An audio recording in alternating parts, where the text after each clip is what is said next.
Let me tell you, you don't know how weak your passport is until you arrive in another country and you're in that line for immigration.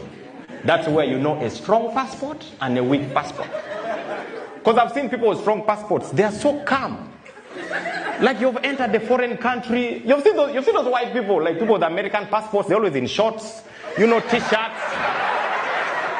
They're even talking to each other. How do you talk to each other in another country? Oh, yeah, bro. How long are you here? You're 2 days. Well, I'm just here for a couple of weeks. Yeah, you're going back to the States? And now I'm going to the UK. Oh, wonderful, man. Good to see you. I saw this guy. Last year I went to South Africa. I was in the queue. I saw this white man talking to his friends. His child left the queue, went inside the booth, started playing with the immigration officer. The audacity. The immigration officer was like, hey, where are you? I said, my name is Jeremiah. My father is over there. Hey, do you have passport? I said, I don't have a passport. Hey, it's okay. We allow everyone. I was there saying, wow. Because me as a Ugandan, I know my passport is not very strong. When you're in the queue, you are the most respectful person. Because you don't want anything that can annoy the immigration. Just there. Even if you recognize someone. I recognized the former minister of Uganda. He was at the front. I was excited. I was like, hey, honorable. He said, okay, look, pass away. I said, I just want a selfie. Let us first enter. We'll take the selfie in Johannesburg. Let us first. Oh, man.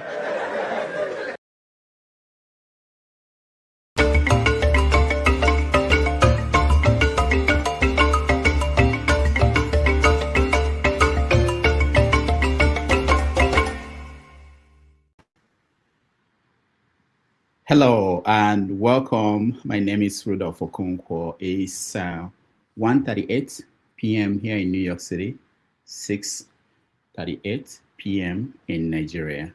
Wherever in the world you're joining us from, welcome to another episode of 90 Minutes Africa. I hope you're having a wonderful day. Our guest today needs no introduction. I know you hear this on TV and you hear it on radio, but this is actually the truth. Our guest today does not need any introduction. Let me show you. I believe that Tinubu is not trying. I'm saying that Tinubu is trying. Is Tinubu trying? No. He said that Tinubu is trying, right? Yes. He's not saying the right thing. No. Yeah, tell that Tinubu is not trying. I got him right. Tinubu is not trying. Tinubu is frustrating Nigeria. It's a bad government. Yes. If we can have somebody like Nnamdi Kanu, Fela Adekuti, yes. somebody like Sowore, these people that is Sowore, Fela, and Nnamdi Kanu, these important people. What about Peter Obi? Yeah, I have never heard Peter Obi eat somebody money or invest for this. He has a estate, blah blah blah. No. So you like Peter Obi? Very important. Yes. It's important for the president. If you choose between Peter Obi and Tinubu, who you? Tomorrow, Peter Obi is not my family. I know. If to choose between Peter Obi and Tinubu, who you would choose? What are you talking about? Peter Obi is more educated than Tinubu. Tinubu mobilized Agbo. Do you know what is called Agbo? That is towns. Yes. He mobilized. Is a fraud. Is drug dealer. That's what I see. How did Nigerians elect him? They are not doing well. That is fraud. Peter Obi win the election, they give it to Tinubu. So what I say? Come and hold me in Lasisi number 89 and day. Yes. Come on, Jamie. Tomorrow I will say what I'm saying. Whenever I come around, I will say about that. So thank you very much. God bless you. All right. So that's our guest for today, Pa Ikhide. I'm sure you know him. He's been traveling across Nigeria, and today we decided to invite him to come on the show while he's still in Nigeria with fresh reports on the ground on what is going on in the country. So join me as we welcome to the show Pa Ikhide. Pa Ikhide, welcome to the show. Thank you for inviting me. So you've been there for how long now? I came into the country July 8th. Wow. So I have been here for approximately 1 month. Wow. And I intend to stay here until September, the last day of September, and land back to Washington, D.C., October 1. Wow. And so far, I will say that I fully intend to stay all till the very end because I'm having a blast. Most people can't stay that long. How are you doing that? I mean, in terms of, is it not expensive to spend a month in Nigeria and thinking about? Well, it is, and it is not. So the dollar goes a long way, and if your pleasures are simple like mine, then it goes even longer. I don't stay in hotels. I crash wherever anybody allows me to crash. And when they start cracking parables about small rooms, I go to the next person. So I'm staying with my little brother in Festac by the filthy gutters of Festac. And he has been cracking parables about small rooms. And I'm ignoring him because I'm too lazy to move. Wow. He has shown me my passport several times. I have refused to accept the passport because I'm not leaving until I'm good already. But yeah, you're right. The hotels can be pricey. Transportation is pricey because most of the transportation is by air, and to the extent possible, you avoid road travel because the roads are broken. There is narrative about insecurity and all that stuff. But I'm also not as active as people think. I could be in a room for days and really be having a great time. So, but most of my obsession has been to be on the streets, eating street food, talking to people, and just lapping in, the spirituality of the place that gave birth to me. I'm happy to be here. Yeah. All right. We're going to go into details of what you've seen, including the conference you attended at Department of English at Chukwuemeka Odumegwu Ojukwu University. So, but first, let's start with the issues in the news. So this week, I mean, a few days ago, we saw the Catholic bishops went to meet Tinubu at Aso Rock, and it didn't go well the way any of the sides expected. What do you think about the event? What happened during that meeting? So I am quite indifferent to to that particular activity because the bishops were merely stating the obvious. Water is wet. I mean, they have nothing new to say to this guy. The guy is incompetent. The country is in free fall, and we all know that. You don't need a bishop to tell you that. To be quite honest, I would say that the clergy has lost the moral authority to talk about the situation in Nigeria because they've been part of the problem. I mean, Tinubu did not start this. All of this started, to be quite honest, 1999. Democracy has really, really hurt Nigeria and Nigerians. And this clergymen did not wake up one day. They've been here. And they say the same canned nonsense. And then, there's pushback and nothing ever happens. So I didn't really take them seriously. Also, the analysis, I think, is faulty. It's a sign of how overly centralized Nigeria is, that if somebody sneezes, it is Tinubu's fault. You understand? The real mess is in the state and local governments. There is nothing happening at those levels, especially at the local governments. The feds can't be everywhere. The feds, they are into macro. They should be into macro issues, macro economic policies, macro fiscal policies, and so on and so forth. But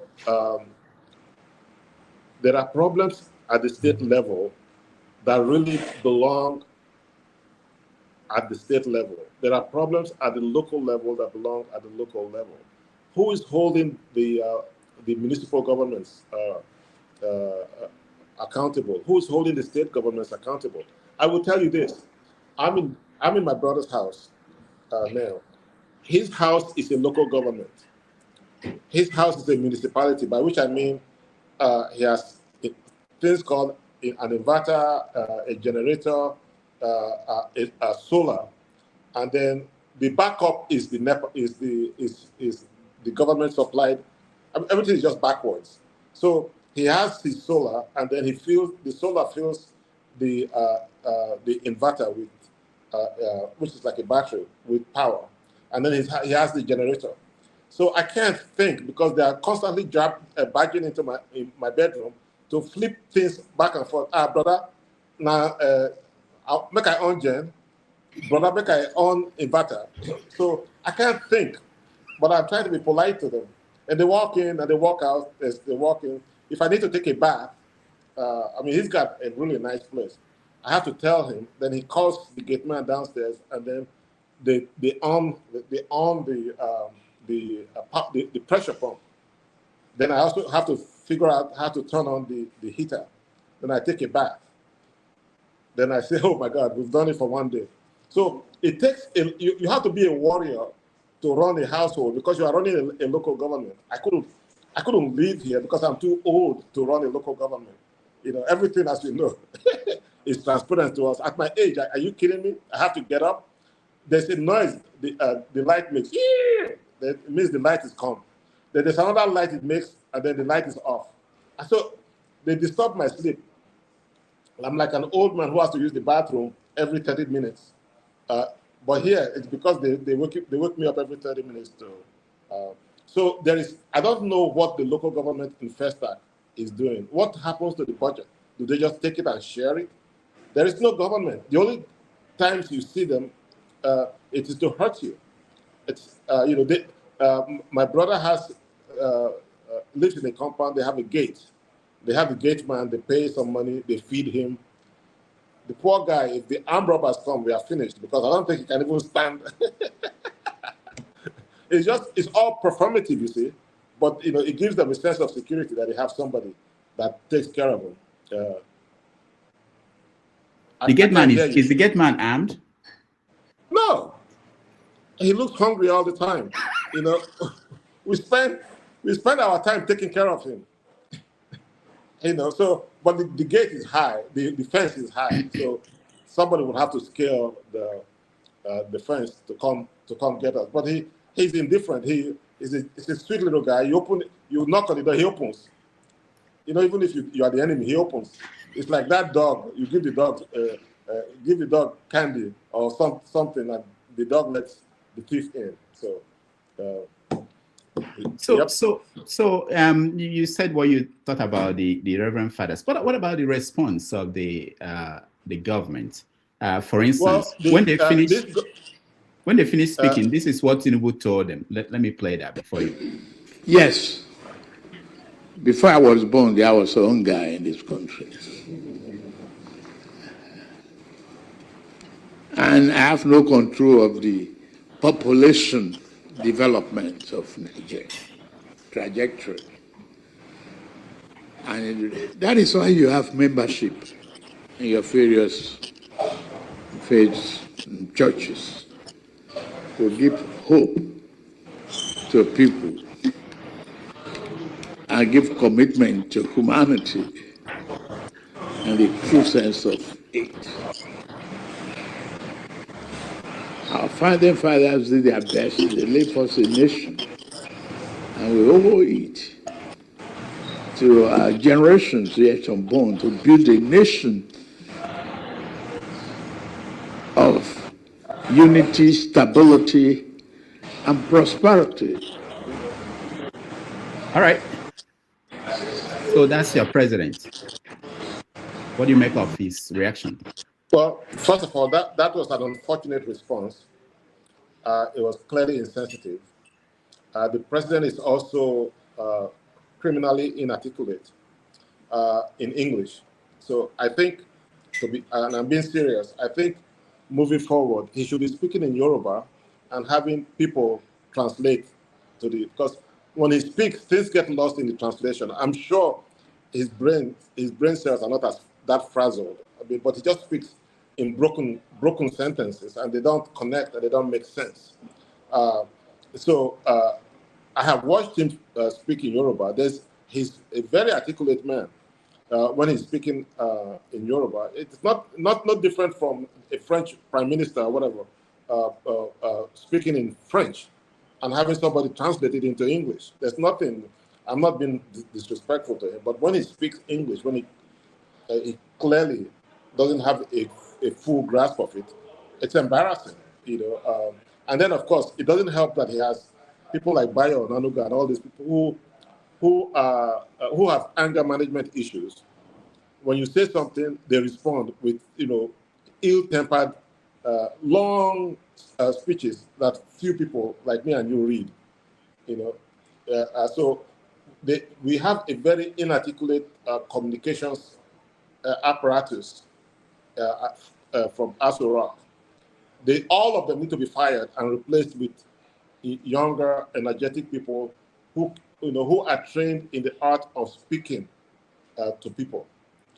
So all of that was just a huge mess, and the Catholic clergy came away looking more dignified than Tinubu and his minions. It's really sad. I was disappointed. Well, not disappointed. I've gotten used to it. So one other thing that happened this last week was INEC published the certificates of candidates for president. Yeah. I don't know if you've had a chance to look at it. Yes, I posted it today. Okay. I posted it today. My question is, who really is Bola Tinubu? We don't know who he is. The man is he's a genius at being basically an apparition. Who is he? Who are his siblings? Who are his friends? Where did he go to school? I don't understand how. I cannot even believe that educated people are supporting this man. It's crazy that if you put his alleged qualifications side by side with that of Peter Obi, the man is not merely empty. There are huge gaps. Like synapses are not connecting. There's something wrong somewhere. I personally don't understand why there's a. I don't understand the whole requirement for publishing the educations anyway, but it's been published, and I don't understand why the president of our country cannot tell us the schools he went to. So you can see that Atiku did not say the schools, but he acknowledged the years. On the year he obtained first school living certificate, West African school certificate, and a master's degree he got recently. Shore, on his part, did not mention the name of the school for his primary school and secondary school, but he mentioned his Columbia University. So how is it that is allowed? What Tinubu presented, is that sufficient? I don't know what the the rules say, but personally, if someone from my village, Ewu, did not go to school, is qualified to be president of this country, and I don't care, that you are not literate in English does not mean that you are a dolt. But these are the rules, and why is this man allowed to get away with all of this? Even the university degree is sketchy.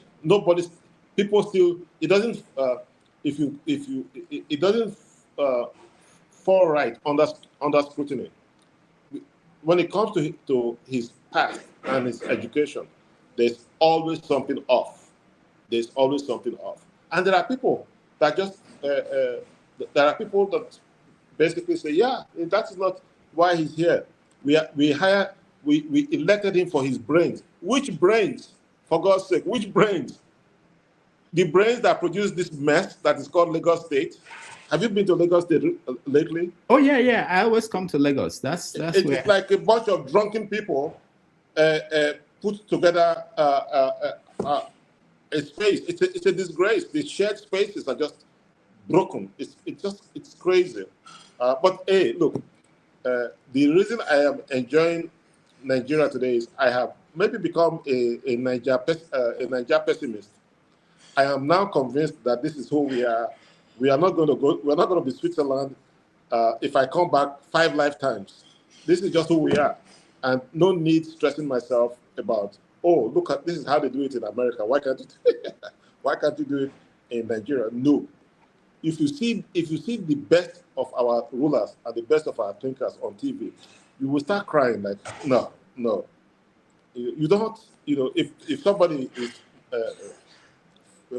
physically challenged, you don't say get up.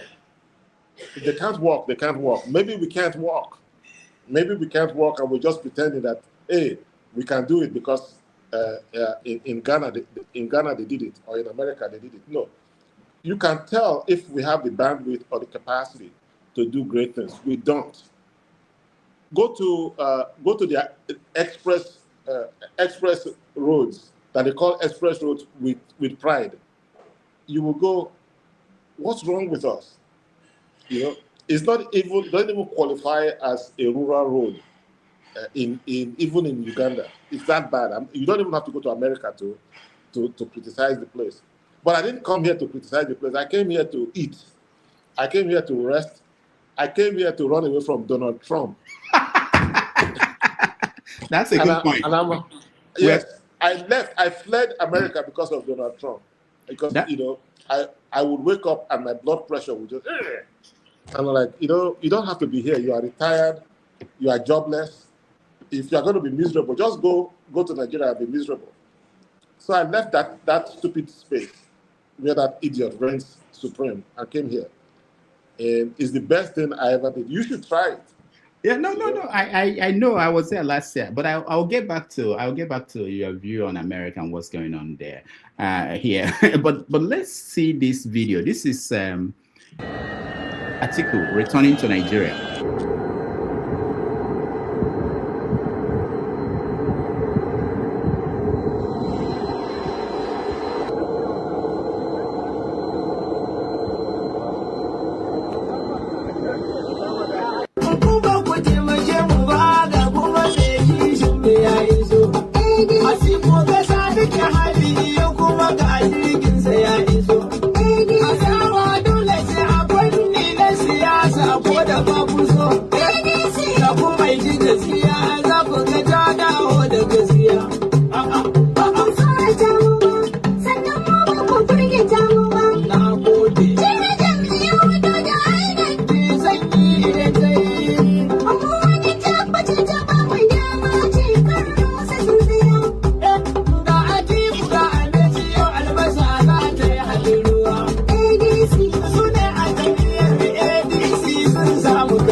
So there's this joke out there that once Atiku is back in the country, there's an election about to happen. Yes. So, you've been talking to people. What do you make of him, by the way, running for president? I think Atiku should just go away. To be honest, he's a pain in the ass. Excuse me. He lives in Dubai, and his relationship with Nigeria is just transactional. He's disrespectful. He doesn't live here. He lives in Dubai 90%, the way I understand it, 90% of the time. And then when it's time for election, he comes. And then you see how he stages it, trying to look presidential. Reminds me of when George Bush narrowly beat Al Gore. And somebody advised him, you better start looking presidential. So he went and put a flag right behind him, and he was talking like, so you saw all of that stuff, people waiting on him and all of that nonsense. The person to beat is Peter Obi right now. And you see it from the way Aso Rock continues to hurl insults at him. They literally ignore everybody else. But the other day, they responded to Atiku. But if Peter Obi sneezes, Aso Rock responds. If Peter Obi is quiet, Aso Rock responds. They are literally frightened of him. If you are here with me, all you see is attacks on Peter Obi, by Aso Rock, and by those intellectuals, the ones I call the Southwest intellectuals, PhDs, whose job, Yoruba PhDs, whose job is to pretend that they are sleeping and they're not seeing the nonsense that this man is taking us through.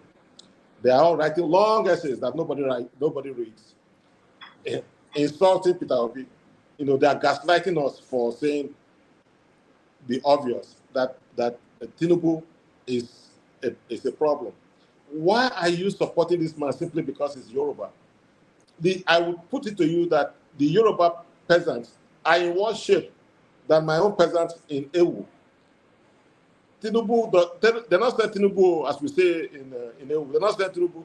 His grandchildren are in Maryland with us, learning Spanish, Chinese, and doing ballet, while Yoruba children are under mango trees, learning ABC. No, it's not about tribe or anything. This man is incompetent. This man is corrupt.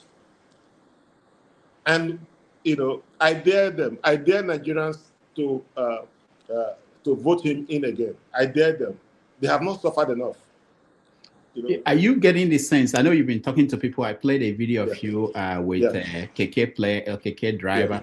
Yeah. Are you getting the sense that he's not going to win? Is that what you're saying? Oh no, Tinubu has won.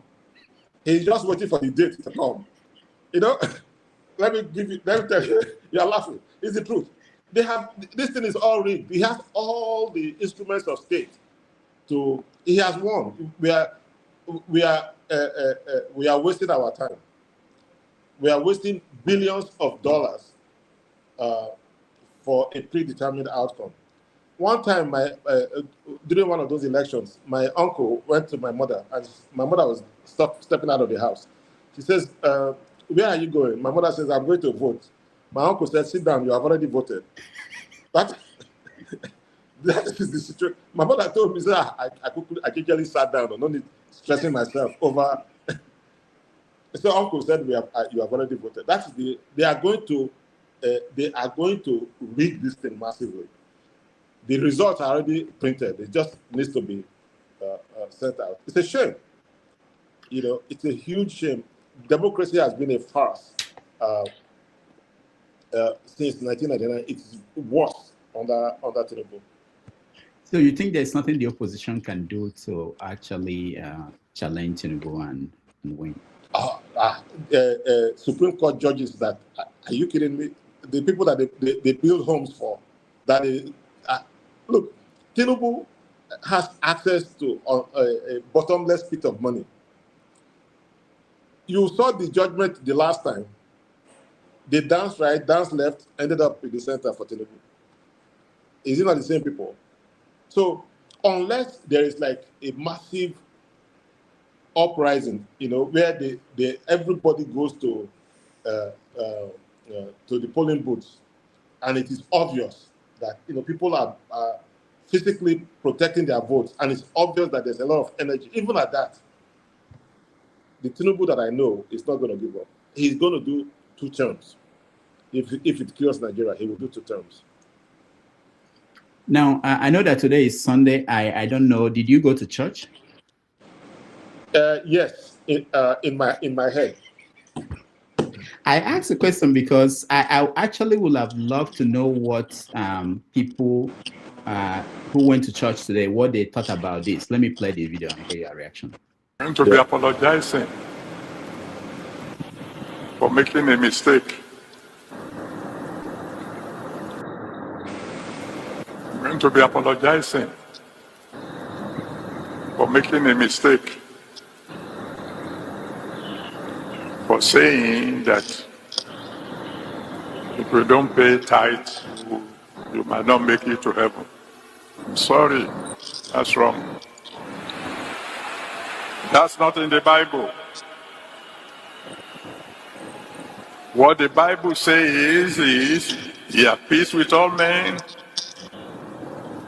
and holiness, without which no man shall see God. Now, let me tell you. So, you know him, the General Overseer of Redeemed Christian Church of God came out to say that he was wrong, that he wasn't in the Bible. I wanted to know the people that went to church, people, are they still paying tithes, or what is the reaction? So it's a great question. My brother is, and the wife and the kids are part of Redeem. Oh, very good, very good. So what is their reaction? What obtains online is totally different from what obtains on the ground. They don't see, look, this man is their God. This man is their God. And I woke up this morning and they were looking for cash. What is the cash for? To put in the envelope. Yeah. The man did not even need to apologize. He didn't bother them. They didn't even bring it up. And they were saying, no, we need to, sometimes they had specific amounts of money that they needed. And so it is not, they didn't just sit down and say, Big Daddy, which is what they call me. I don't like what that man said, though. He didn't, in fact, they may be upset that he bothered to apologize. The man that is next to God, what happened? I gave out, my brother is wealthier than myself, which is easy because I don't have any. I gave out my naira. I was just giving them like that, the wife, the children, and all of that stuff. There was not one person who said, Big Daddy, do you see what do you see what that man did? It's not nice, so nope. So we just we stay online, talk as if online is real life. No, in real life, they don't even hear. This is the most politics I have ever discussed. I was so excited to come and discuss. My brother doesn't have time for all that nonsense because he's got to hustle. He's an attorney. He's out on the streets. I've had dinner with some people. Their bandwidth is focused on what they must do. They have to ensure a good life for their children, their spouses, and everything else is just secondary. Because in their minds, they have figured out nothing is going to change except they make individual changes for themselves. So that is why everything is municipal. Everything is the government of the self, of me. If you come into the house is clean, obsessively clean, everything in the right place. The compound is cleaned up. Then you step out. You are just going through filth because government does not exist. And they don't bother asking government for help because they, in their minds, nothing will happen. The church is very powerful. I think the person that went to talk to Daddy Gio said, they are yelling at you online. Then he panicked, as if online is real life, and apologized. If he knew what I know, he wouldn't have apologized. He would, I would say it's metaphorical. I didn't say you won't go to heaven. I just tell you that I would just say, so for once, he had no bullshit in him. This is a master bull artist. For once, he was no longer an MBA. He was now being honest. He was scared because it's a source of income for him. If people start leaving his church, what happens? So he quickly said, I didn't mean to say that, I was wrong. Who says that? He should fire the person that gave you that stupid piece of advice. Tell the person to hand over their corporate phone and stay away from online nonsense. Because the congregants don't give a hoot about it. They love him, you see. It would be interesting to know, like your brother who is a lawyer, what he thinks about the time that Gio said he had tea with Jesus, him and his wife. Okay, so when I bring those things up, they think I'm a lunatic. They start laughing, like you don't understand the mysteries of these things, So when I try to I have all these clips. You've seen some of them. I sent about. They just say, bros, you never see something. No. You never see something. So it is really interesting. They hold on these people, and they're highly educated. They hold on them by this It's frightening. That nothing I have shown them that will shake their faith in these people, not in God, though, in these people. And they have prayer sessions, they have prayer lines that they subscribe into. And there are all these constant prayers. And now you have to understand, I was raised Catholic, unfortunately. You know, I went to Catholic boarding school where I am hoping that I can join a class action suit against the Catholic Church for the abuses that I got. At least in the winter of my life, they can give me some money to compensate me, keep me warm. But you know, that old school thing, this is different. They don't, anything people say, it's when I put it, you know, people are saying, I will blow the trumpet, we'll blow the trumpet. That's online nonsense. In real life, they believe whatever. They are the new DBS, the new what we used to call native doctors. You know, light and darkness, good and bad, and that is how they make their money. You see. So I can talk to my brother and he'll give you several testimonies of how the church saved him. And he has a point, because the churches act like a social network. The government has abdicated its responsibility. And Tinubu said it to the churches. It's a social network, you know, and the people pay into it, and the church helps them.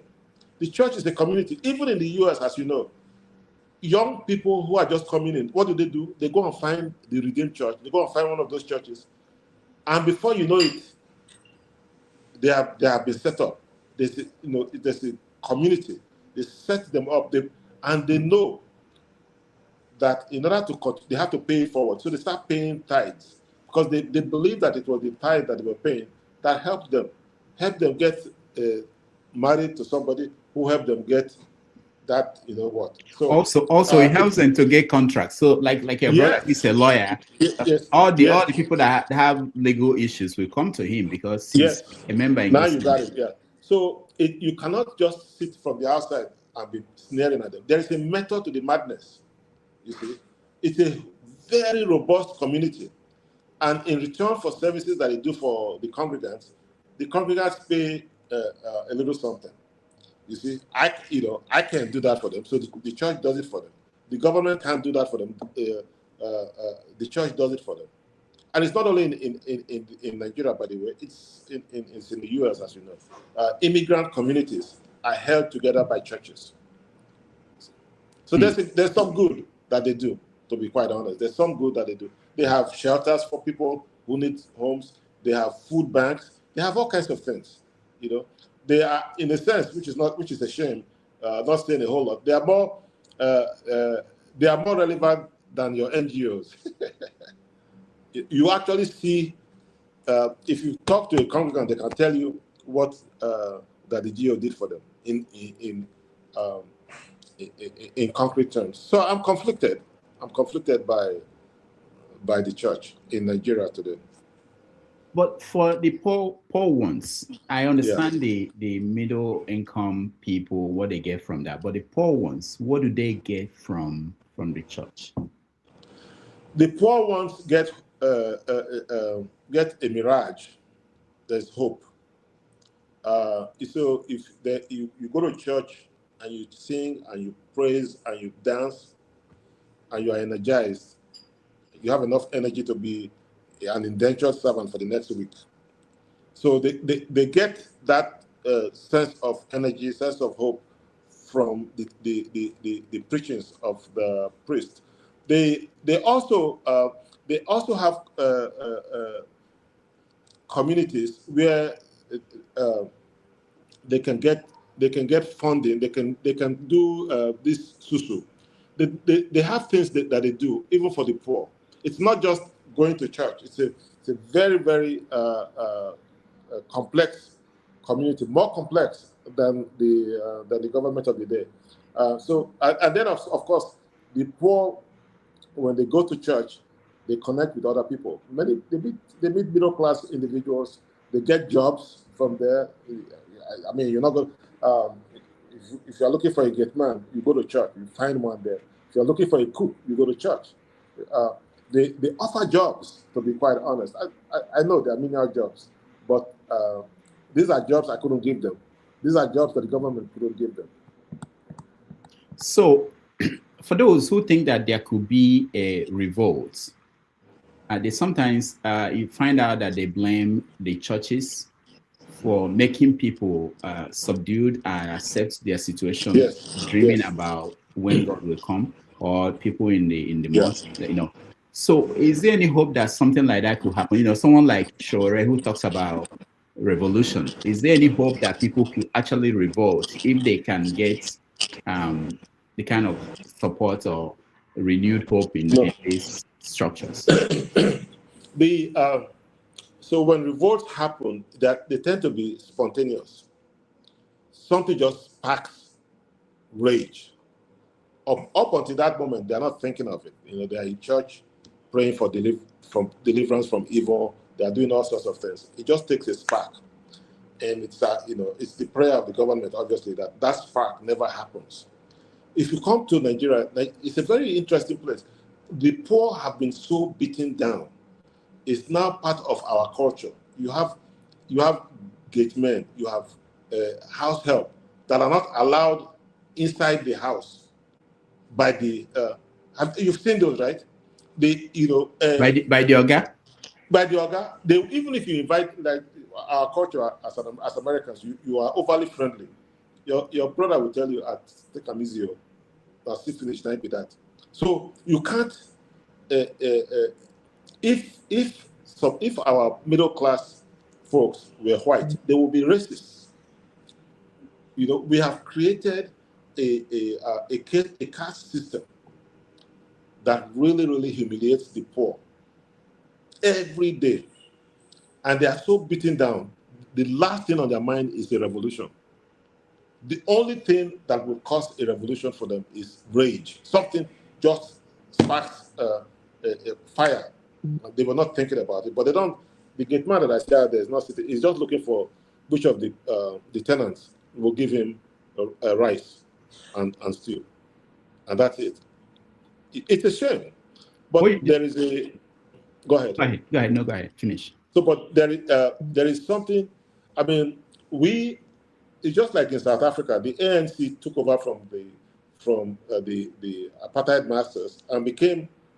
They were crying louder than the bereaved. When I went to South Africa, I think it was many years ago, I was just shocked at how easily the black middle class and upper middle class began to enjoy the perks of power by oppressing the poor. Many of the poor in South Africa were blissfully unaware that there is no longer apartheid because they are being oppressed by their own black folks. Some of the worst injustices in the mines have happened after apartheid.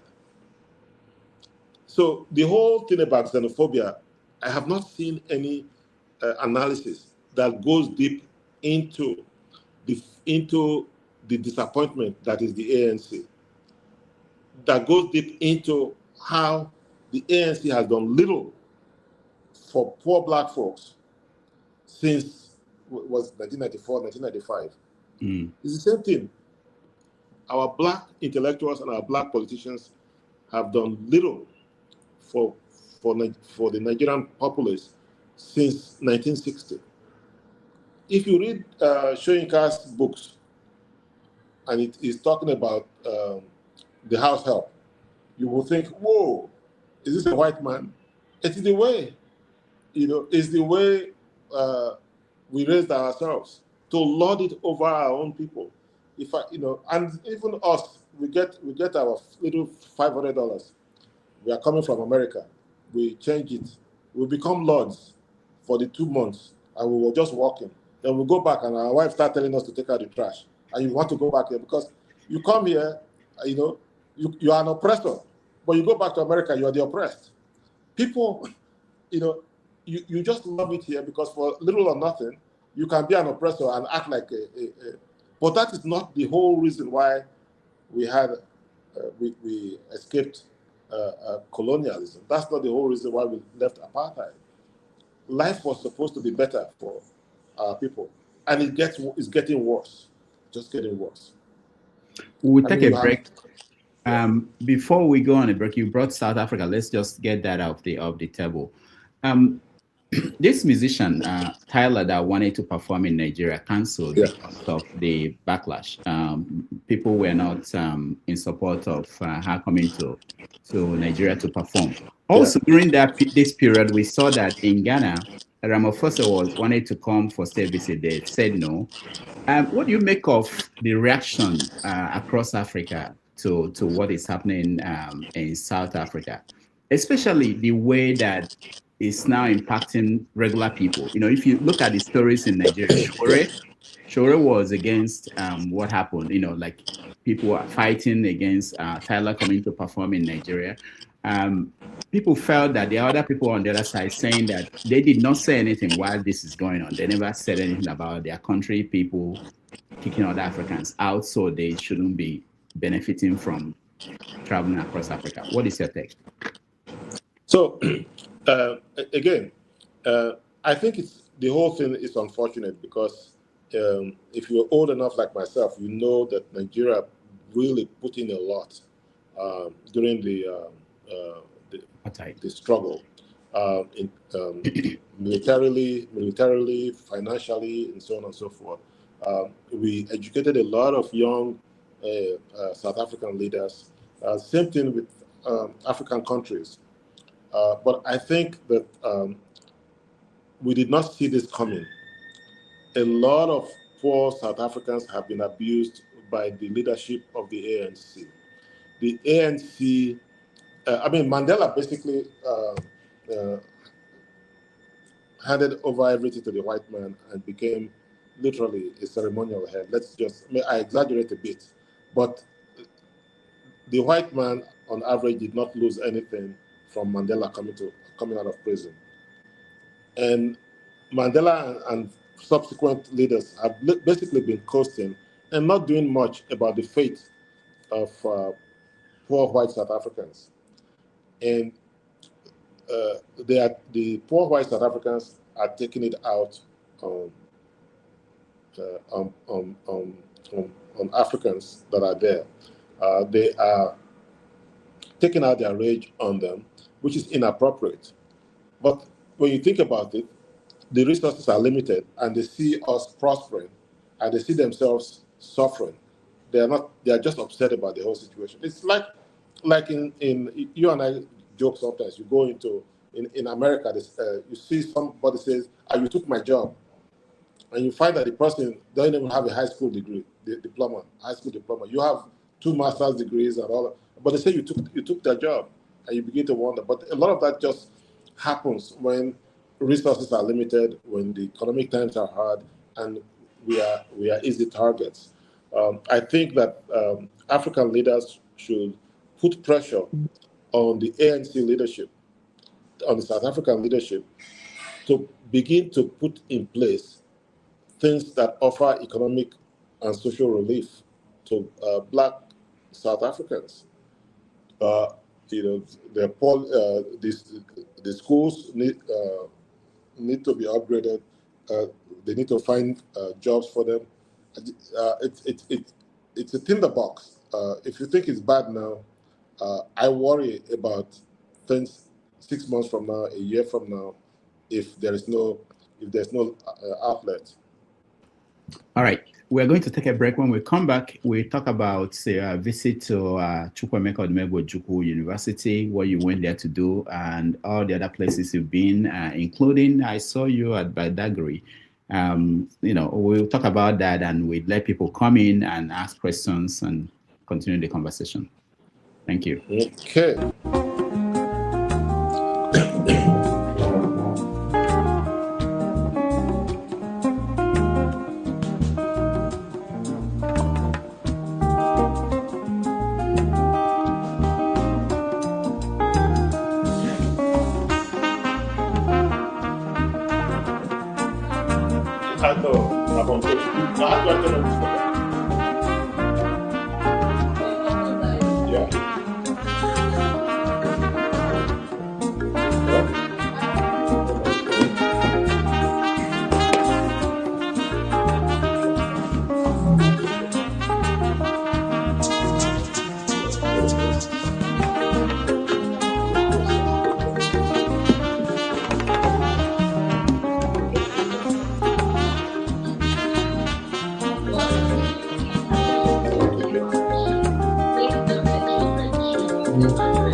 All right. Thank you so much for joining us. Welcome back, everybody. We're having a wonderful conversation with Pa Ikhide, who is reporting live from Nigeria. He's been traveling across the country, and we want to know what he's been saying.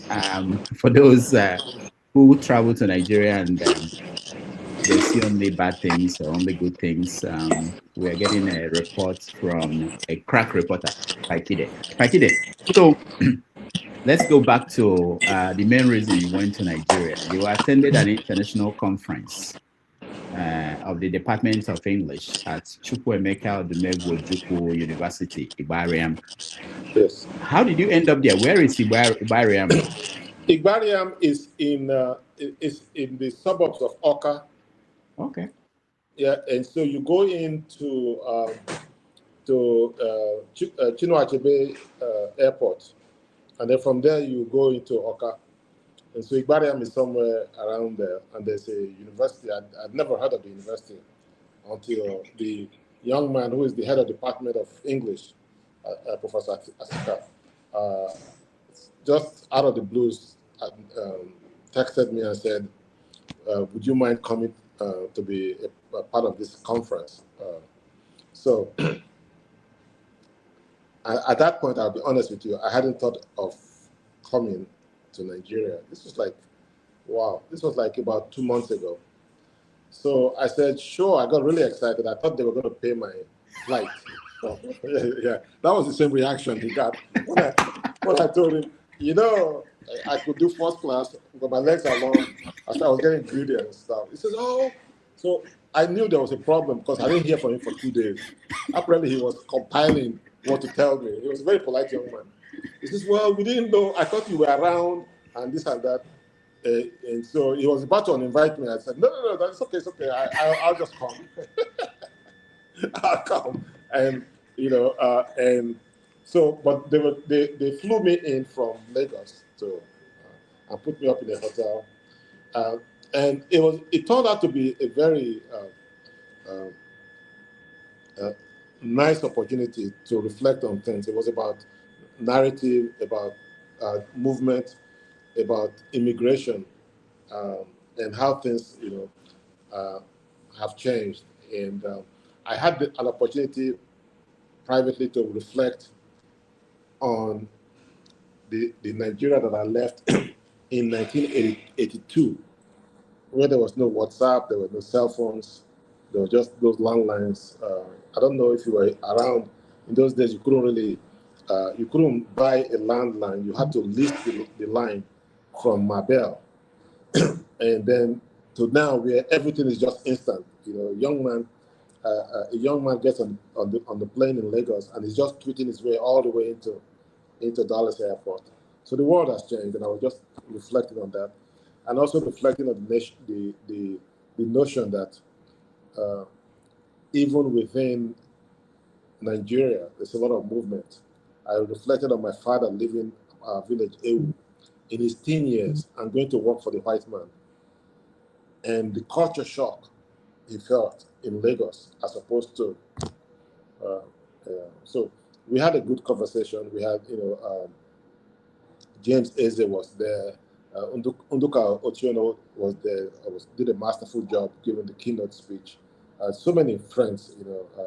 I am more popular than I realized. Everybody just knows Pa Ikhide. Even in Igbariam. Even in Igbariam. Like who are you? Like, oh, you don't know me. We are friends.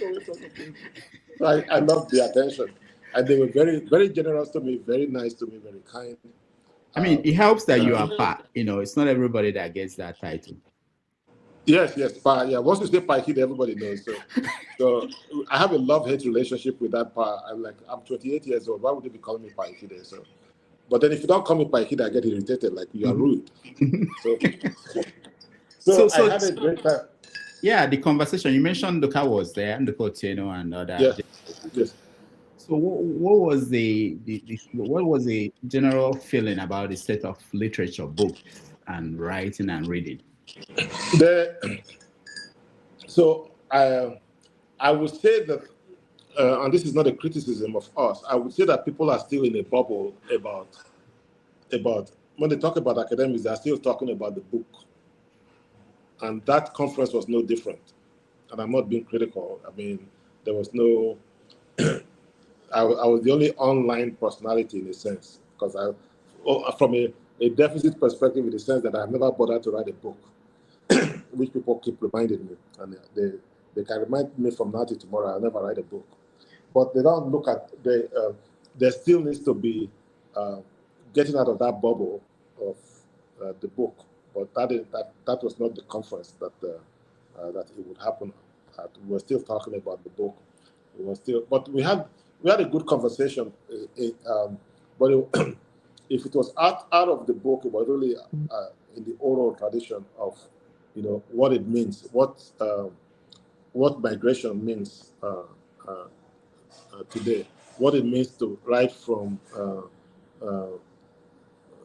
the diaspora.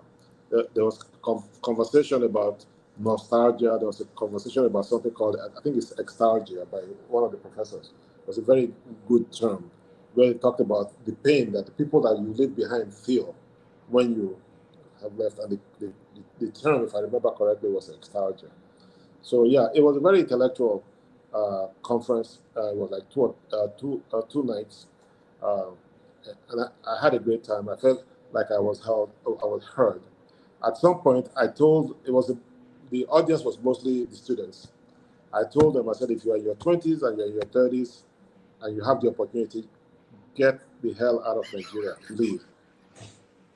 And that did not go well with my colleagues, the older colleagues, who were saying, if everybody leaves, what's going to happen to? And I was saying, I was telling them that for me, it's a form of protest. I know that not everybody can leave, but when you start losing, at some point, you will have to reflect on what will it take to keep people here. And I told them, I said, when somebody said, don't listen to all that, this is the only country you have. I said, yeah, but her children are all abroad with my own children. So it is do what I say, not what I do. If this place was so good, why are their children in real schools abroad? No, there's no answer to that. Yeah, we saw recently, Governor of Anambra State, the daughter graduated from Yes, university in England, first UK. class. Yes. Yeah, and then Wike's daughter also graduated. Yeah. But let me ask you, that Igbariam University, what's the environment like? Is it like Uniben? In what sense? In terms of structures and the academic environment? Yes. Well, I haven't been back to Uniben in a long time, but I would say that the Uniben that I attended, the physical structure was more imposing, was more of better quality than that one. But it has since, I'm sure, deteriorated because we have a poor maintenance culture. It's a relatively new university on vast land space, and they use something called the TED Fund to fund some of the building, but you can see that a lot of the structures were hastily put together. They will not pass code for an elementary school in my village in America. It's not the fault of the people that invited me. The people that it's just an irony. The people that invited me are just brilliant professors. I mean, they're brilliant intellectuals, and writers. They can hold their own anywhere in the world, but they are just trying to make do with the circumstances that they find themselves. The money. I'm sure the successive administrations have, have toyed with sums of money, and what you get as a result is a watered down version of a university. There is no. Let me put it this way: no American would allow their child into that university. Now certainly not me. Now let me ask you about Anambra State. Is that the first time you've been there? Yes. So when I told people I was going to the east, this is a very important question. When I told people I was going to the east, people were saying, be careful, they have kidnappers there, they have murderers there, and this, that. And then, of course, there's history there, people, have been shot, people have been killed, and all that. I wasn't worried for myself, but my relatives were all worried. They were casting and binding from the various redeemed churches and things. I don't know why you would have to beg an all-knowing, all-powerful, all-compassionate God to protect his favorite son. He will take care of it. So I just entered the plane and I went. And I got there. It's a very peaceful place, very quiet. And there was no, I did not feel threatened. The hotel we were put in was in a gated community. And so. Was it in Oka that you stayed? Yes, in Oka. Okay. Yeah. Then we would drive to Igbariam every morning So the only danger that I faced was from the state-sanctioned thugs calling themselves road transportation safety. So we were going in a convoy of 3 cars, and suddenly they stopped the lead car, and one of the young men entered the car forcibly. Of course, we all came out to like hands around our people that had been detained, and I got nervous, so I started recording them, and that really irritated the road safety transport. They called their oga. They said, the man was telling me, well, why are you recording me? I said, well, because you are doing the right thing. I want to show the world. The kind of, it infuriated him the more. So he called the oga. The oga said, who was recording you? He pointed to me, said, that old man. The thing paid me. The thing paid me. So this, I started, how could you look at me and call me an old man? I was so upset. That's all I kept. It just ruined my presentation all day. I kept telling people, he called me an old man. I'm not old. I'm 58 years old. That was the most danger I ever faced in the East. But I've been to Enugu in the 70s once when I was in HSE. Then during my youth service, when the trains were still working from Kafachan, you could take a train to Enugu. From Enugu, find your way to Onitsha. All right. We lost our guest. He's talking about his experience traveling to Anambra State. He went to give a lecture at Igbariam, the Chukwuemeka Odumegwu Ojukwu University in Igbariam. We're going to get him back. Okay, he's back. What was that, NEPA? No, I think let's just say I am surprised that the Wi-Fi is still holding up. Without. All right. So you were saying that was the closest to danger you encountered. Yeah. Yes. But across traveling, even in Lagos, how do you deal with police when you are in a vehicle? So you don't drive. So the police only oppress the poor. This is my observation. So my brother is an attorney. He has that wig. Oh, that wig. Okay. That looks like a rat's nest on the dashboard. So when they say, barrister, he will pass. Then another one, if he's an engineer, I think he will have like a hammer. So they see whatever identifies you as middle class, they know they don't. So if you're an engineer, you have your hammer or whatever it is. So they all have professions and totems for those and the. Oh, I'm hoping that. So they have been taught to show those totems, and they are left alone because it's not worth it when they can get their little 500K from the bike man or from the Marwa. You are just so. I have not had any problems, but in Festac just by the bridge, that there same group of people just shaking down the poor. It's a form of taxation. Now you mentioned barrister. I love Nigeria. It's such an exciting place. I know you're enjoying it. The videos you're posting show. Hello? Yeah, I can hear you. I said I know you're enjoying it. The videos you're posting. I can't hear you. Okay, so all right. Hello. Yeah, can you hear me? Can you Hello? hear me? Yeah, I can hear you. Ikhide, we can hear you. If I can hear you, that means New York can hear you. Amsterdam can hear you. If you can't hear me, then it's a Lagos problem. All right. Let's take a quick break. When we come back, we are going to let you join us in this conversation with Pa Ikhide, who is traveling across Nigeria. He's been enjoying himself. Let me play some videos from his travels.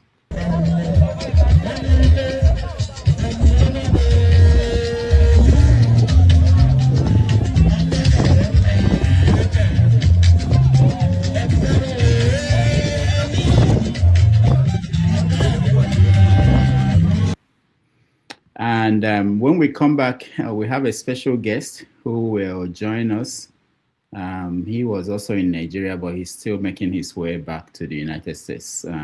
So let's take a quick break. We'll be back.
right, welcome back, everybody. Thank you for spending your Sunday afternoon with us. We are still here with Pa Ikhide, who is currently in Nigeria.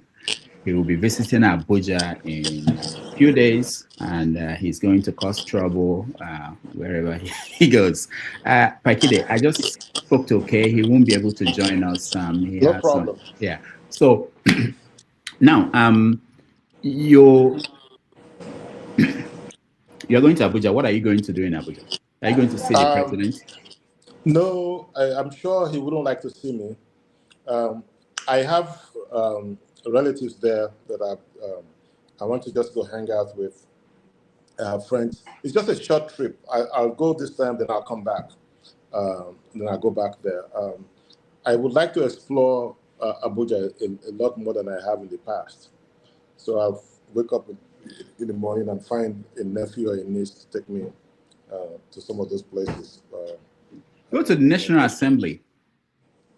Yeah, I've been to the National Assembly when my friend Professor Shola Adeyeye was a senator.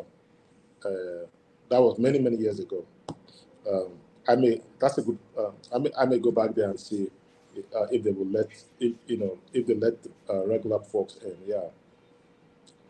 So in summary about your experience so far in Nigeria, do you think that those of us outside the country that we have a good understanding of what is going on there? No, we do not. To be honest, and I don't mean that to be condescending. I think that we mean well, and I think that for the most part, our interventions have been helpful. But I would say that there's a huge gap in governance standards between what you are used to, even in the worst place, and the governance standards here, even in the best place. So, and then when you think of that gap, it can be very overwhelming. And then you come to that realization that you are not here. You've been gone so long. You can't be berating them to do things that they are unable to do. And a lot of the people, millions of Nigerians have no idea how poorly governed they are because they've not been anywhere. They've never been out of that country. So any little thing they get, they're easily impressed. And plus, there is a huge gap between the governed and the governors. You see, a huge gap in awareness and in understanding. The taxpayer in my village in Montgomery County, Maryland, truly believes that he is my employer because the money is taken out of his, the taxes are taken out of his income and used to fund my stay. And they behave as such. They are in my face all the time. One of the best things I ever did was to retire because the level of accountability was just abusive. and every now and then they tell me, why don't you come back and help? What have I do? If they give me the money, either my children take it or the government takes it. Why should I do that when I can just so?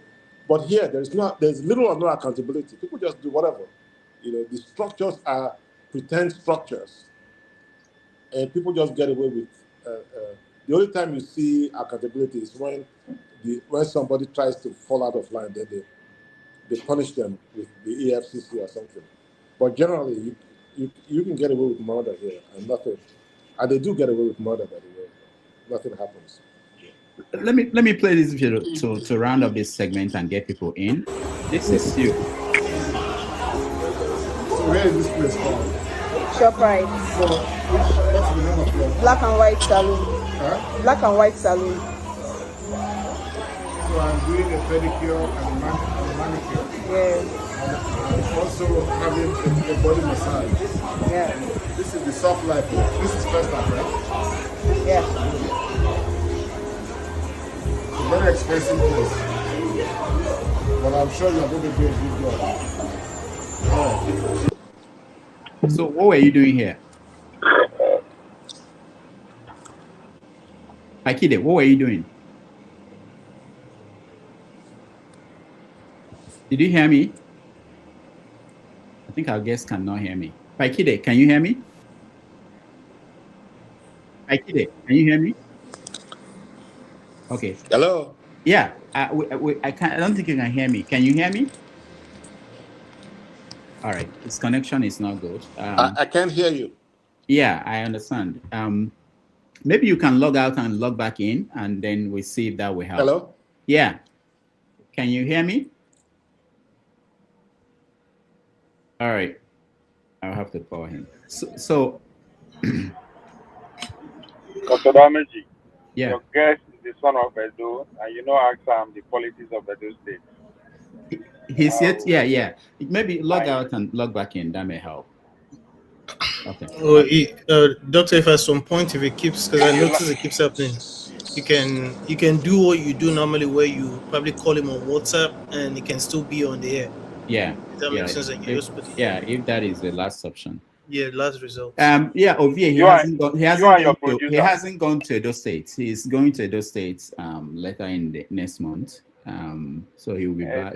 It's good to know what he thinks before it goes. Then maybe we'll get in what he thinks after. I mean, since you and your producer all right. You can ask him. My governor. I would thought that would be the first question to be asked. You can ask him about your governor. All right. Okay. No. I won't ask. Yeah. Can you hear me? Yeah, I can hear you now. Yeah. Okay, good. So welcome back.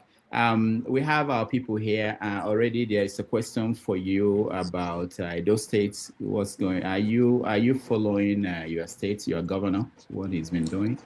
Yeah, yes. So I am going to Edo State towards the end of the month. I am not a fan of the governor, to be quite honest. And a lot of what I have seen is just buffoonery. But I have not been. I'm not on the streets to see if beyond the buffoonery that I see on TV, if he's really doing any work that is worth anything. I can tell you this: we are in the rainy season, and the rains are just humiliating the work of the contractors. The roads are bad. Everything is just terrible, terrible, terrible. And if Lagos is any indication of what's going to happen in Benin City, then I'm in for a rough time. But I'll be going down there towards the end of the month. Okay. Yeah, Pa Ikhide, before you go, this is your governor. He just trained some forest guards, and they came out to demonstrate what they lacked. I posted it today. You posted it too? Okay. Let me just play for those. Ogida Barracks in Benin City, the Edo State capital. 497 newly trained forest guards are all set to hit the ground running and make Edo State unbearable for criminals using thick forests as hideouts after unleashing mayhem.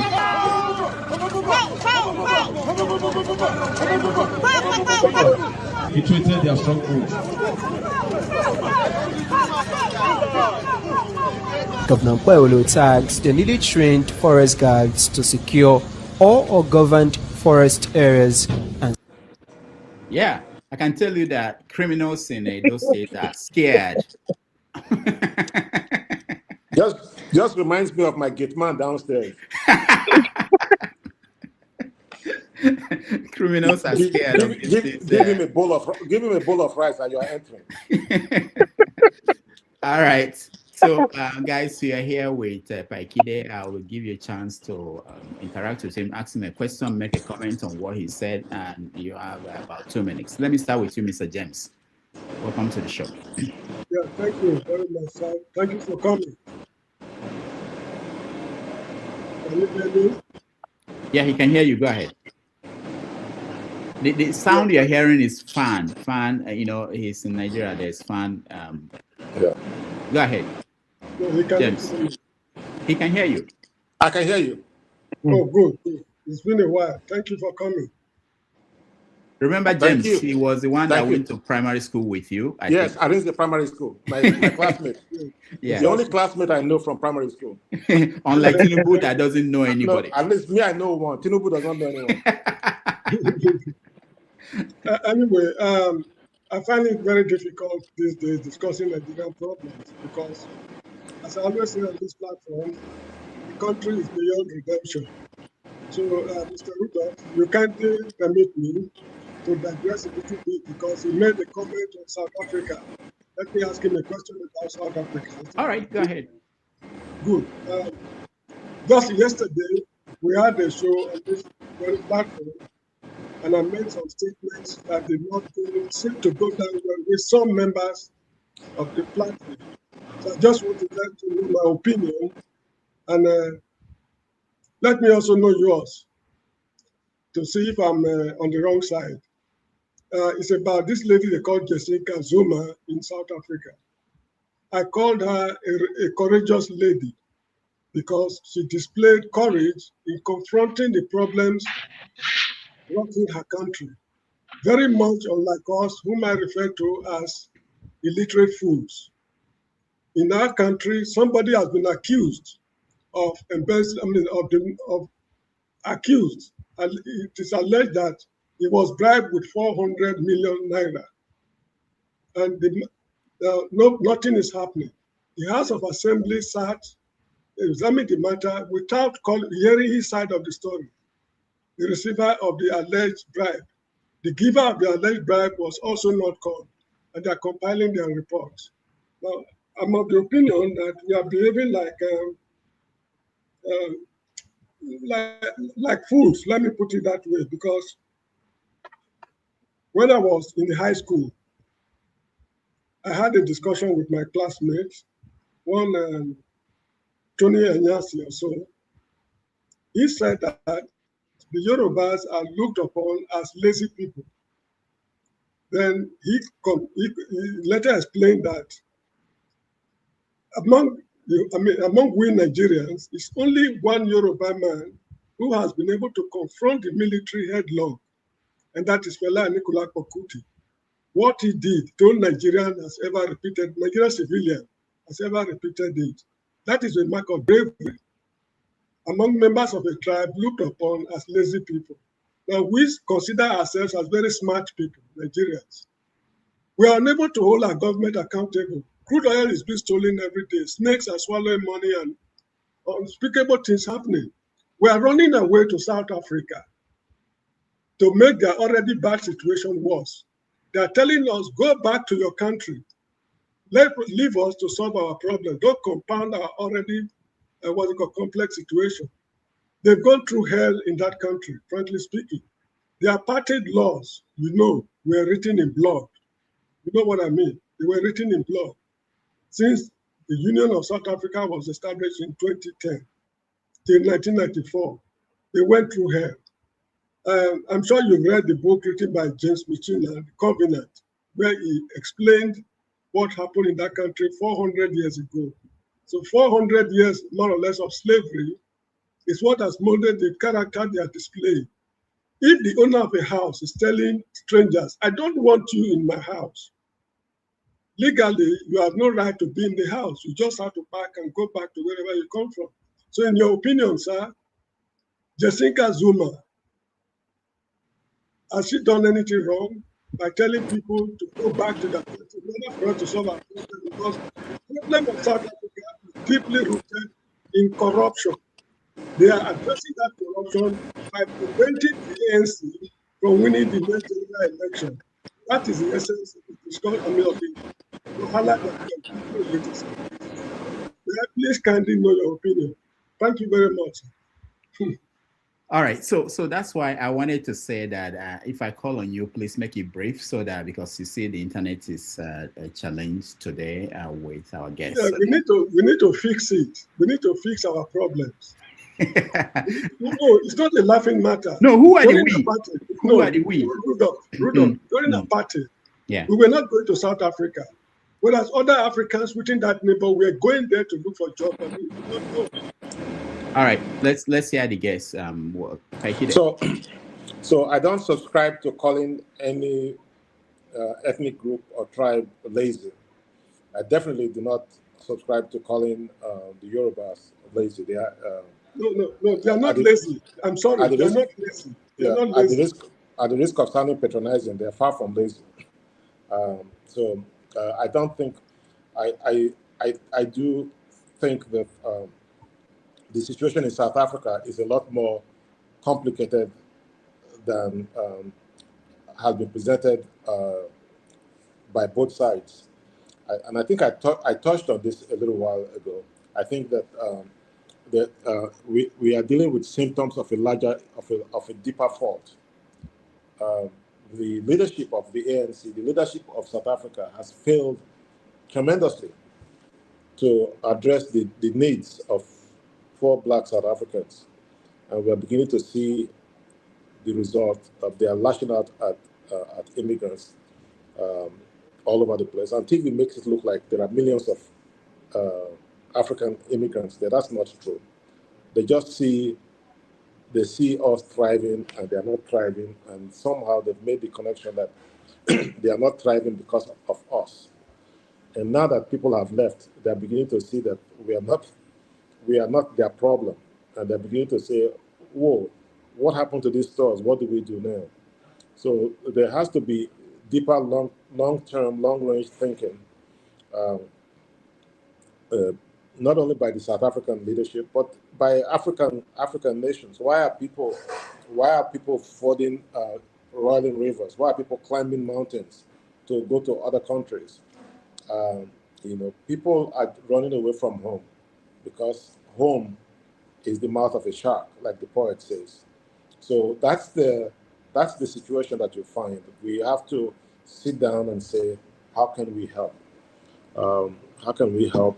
When I went to South Africa in 2005, I think it was, people were afraid of the average black South African. They were angry and they could hurt you. And if you walked in and you were black, the Asian storekeepers looked at you like you were coming there. It's a very difficult place. It's a very challenging place, and the solutions are not simple. All right. Thank you, James. Thank you, Pa Ikhide. Let's hear from Femi. Femi Anet.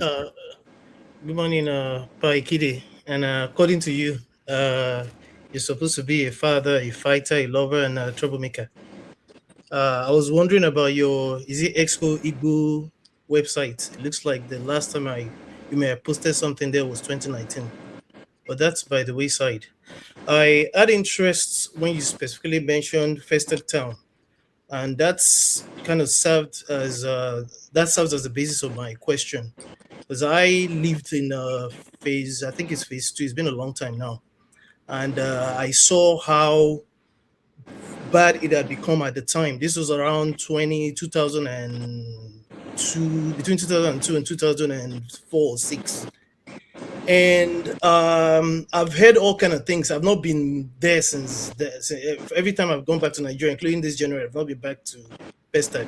But again, it serves as, in my opinion, a place to start from in trying to analyze Nigeria. I mean, in my own experience, because, for example, if you remember this guy that was trying to defend that bullion ban issue with respect to Tinubu, about why he had a bullion van when it was getting to, I forgot where elections it was. Ayo, I can't remember his last name. It was the state union president for my school, my college at the time. So you know how he messed up, and ever since then, I never heard about him.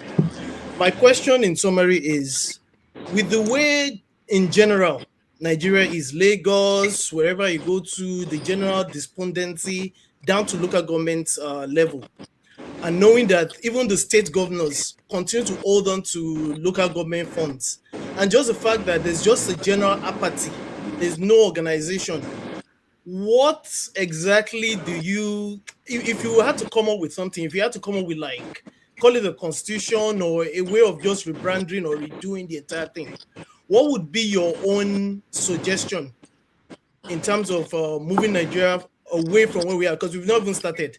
We've definitely retrogressed, and I think it's a waste of time thinking we're going to have an election. I just laugh at people when we're just wasting our time. This is a mockery of anything democracy or what have you. All right, Pa Ikhide. So,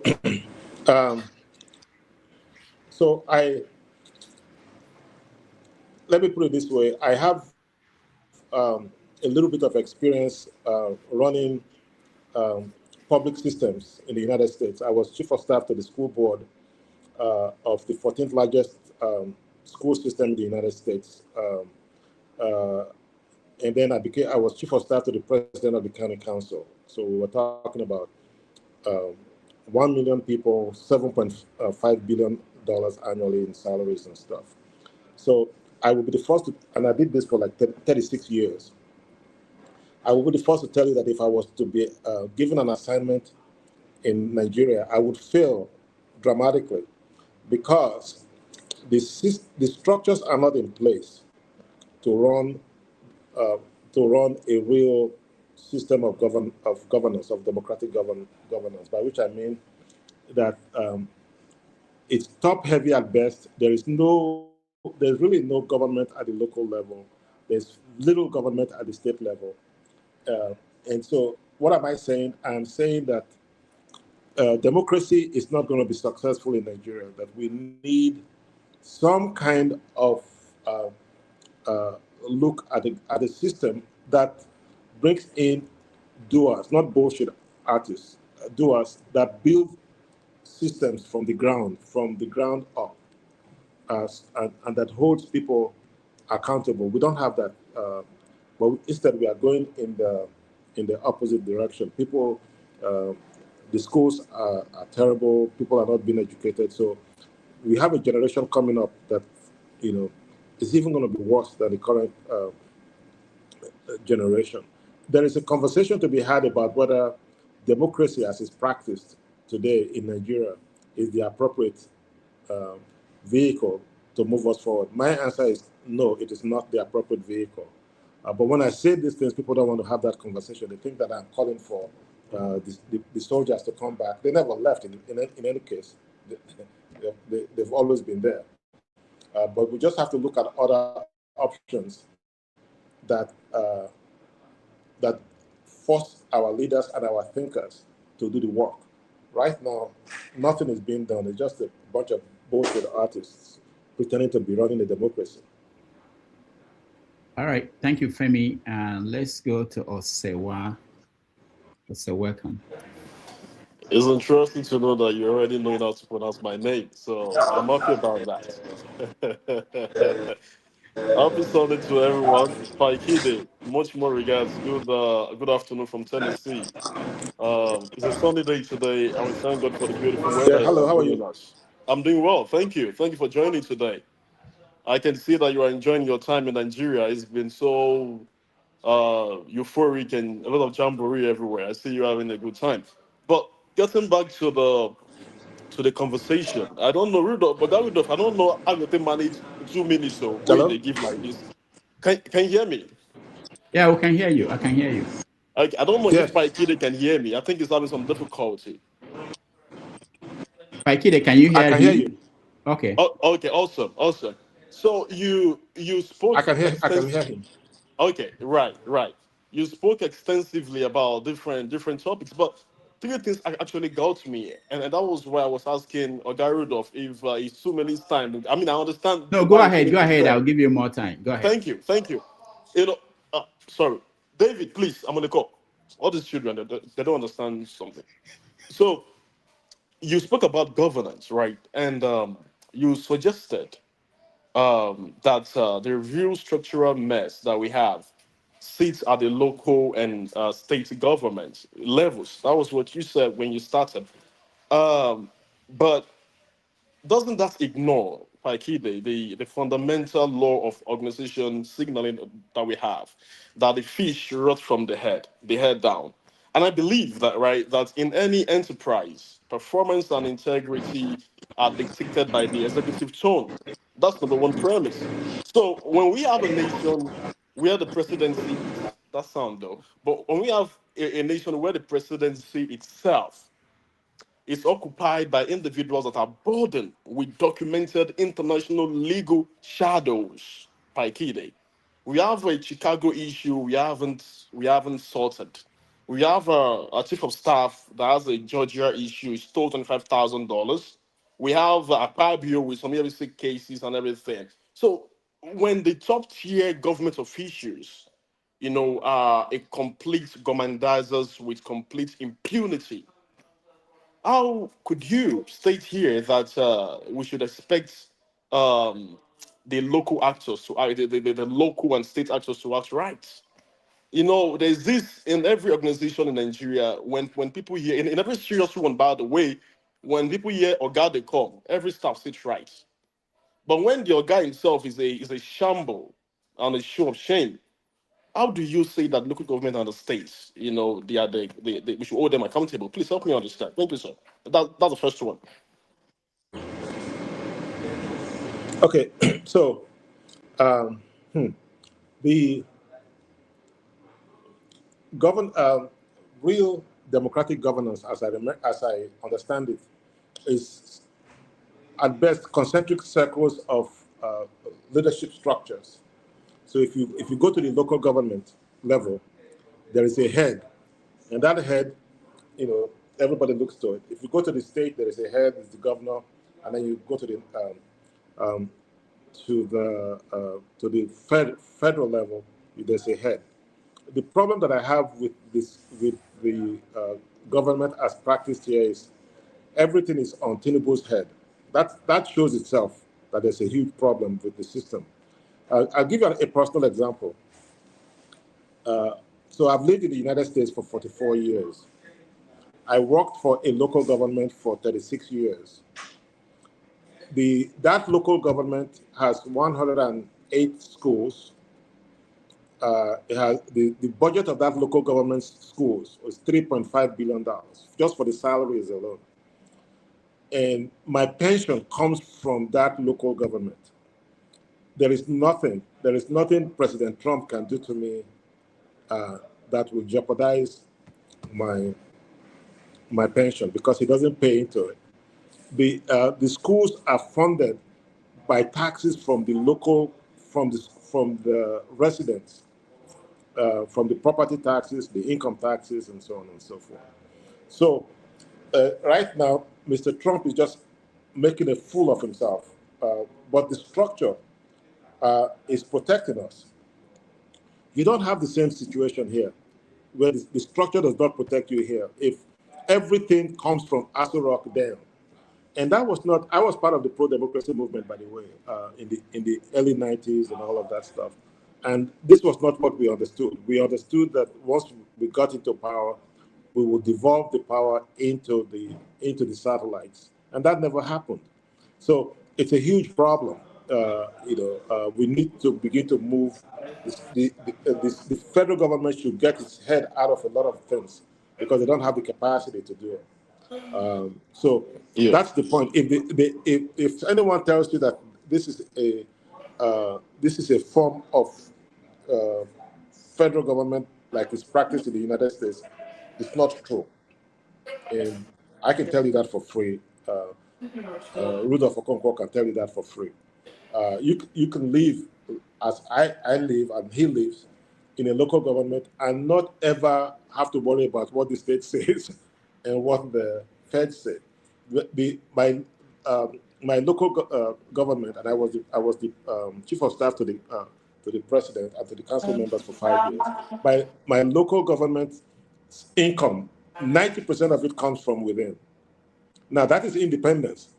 We can basically say, F you, you're not coming in here, ICE, and nothing happens. We have our own police. And within that county, within that local, we have 4 jurisdictions that have their own police.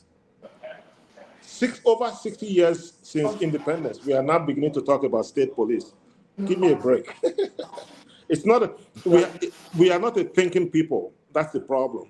We like to write books and write stuff. I'm still going to go to that thinking part in my last question. We are not a thinking people. Well, I mean, we say all the right things, but when it comes to where rubber meets the road, we're really not a thinking people. Thank you. My second question, my second question borders on the church. You kind of frame the Nigerian church largely. This is my own way of interpreting what you said as a sedation mechanism. That's what I said. And as a what? Sedation mechanism. Mm-hmm. And there's this political philosopher that would say that religion is an opium of the masses, right? Yeah. And we can talk about that extensively.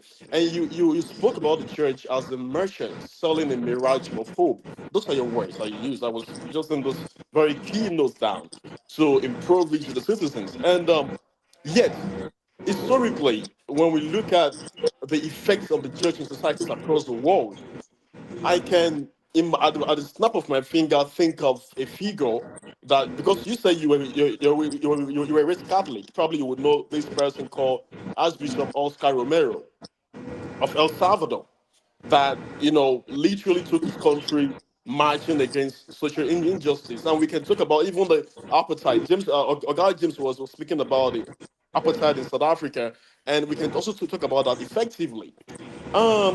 For me, I want to ask you, sir, is the problem really the Christian faith itself as an opium? Or is it that Nigeria has suffered a complete, what I call the bastardization and the commercialization of the gospel, where local and religious gatekeepers actually pacify the citizen, to shield the ruling elite? Because that's where it appears to me that your argument was leading to. Now, if that is the case, as an established modus, how then do we rehabilitate the church back to the space of prophetic protest rather than transactional compliance? What do we do? So the president of Rwanda basically said we are going to start. doing serious oversight of churches. We don't want charlatans. You have to go to a real school. You have to get a certificate, and you have to do certain things. I think that's the right way. I think that organized religion, has a very violent history, a very violent past. The ship that was taking slaves from Badagry and all of those places, one of them was called Jesus. So the Christianity has to come to terms with its uh, its violent history when it comes to black nations, and when it comes to the transatlantic slave trade.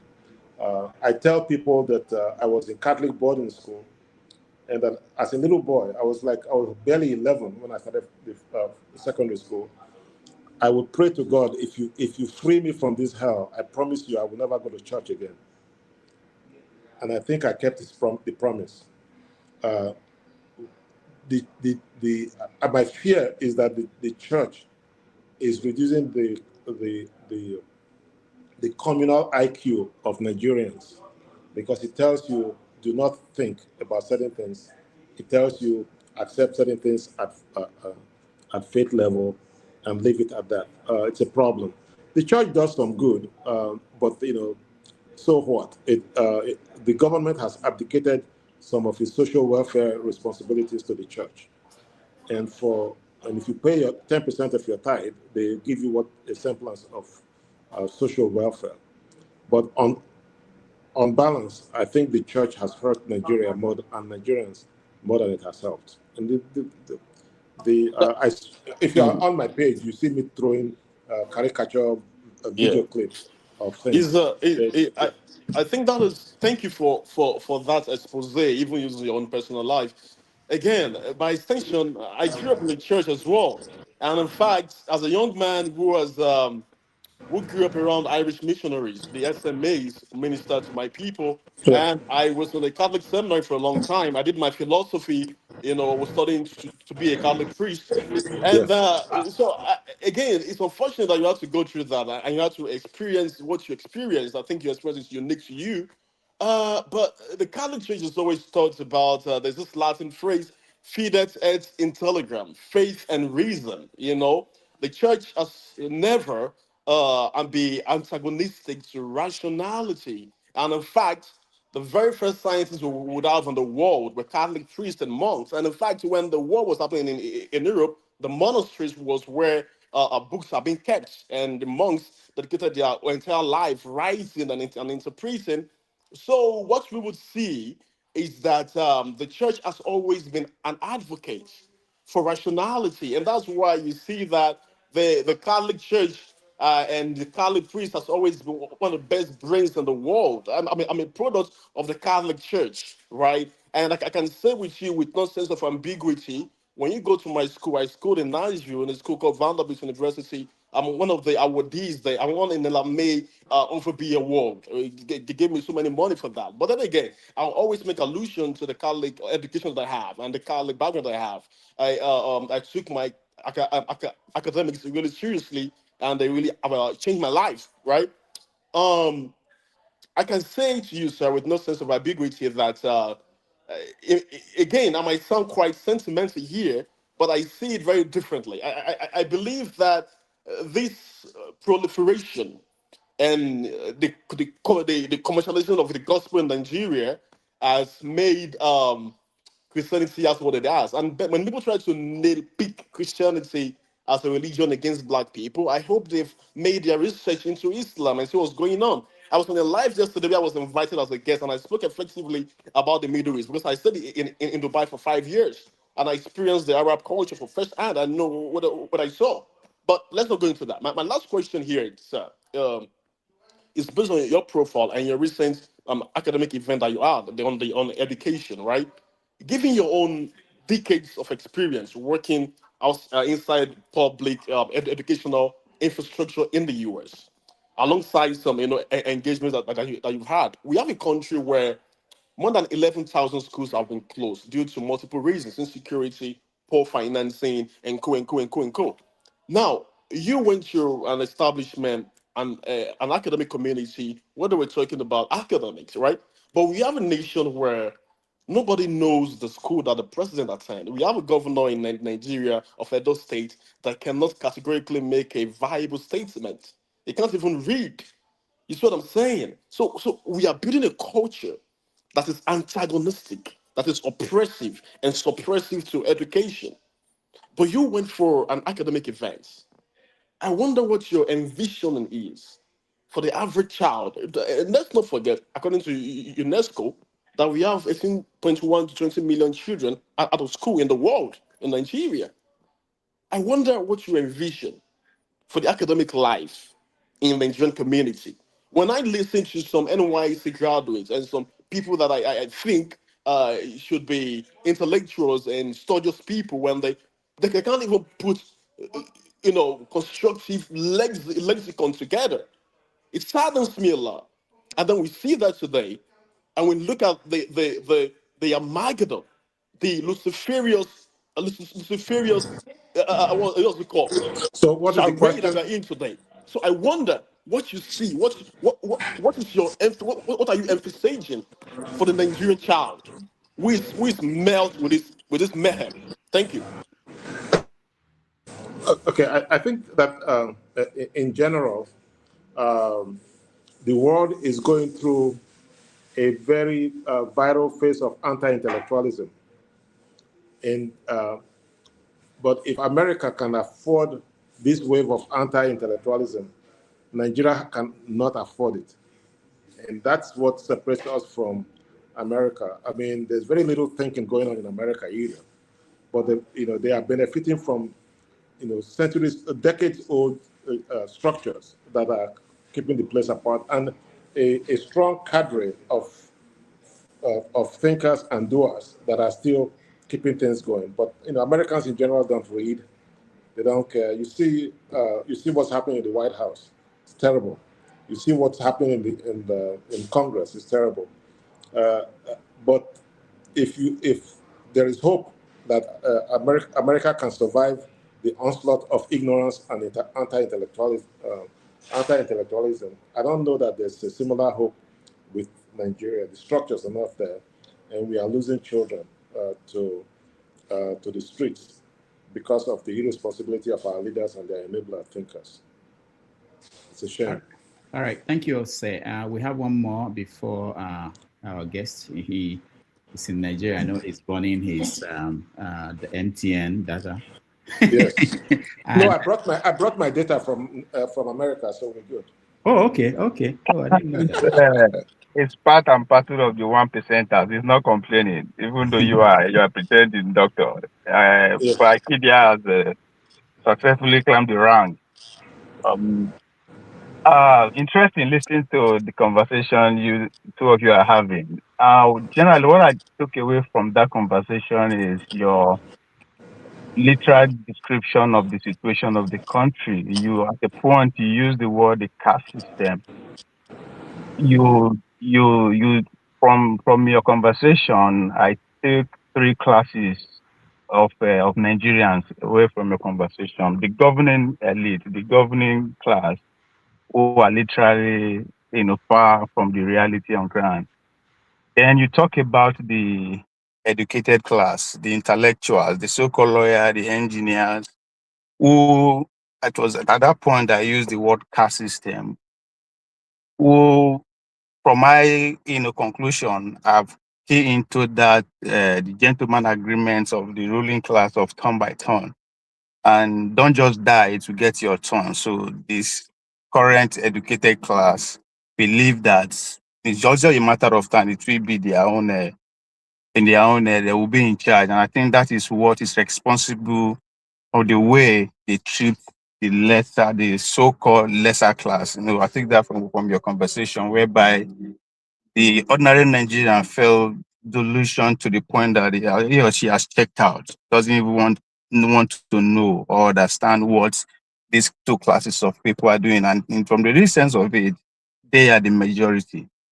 And if you look, if you're a student of history, which I believe you are, you will agree with me that it takes the experience and the finance of this middle class to organize the disgruntled, the so-called base for any reasonable change to come to place, either a revolution or organizing the system, or even as simple as taking over power.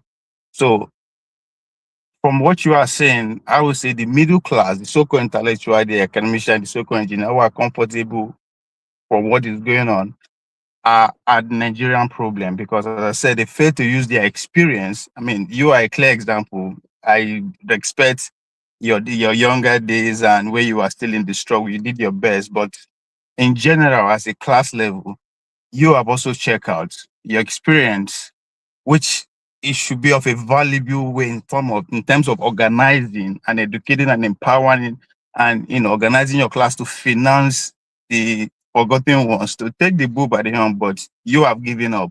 So my question now is that you have given up that because that change will not come in your lifetime, or you don't believe in the next generation to come. Next generation to come, talking about 5, 10, 20 generations from now, who will come eventually after us. And I believe their view and their way of doing things will be different.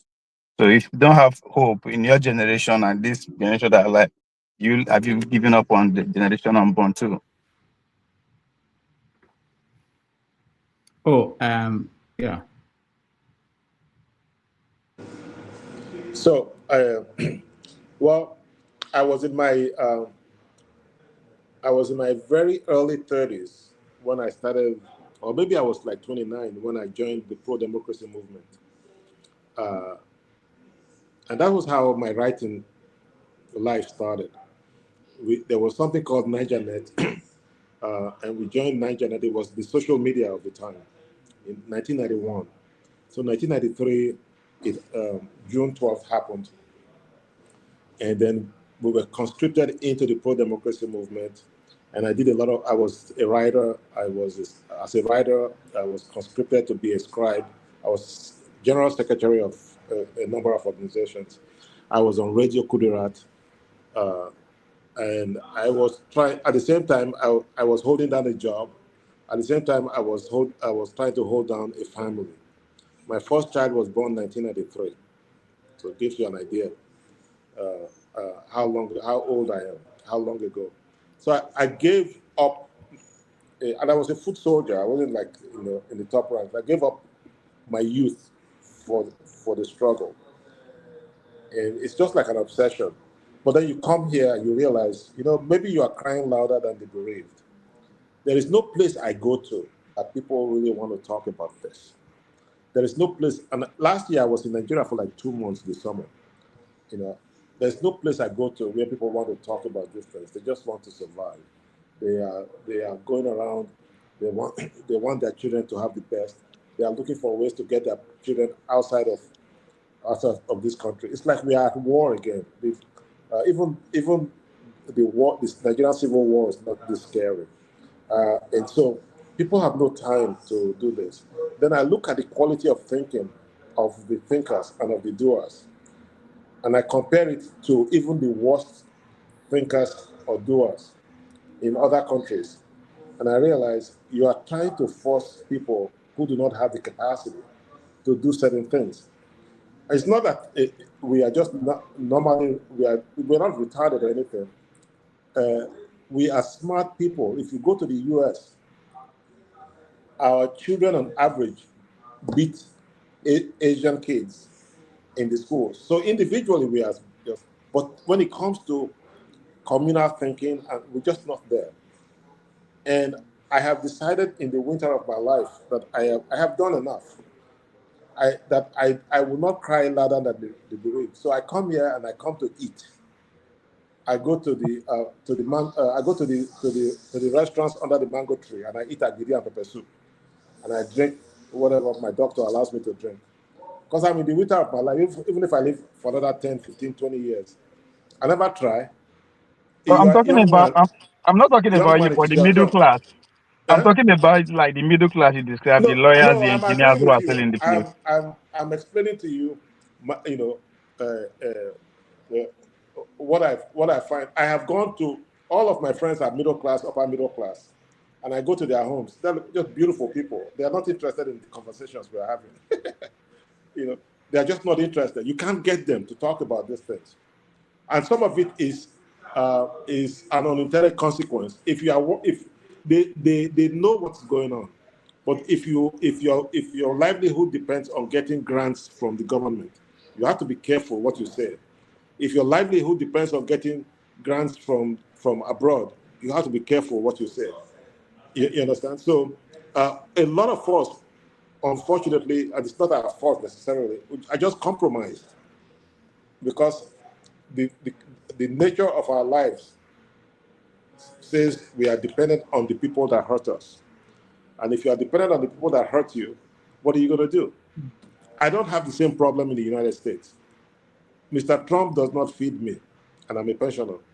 He does not feed me. He won't feed me. I can give him the middle finger, and I'll be fine. But my colleagues here can't do the same. You see, that's what I was telling you. It's a structural issue. And I thought when we joined the pro-democracy movement in the early 90s, that once we got into power, we were going to make structural changes. That did not happen. And it doesn't look like it will happen in my lifetime. It's a shame. But I'm Do you have agreeing a with reason you. for that? Do you know why it didn't happen? Yes, because we are greedy people. You know, the pro-democracy movement is a bunch of greedy thugs. The leadership, they just, if you have to include me in that, fine. But, you know, this is not, if anybody ever told me that this is how Nigeria will look like in the year 2026, I'm telling you, the only placard I would have carried would be the one I would use to hit the head of anybody who asked me to fight against Sani Abacha. Sani Abacha is way better than these criminals that are running this place, which is a shame because he was a terrible man. But in a democracy, we have witnessed disappearances, we have witnessed murders, we have witnessed all sorts of things in a democracy. That was not in the equation when many of us joined. We were starry-eyed idealists, and you know, I hate to say this, I regret fully that I was part of that process, no matter how little and this is the thing, it's a credibility issue. If tomorrow and the soldiers mistakenly come back, you are not going to find a whole lot of people saying, go back, because they remember we've had like almost 30 years of this, and people are going to say, not the same people, whatever. So it's a problem. Okay, thank you so much, Ovie. Thank you, Pa Ikhide. For those, we just want to take one question from the comment section. I don't think I was fair to them. So if you have a question, you can send it out there. I know you have to go. But you mentioned, you were talking about being, that you've done your part. I know that someone like Okendibe will say the same thing. So many people say that they've done their part. But we know what people, how people take Soyinka, for instance, Wole Soyinka, when he intervenes or when he doesn't. People still expect someone like that in his 90s to be part of this conversation. Is it right that someone at 28, like you, giving up, signing off, while we expect Soyinka, and when Achebe was alive at 80, people were expecting them to intervene? I think people generally understand that, you know, elders like myself, definitely like Soyinka, you know, for good or for bad, you know, have run out of time, and they should leave the stage for younger people. Definitely, Professor Wole Soyinka. Professor Wole Soyinka gets into the public discourse when he says something. The people suspect rightly that he's very close to the guys in Aso Rock, and they're very unhappy about that because, you know, it is inconsistent. They think with his years of advocacy literally from the 50s. But it is what it is. I did not come here to crucify Professor Soyinka. I came here to tell you that I'm enjoying Nigeria. I'm enjoying the suya spots. I'm enjoying the pepper soup. And my spirit is here. There is something about being home. that I can't explain. The food tastes better. The food tastes better. And when I was drinking, unfortunately, I think my new doctor is related to my wife because he told me I can no longer drink. But when I was drinking, the beer was better than the beer tasted better. The cognac definitely is fake here, but you can bring your own cognac with you. Don't drink that cognac. Your kidneys and your livers will disappear. So, but the beer is original. So I enjoy the food. I enjoy the food here. I actually eat chicken when I come here because chicken here is not foul, not the one that they produce for lab. And when it they is time produce for my flight, in 2 months. In 2 months, in 2 months, okay, 2 weeks. So when it is time for my flight to go back, I start crying, because here too also I enjoy the benefits of patriarchy. I know they will drag me. I enjoy the benefits of patriarchy. If I sit here, they will put food for me and they will salute me. If I go home, my wife will say, "Did you take out the trash? It's Tuesday." And I'm saying, "Do you know who I am? Me." And you say, "Hey, you came home with your bad attitude. You came from home with your bad attitude. You are not going back there again." This is a great place to be if you're a man because we are oppressors here in Nigeria. Men are oppressors. It's terrible. And but back in the States, as you know, the women are the oppressors. So when I go to the US, after I do 9 months of being oppressed, I come back here and do 3 months of being an oppressor. Life is good. I can't complain. Wait, before you go, your friend has been locked up, and I don't think he's being treated well. What do you think about Nasser El-Rufai, how he's being treated by this government? Well, it's very. Do we have enough? Do we have enough time in the day to talk about? I know. The connection is off, but I know it will make him to talk more. But while we wait for him to join us back and give us his final thoughts, let me play this video I just saw today, a reaction to what we've been discussing since yesterday, the Catholic bishop's visit to Aso Rock. Your Excellency, sir, I have 2 questions for you. One is that what do you think about the Vice President Kashim Shettima's coming back? And also, what do you think about the Catholic bishop visit to Mr. President? Well, I will start with the Catholic bishop. To me, the Catholic bishops are conscious of the country. And once they give advice, their advice is not for or against. Yeah, I can hear you. Let me stop this senator. All right, go ahead. Yeah, can you hear me? Yeah, I can hear you. Go ahead. I can hear you. Can you hear me? I can hear you. Maybe you can't hear us. Can you hear me? I can hear you. I think you can hear us. Do you mind trying to reconnect? Hello? Yeah, I can hear you. Hello? Yeah, I can hear you. We can hear you. Can you hear me? Yes.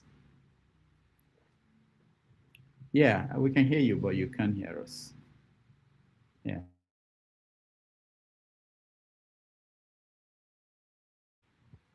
All right, so that was Ojuzokalo was reacting to see things the way it should be. There's difficulty in Nigeria, there's no doubt, and it's not the fault of President Bola Ahmed Tinubu. And we have been able to capture the microeconomy, and the micro is what we are having problems. Yeah. As I've always told people. Can you hear me? Yeah. Okay. All right. So let's get your final thoughts and your answer to the question. I think El-Rufai should be freed. There is no reason to keep him. His only crime is running his big mouth.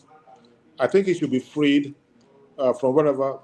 If there's anything that Tinubu has been able to achieve, is to prove that El-Rufai is a nobody.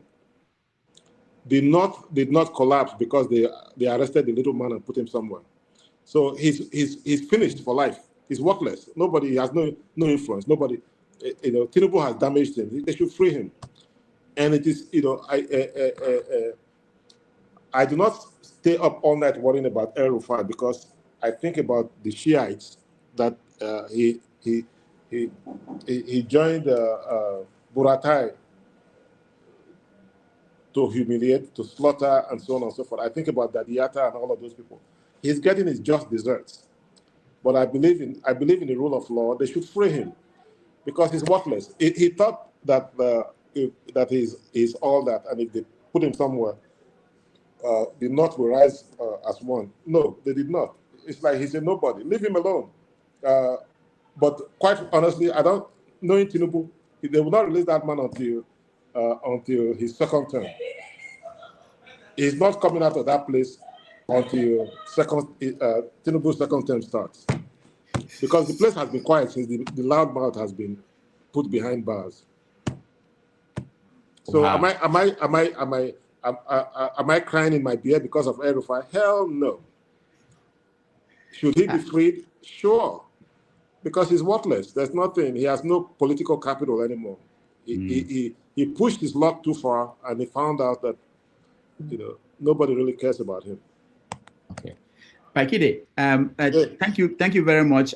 We will let you give us your final. Oh, where is he? I had KJ, who is one of our anchors here. He just showed up, but he left. Today is his birthday. I wanted to give him the chance to talk to you, but anyway. So give us your final thoughts. If you all right. So KJ is back. KJ, happy birthday to you. Happy birthday, KJ. Thank you so much. Pa Ikhide, how old are you? I couldn't miss coming to just see you, as I would say, fiscal to fiscal, eye to eye. Yeah. You know, I've been following, even though I'm trying to celebrate at the same time. I say, no, if I don't come in and just say, how you doing, sir? It no go good. Send me a lot, I beg. Send me a lot. Rudolph, now only mouth you get. KJ, happy birthday. Send me a lot. Let me pray for you. Thank you. Okay, Pa Ikhide.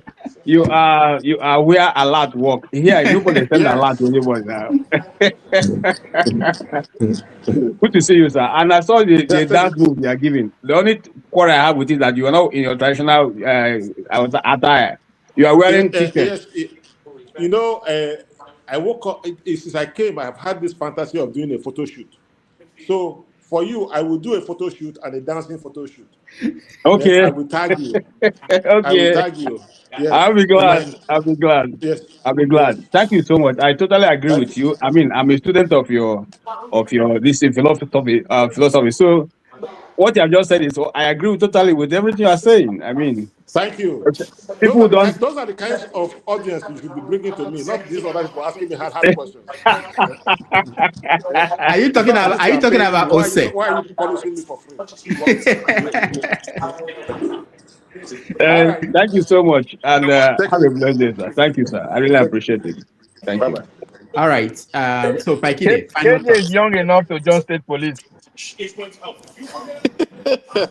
Pa Ikhide, final thoughts. Huh? Okay, man. Yeah, I'm having a great time in Nigeria. I think that honestly, we go to places like Europe, Italy, London, and we spend thousands of dollars in tourism. Bring your dollars here. You will have a great time, and spend the money.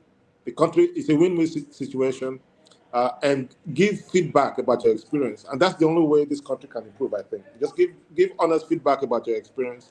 I was in Italy the other day, my wife and I. We spent thousands of dollars. I can tell you that I've enjoyed my trips in Nigeria more than being in Rome or Milan or any of those places. No. With all due respect to Italy, this is where it's at. Bring your money and spend it here, and go back home. You will be safe. The narrative about insecurity is largely driven by historical reality, which is this place can be violent. But when you're on the street, you don't see a whole lot of that. I'm serious. You go on the streets, people generally are just minding their businesses, and they're fine. See you on the other side, Rudolph. All right. Thank you so much, Ikhide. I really Bye-bye. appreciate you. And we will take a break and then we do a recap of what happened today. Thank you so much. We appreciate it.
been anymore. Everyone is getting, everyone is being good, everyone is getting.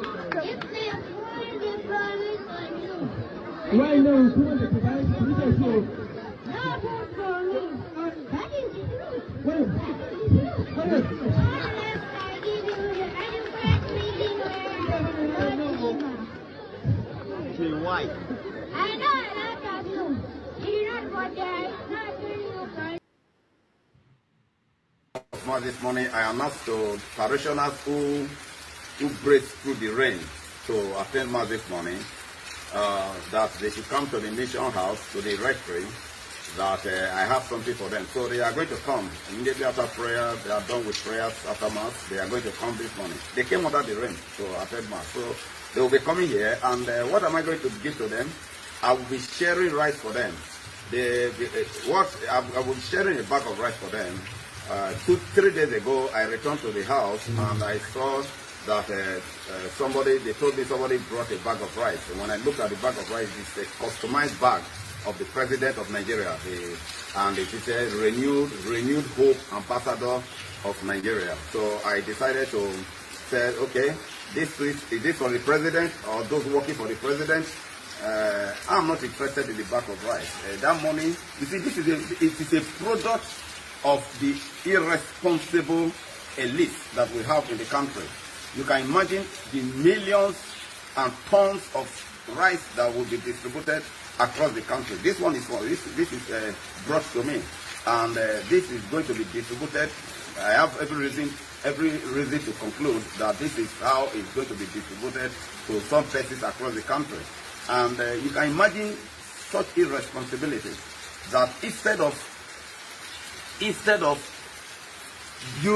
coming together, instead of the elites coming together, pooling resources together to build roads and build infrastructure to generate employment for our teen youth, what they do is to buy rice to distribute to people just because elections are coming. And so this is very unfortunate. And I felt like returning the rice, calling the person to come and carry the rice back. But on a second thought, I said, well, out of Christian charity, let me not say anything about that, return it, but share it to parishioners, and that's what we're going to do this morning. So we are bringing out the bag of rice now. Take it there, and stand it. The product of irresponsible leaders that we have, irresponsible elites. And this is what you have make of our president. And then the president is aware of this. This is very, very unpatriotic. Instead of using this money to build companies, instead of making electricity, building power plants to make electricity stable, instead of building industries, instead of the elites coming together, the government coming together to build industry, all that the supporters of the president and very jobless and irresponsible elites that we have in this country, all that they do is to do this kind of sycophancy. This is purely sycophantic. There is nothing here. And this is, you eat today and you pass it up tomorrow, and your problems remain the same. We are going to share it now. Share it to people. Instead of returning it, I thought of returning it, but I said no. Let me share it to parishioners. So parishioners that blazed through the rain this morning to come from us, as you can see, they are already coming. I'm going to share it for them. I'm going to share it for them. After all, it's their money. Very irresponsible and wicked elites that we have in this country. Very irresponsible and wicked elites that we have in this country. You are sharing bags of rice. No electricity, no good roads. Look at the road from Benin to Delta State. No good road, no stable electricity. There are no companies. Money released in billions of naira, no companies. All that the government is interested in is campaign. And you are bringing a bag of rice to me to eat. And they are coming this morning, as you can see, they are coming. They are going to share it to them.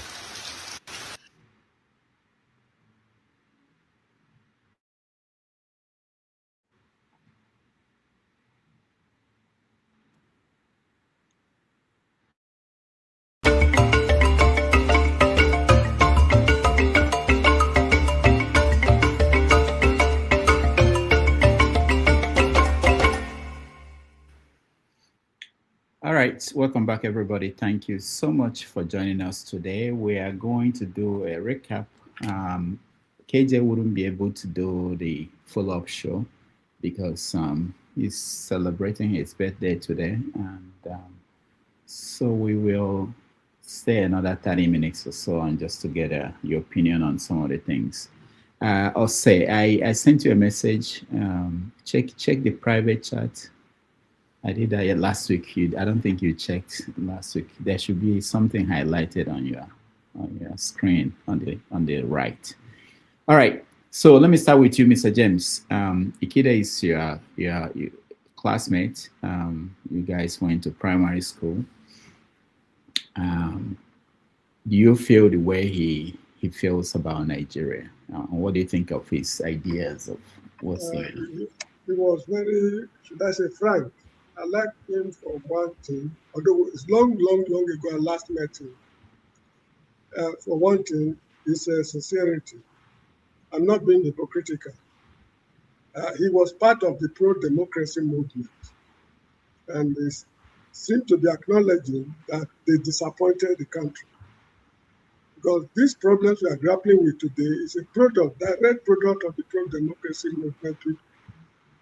They were fighting to disengage the military from politics.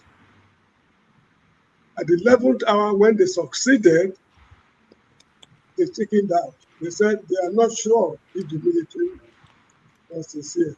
The funny thing is that people died. People were in prison. Horrendous happened in the country just to dislodge the military from politics. So why fighting that horrible fight? When victory was presented to you, you rejected. What exactly were they fighting for? It's very difficult to understand. Because this Bola Tinubu we are talking about today was one of the champions of pro-democracy movement. What have we benefited from the so-called pro-democracy movement? And don't be surprised that should the military come tomorrow, these same Nigerians we are seeing today will say the military must go, the military must go. So I just feel that the country is beyond redemption. This is why I always think of post-Nigerian republics. How should we govern ourselves when everything is finally kaput? So that is just all I have to say. I like his sincerity, because it's very difficult for somebody to chastise himself, to agree that I was at fault for what I did years ago. That's one thing I like about it. I would have asked him one question, but there was no time, and that is, can we find anything good about the devil? This man became devil in religion. Is there anything good about him? That's a question I would have loved to ask him. Don't wake up or say now you're talking about the devil. Don't wake him up. He can write a book on the devil. Yeah, this guy we call the devil, because let me tell you something funny. A certain man went on a trip to find out the causes of the quarrel between God and devil. After seeking the opinion of learned men, well-read men, he arrived at a conclusion that all along there has been a case of bias against the devil, because all the bad appellations, all the bad things they say about the devil are contained in books inspired by God. If the devil is quarreling with God and people are relying only on the messages supplied by God, they are not being fair with the guy. Nobody has ever sought the opinion of the devil. What caused the quarrel between you and God? Nobody has ever done that. So I think it is better if we also try to hear the version of the devil. What caused the quarrel between you and God? It's not only what the Quran, the Torah, Bible and others say. We've heard all those stories. Now tell us your own story in order for us to make an informed decision. And if you are going to hear his side of the story, don't be surprised that he will get many converts. Because maybe God has done things that he's supposed not to do, which the devil is very angry over. And because of the power of God over the devil, he has inspired people to come up with books to castigate him. And this is the cause of the problems we are facing in the world today. All right, James Sandai. Okay, we will discuss this issue now a little bit, but let me just hear the take of everybody on the guests we have, and then now I have a question for you, Ovie. Mr. James is asking anything good about the devil. As I've always said, the No, devil. no. I want us not to discuss No, that. I know. Okay. I just said by the way, right? I just want to talk. Devil is the first known man to carry out revolution against an authority, and he did so well that they end up with his own kingdom. So I think that's a good thing. On our guest, I think he literally, summarized everything I've been, trying to communicate here. That the ordinary Nigerian who is an illiterate, as we regard them, is not the problem, but the middle class, because now it is their responsibility to use their academic skill, organizing skill, and the little money we they don't gather to organize the poor in order to change anything, to carry out revolution, to change government, to carry out policy, anything you want to be carried out of there. That is how you do it. But for some reason, we turn it around. We point the finger to them. They insult them. They're the problem. They're the problem. They're the problem. Just like the video you played. He summarized everything. I don't know who that man is, but obviously, I think he's not part of the ruling guys. And one of those who belong to the middle class, too, wealthy. Now, they display rights where his friends or his class people designed to support Tinubu. So that's how it works. Nobody Tinubu goes, they print my name for rights. No, now people who are benefiting from him, and which literally are the middle class, whether they are engineers, they collect contracts, the lawyers, and the rest of them, they are the ones who did that. And again, the man is. Hold on. Don't exonerate the party and the Tinubu campaign organization from that. Hold on. Your guest talking about class system. Anybody who's already in power, what are you expecting from him? Make him come down with you. They are gone. Now, people where they look for power, now we go they look up to. Because now they go guide us. Now they understand. Now they get the money. Now they get the experience. A man who is already sitting in power, what do you waiting? If this can't now, if he decide to down with you now at his own discretion. Because in our society, we expect them to do something. We are expecting a fellow man like you to do something. Of course, that is on discretion to do whatever I want, expectation. No, what I was referring to was the people that probably bought the rice and put the name there. You're making it look like it's not the party, it's not Tinubu's campaign people, that is maybe someone who benefited from the government that did that. I'm saying that it's part of the budget of every political party. How do we mobilize people? And if they think it works, if they think by giving them rice or meat it works, they will do it. So I am speaking based on your guess. Your guess classify waiting in the sea for Nigeria. You know, talk party. You talk about engineers, lawyers, how they treat the lesser ones. Now, poor person will no see food job. Now, go buy bag of rice and won't share the support to Nubu. No, it doesn't matter where that party, which party that person belong to. A PDP and APC. There's a class system. Once you don't get more money finish, anybody with the serve under you doesn't deserve to any other. It's used a phrase. They have to say we be, to say those class of people, they be white, they would have been a racist. So there is a clear demarcation between people who are sitting in power and those who are immediate, who are looking to get in power, and every other person else. But we are expecting every other person who has no knowledge of what is going on, not to talk about having the financial power or the organizing skill, to carry everything in his or her head. They are delusional. They've checked out of the system, according to your guest. They've checked out. So any society now, the educated class, now then they organize every other person. That is their responsibility. But in our own situation, they know if they decided to do that, even then they will not be recognized because they are also fraudulent, just like the people they are complaining about. That man, they showed that video for every average Nigerian to be angry. That's how they want us to do. No good, they best.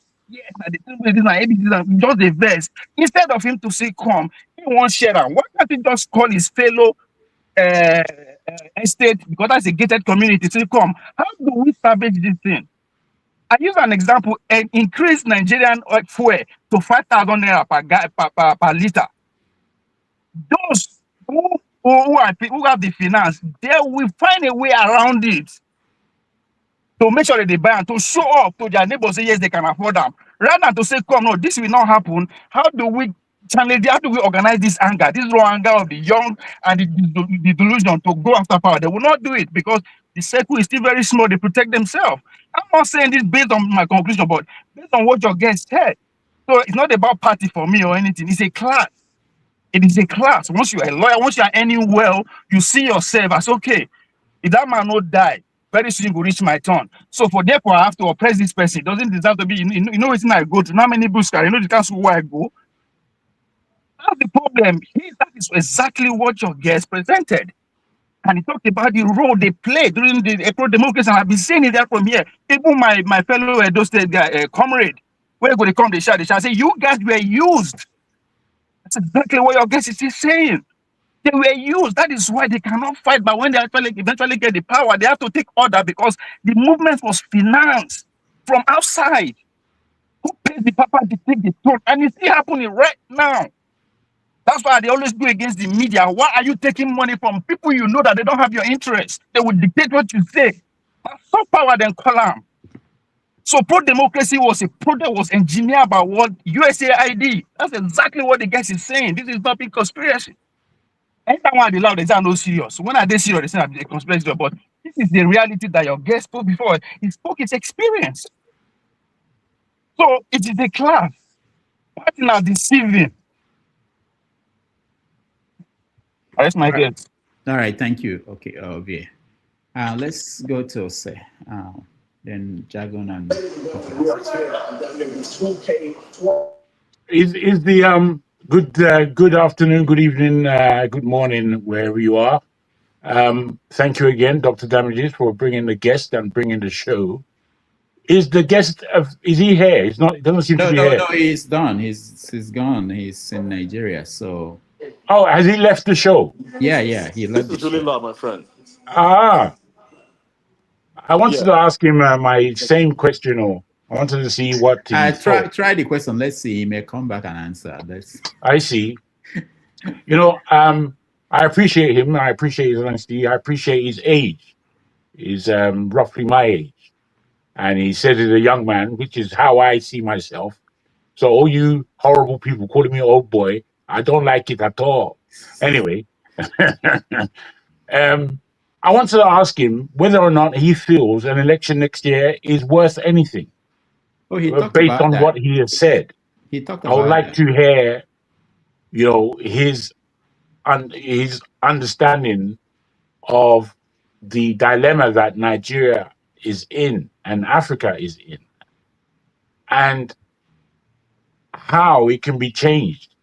Because everything that has been said, I can agree upon largely, in that we are. It seems to me that the world is on a train ticket. They have all bought tickets to where they don't know. They don't know where they're going, but they bought a train ticket. And in buying the train ticket, they have entered into the frame, the gauge of the Western world or as the powers that be. And is there any real way of us breaking away? Because our leaders aren't doing anything. In fact, when you look across the board, I can hardly speak about a leader that I would like to see. I'll prefer you, Dr. Damages, than most of those who have appointed themselves as possible leaders or possible presidents for Nigeria. I'm very, very dismayed, generally.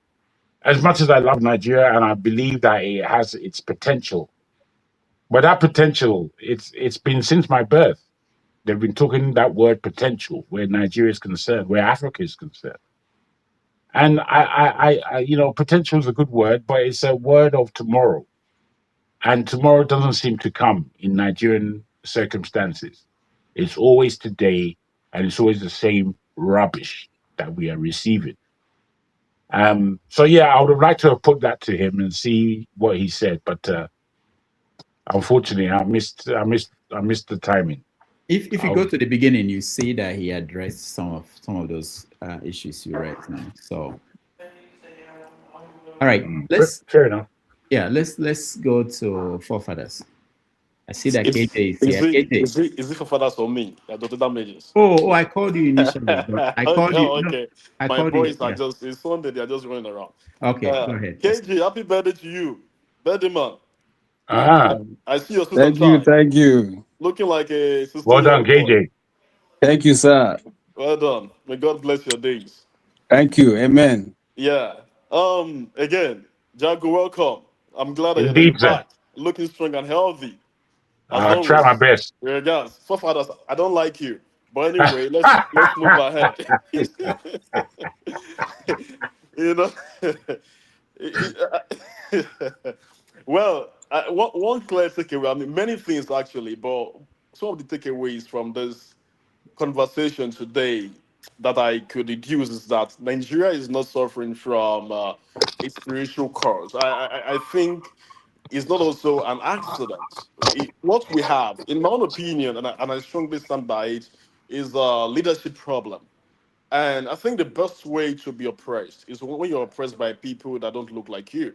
The worst way to be oppressed, the worst way to be oppressed and suppressed is by being oppressed by people that look like you, because then you become conflicted. If our leaders are still Caucasians from the mountains of Caucasus, it would have been so direct with our reproach and know where our enemies and what our enemies are. But they have successfully put people that have black skin, but their minds are white. Their minds are Caucasians. Their minds are they have oppressive minds, and that was a success on their part, because what we see is that we have leaders that prioritize the interests of our masses against the interests of the local people. First thing is that I think Nigerians are very scared of the mirror. I said it yesterday. Before else was there. When we look at the mirror, we hate what we see. We don't like it. We have a disdain for what we see, because we keep pretending. One of the things that I was trying to take across to the guests was that I do not believe that our problem is the local and state government. They do not operate in a vacuum. They're not operating in a lacuna. It's always been said that when a fish wants to get rotten, it starts from the head down. So when we have the executive tone at the very top, that is defined by a moral compromise in Nigeria, that has international issues everywhere, what does that do to a nation? The first demerit of that is that it gives a green light for a lower level of governance. Nobody takes anything seriously, and the world sees this. How do you tell me that the leader of your nation is an ex-convict in another nation, even though they try to make us the argument that he's not convicted, but he has a crime anyway? Is legally bound to another country? Is beholden to another country? Nigeria, we have a global profiling as Nigerians, and it's not because, as you remember, we talked about this yesterday. It's not because we are uniquely dishonest, but because we have leaders that nobody respects in the world, and the world profiles Nigerians because our foreign powers know that our leadership lack the moral authority. The most beautiful gift any leadership of a country can have is moral autonomy. When you lose your moral authority, nobody respects you. And if nobody respects your father, nobody can respect you as a child. You lost it all. So I'm trying to say to that guest that, hey, well, I understand this point, viable point. But then again, we need to get leadership right. It's very important. That is why every serious organization, they are very particular about the kind of manager that they employ, the kind of CEO of the big business. When you have a rubbish manager, the whole enterprise goes down.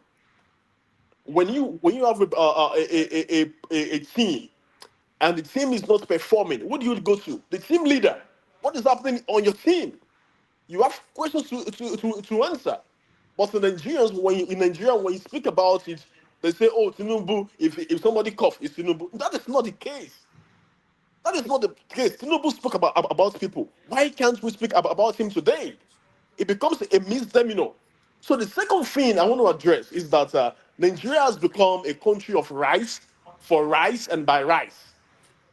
Palliative care in the hospital system is not established to make you get well. It's established to help you manage your situation. No country succeed on managing the populace. We cannot run a government of palliative. Any small thing, give them eba, give them rice, give them 50 kgs of rice. That is political bribery. And you know, there is a common theory in philosophy where Plato wrote a beautiful work of the allegory of the cave, where all the people are seen as shadows, shadows of reality. The very first time they came in contact with reality itself, they were arguing that in fact, the reality that they see is in fact a shadow. So they've taken the shadow for their reality. And the guest made a very vital point, actually. He said, many Nigerians have not experienced what good governance is like. That is why they cannot comprehend what they are missing. They cannot comprehend how much dehumanization they are going through.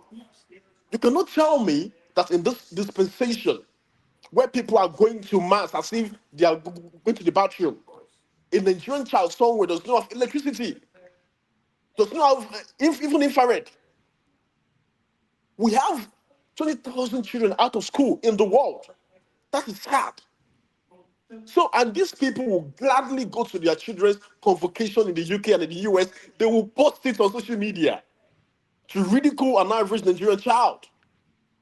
Not many people will be as lucky as me or as many of us to go about and study. Many people cannot afford it. Millions cannot afford it. So what happens in that kind of situation? So I think it gets to a point where we must be able to face our reality. It goes back to the Latin word, speculum, the objective reality, the objective truth. And you know, what the Latin man calls truth, veritas, it goes a long way to show you the deeper meaning of what that means.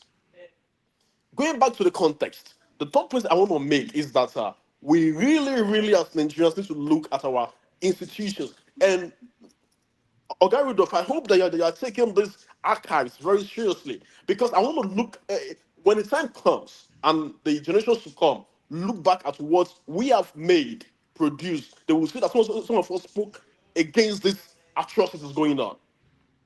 I hope that YouTube will last 100 years so that they will see, even if nothing has been achieved in our time, they will say, okay, there was a guy called Chukwuemeka that spoke against this rudimentary Armageddon we are facing in Nigeria. This is really a sad thing to behold. Now, the guest has spoken about the church, and as a product of the church, well, there's some truth to it, because even though the truth could be quite painful, I still look at it because it's good. Now, they said the church can't keep acting like a merchant of cheap hope, but hope is a very beautiful thing. In America today, you go to the medical, I work in a facility, you see young people, they're so hopeless. And one of the things that makes someone go having anxiety and all this kind of medical diagnosis is when they lose hope. When we take the hope factor from the Nigerian community, you cannot overestimate how many people are going to go to press in Nigeria. How many Nigerian news have you opened, Dr. Rudolph, that you see something that makes you laugh and happy as a Nigerian? None. And an individual person gobbles and consumes that on a daily basis. The only place you can go and have some form of rudimentary succor, solace, is the church. The church should not be afraid. It will be well. They need that. When you take the hope factor from the Nigerian community, it is doom. Now, some people are actually using this against the people to stifle from them and to get them beholden to their own selfishness. That must be said. But then again, the church factor, the faith factor, is not just a business center. So people might make it their business, but it's not a business center. It's very important. And we certainly can't build a serious civilization when 11,000 schools are shut down. As I speak to you today, there are many children that won't write their jam next year because of insecurity. The bishop went to see Oga Chief the other day, and he was saying that all is fair in politics. How dare you say that? All is fair in politics, meaning the end justifies the means. That is outrageous and ridiculous to say. Meaning you can win by any means possible. And that is what they have reduced the Nigerian politics to. All is fair in politics. Ridiculous statements to make as a country. So we cannot build a nation on that. Now, this is a question, my last summit here. Where does this leave us as Nigerians? It leaves us with our own choices. I don't believe that we are a cursed people. I believe that we need to get to a point, just like the French people at a point came together to let themselves to be united by their suffering. Nothing unites people more than suffering. And suffering is very important because it makes you see your handicapness. It makes you see what you're missing. It makes you see what you're losing. And Nigerians must understand that they are missing a lot. That is a lot they are missing as a human person. I stayed in a village in Sharjah Emirate in Dubai for 5 years. As deep as that desert village is, there's 24/7 electricity. There's a good road network there. That's in an Arab nation. As bad as Yemen is that they are fighting their war, there is still electricity there. What are we talking about? Nigerians have been deprived of basic human amenity. But then again, one thing I don't even like about the guys and what it said, I understand trying to paint a good picture of Nigeria, but Nigeria is suffering from huge kidnappings. When he went to Nigeria, probably he stayed in Lagos and Abuja, the cities. Go to Benue State and see what's happening there. Many local communities have been ransacked by these guys. They even take taxes. The audacity that the temerity that you have to go to a church and go and give them rice with your face on it. You have no sense of sacred. I'll leave it here for now. Thank you. All right. Thank you so much. Let's go to... If you don't mind, before Father, I beg your pardon, if I just have less than 5 minutes, I just want to make a comment and I run off. Okay. I want to start from the last speaker. My brother, come back from Alice. I greet you. Thank you so much. And Jago, I greet you too, and everybody, forefather and my dear friend Ovie. Listen, my brother, what you said, I would have loved to agree with you. I would have loved to agree with you. But right now, I'm more towards Jago and Ovie. Why do I say that? War did not unite Nigeria. Peace have not united us. Political party didn't unite us. Hunger have not been able to unite us. Kidnapping and buying of people in Nigeria have not united us. I think the horse have left the stable since. It's not going to come back. It has bolted. So the only thing that can unite us now is division. Unless we have a leader who will have some of the qualities you have enumerated. You see, it's a class fight, I agree, but I don't also want to go with Ovie because sometimes he oversimplifies it. Because if what he's saying is true, then there should be no country in the world that has a good government that is running the affairs of the ordinary people and taking care of they are poor, you know. There are many countries in the world where not everybody is a big man, and they are still, you know, everybody is comfortable and surviving. Nigeria is not an exception because we are among the League of Nations. But unfortunately, even the hunger, it has now become my tribal hunger and your tribal hunger. So if your tribal person is ahead of the government, you don't mind. You can starve. You can go to bed without eating, as long as it's your man that is at Aso Rock. You don't mind. You know, they don't mind. So you see that when the society have been fragmented to that level, It's only God that can bring them back. It's only God. Listen, when the children of Israel, when God sent the deliverer to them, which in the man of Moses, they asked him a question: who have made you a leader over us, that you have come to now begin to shout and tell us what to do? Is that not what is going on in Nigeria? It is what's going on. The few candidates that we know have the the know-how to be able to turn around the economy. We question them. We ask all kinds of uncharitable questions and try to paint them in the same brush that every other person will be painted. Is that we don't have a good candidate in Nigeria? We do have them. The system will not allow them to come to the fore. And the ordinary people that are supposed to make the change have refused to come to the street. In France, the French Revolution was because of bread. Is it that the big people couldn't afford bread? But the poor said, no, this is too far. We will not stand this any longer. Just some few, years ago, we had the Arab Spring. Even though it had not brought the result that was needed, yet there was some form of change. And the people who are the hem of affairs now know that they are not only ones who can dictate what happens. See, I have tried to look at every aspect where the change will come. Even amongst us, the Biafran people who are asking for a different country, there are people amongst us who are also eating from that table, or at least picking the crumbs by the table, who will not even want to mount that same truth that is, at least everybody can see glaringly, that what Mas Nnamdi Kanu said many years ago is what is playing out in every part of Nigeria right now. So the system is so fragmented that every time you pick up something to read, you will see biases from almost the writer, the speaker, and all that. So we need someone who has a heart to know that this is not how a nation is built, to go back to the drawing board and maybe consult what do you now call for a national conference, like I've always said, of all ethnic groups.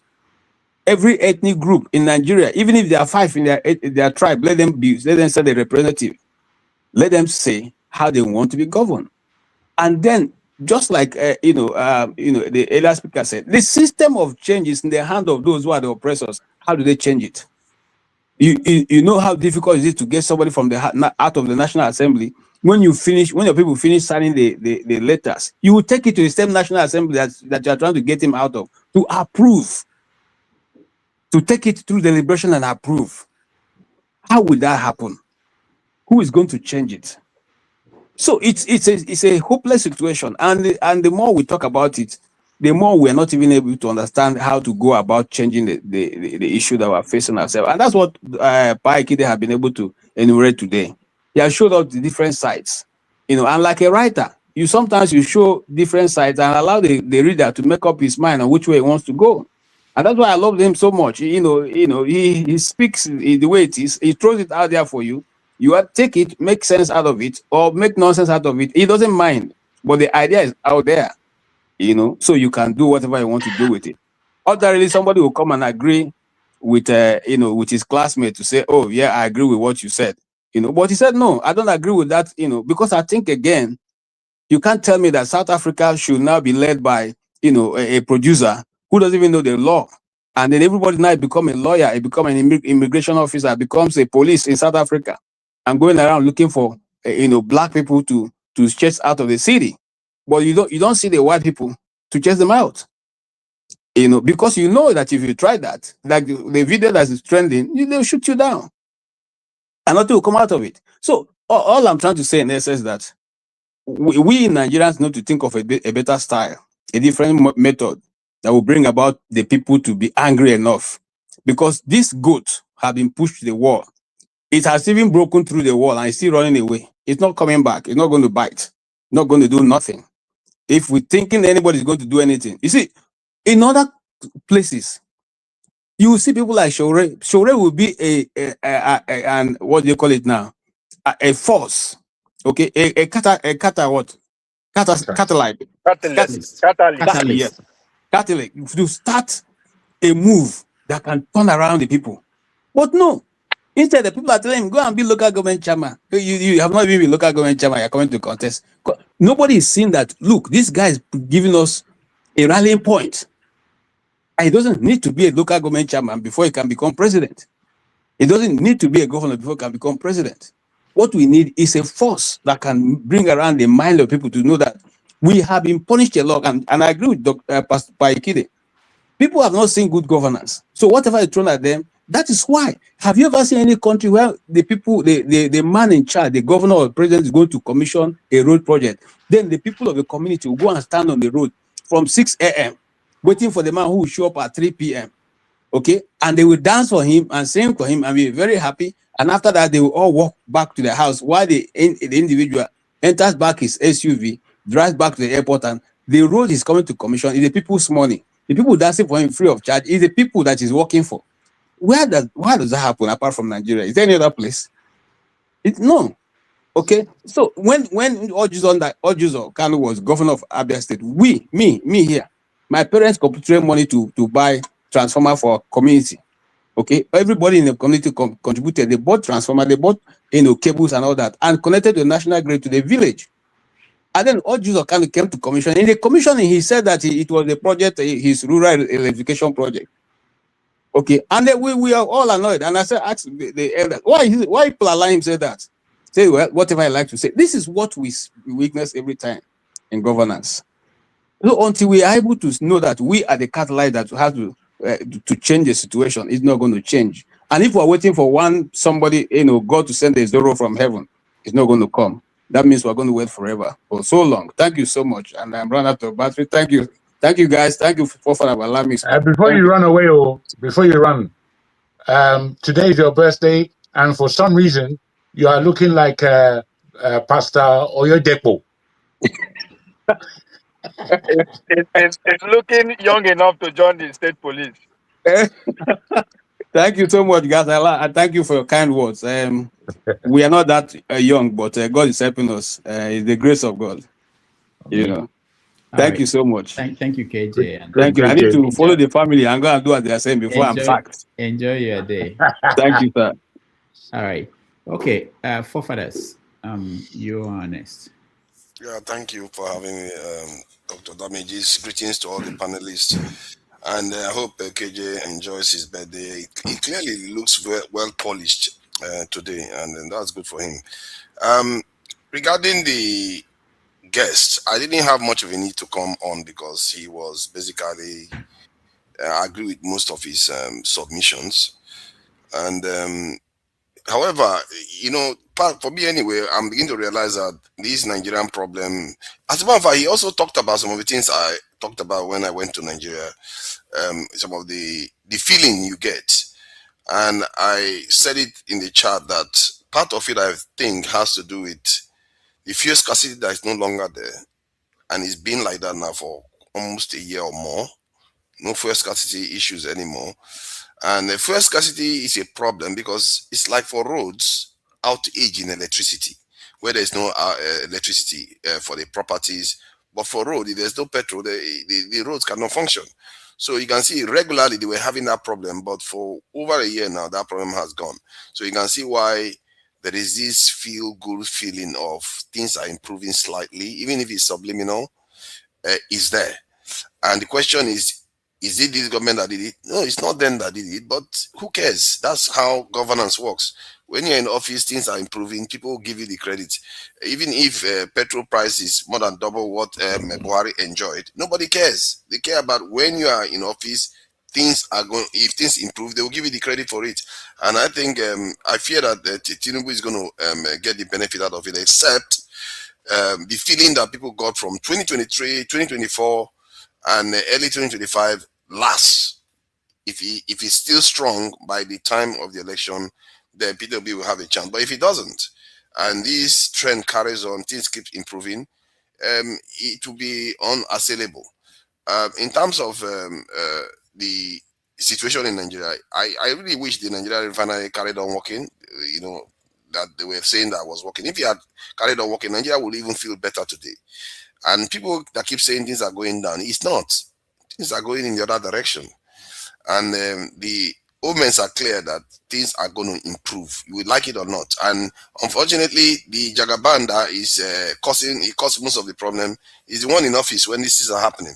And he has not done anything to amplify the gain. If anything, from what I gather, he's trying to remove electricity subsidies now, which depending on how he does it. I hope he doesn't do it the way he did it with the petrol one, because if he does it like that, that's the way he yanked it off the petrol one too, then you're going to have a big problem in Nigeria. You know, that was, he could create a kind of inflationary pressure on the economy again. I hope that doesn't happen, because that would be a second sabotage, kneecapping in the Nigerian economy. So it's something that we should watch out for. That said, in terms of his submission, the areas I see gaps is this idea that, you know, our people, it's okay for our people to travel overseas, and the idea that you relax when things are, you know, just because you are elderly, you relax. I think where we are right now, of course, you can, that's an individual choice, but I feel like where we are right now, I think our people underestimate the dangers that we are in. We really underestimate it. Just because things are improving or things look normal, things have been like this since 1960. I've been saying it. I never considered Nigeria secure once. I never considered Nigeria a strong country. I've never considered Nigeria a threat to anybody. We just talk as if we are a threat. Who are we going to threaten? We have nothing to threaten anybody with. We don't have a say in the bigger scheme of things. Till today, our people are still in delusion, thinking that, oh, somehow we still matter. No, we don't. And this idea that we can go and relax, it just shows that the people we criticize, that our leaders don't have ambition, don't have vision, we are them. We don't know how deep in trouble we are in. And when I see like the forest guards, state police they're talking about, all the things that they are doing, people don't understand how significant they are. If Nigeria actually goes ahead to get state police that are armed, that are recruited from scratch, they are not part of the national police, they are recruited from scratch, the forest guard, they increase the size. This will be one of the first time as a nation we've actually had that kind of high level of security posture. Let's say we recruit up to 300,000 state police and another 100 or 200,000 forest guards. If we did that, that would be one of the first time Nigeria has even shifted their security posture slightly. So for me, Nigeria has not come out of the doldrums at all. If there was a clock that, you know, when the clock goes to 6, we have gone halfway. 9, we've gone to third of the way. Then it goes back to 12. Then we are all the way. We've not even gone to 1. We've not even moved anywhere. We've just where we were when we were defeated in the colonization wars. That's where we still are. Let's make no mistake. Strategic. As a matter of fact, we are in a worse position now, because the oppressors have more technology to be able to do far more harm to us than they had the ability to do before. They had to resort to indirect rule. Now, if they wanted to do directly, they have the power to do it. If they want to take everything, they have the power to take it themselves. They don't need anti-malarial nonsense. All that stuff goes away. They can do anything they want with us. So I don't understand. Maybe I'm sounding alarmist, but it's just the fact. Get this thing. It's just the fact of our predicament. People think that we are out of the woods, and that's one of my biggest fears. If the economy starts improving now, and our security situation improves a little bit, like to the way it was in the 1970s, people would think our problem is solved. They will forget that that same situation we were in the 70s led us to where we are now. They will not understand that no, where we were in the 70s was not good enough. We need to be truly sovereign. The fight that Iran is fighting right now, the fight that the Chinese have fought, the fight that the Indians have fought, we need to go through that process. If you don't go through that process, if you want to free yourself, if you think it's going to happen like with some kind of a gradualist movement, it's not going to happen. No. Your operators are not stupid. They are going to make sure you earn it. Because that's how it works in this world. A question, please. Yeah, please go ahead. Thank you. Do you honestly see Nigerians as you may look upon the Iranians? Do you see them as similar in any way as a man, and how I don't know if you've met any Iranians. The way they behave is completely different. Or they don't behave like us in any way at all. They behave in a way that tells you that they have a code of conduct, a practice, and a deep understanding that's beyond their religion. Their religion of Islam is secondary. The Arabs know the Persians very well. They're not to be played with. So what you're saying is we agree. But when it comes down to Nigerians being at the helm, they're not the same people as Iranians, though.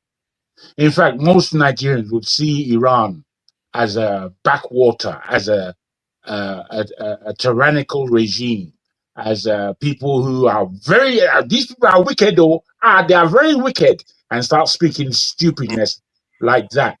That's our people. We're not people that think, as has been said. We're not people that have girth. I think you all understand what is girth. You understand? We're skinny bastards in terms of being able to operate in the big man's world.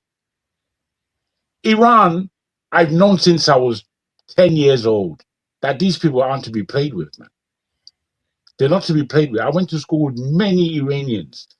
For my birthday, 13th birthday, my mom gave me a beautiful watch. It was a Patek Philippe.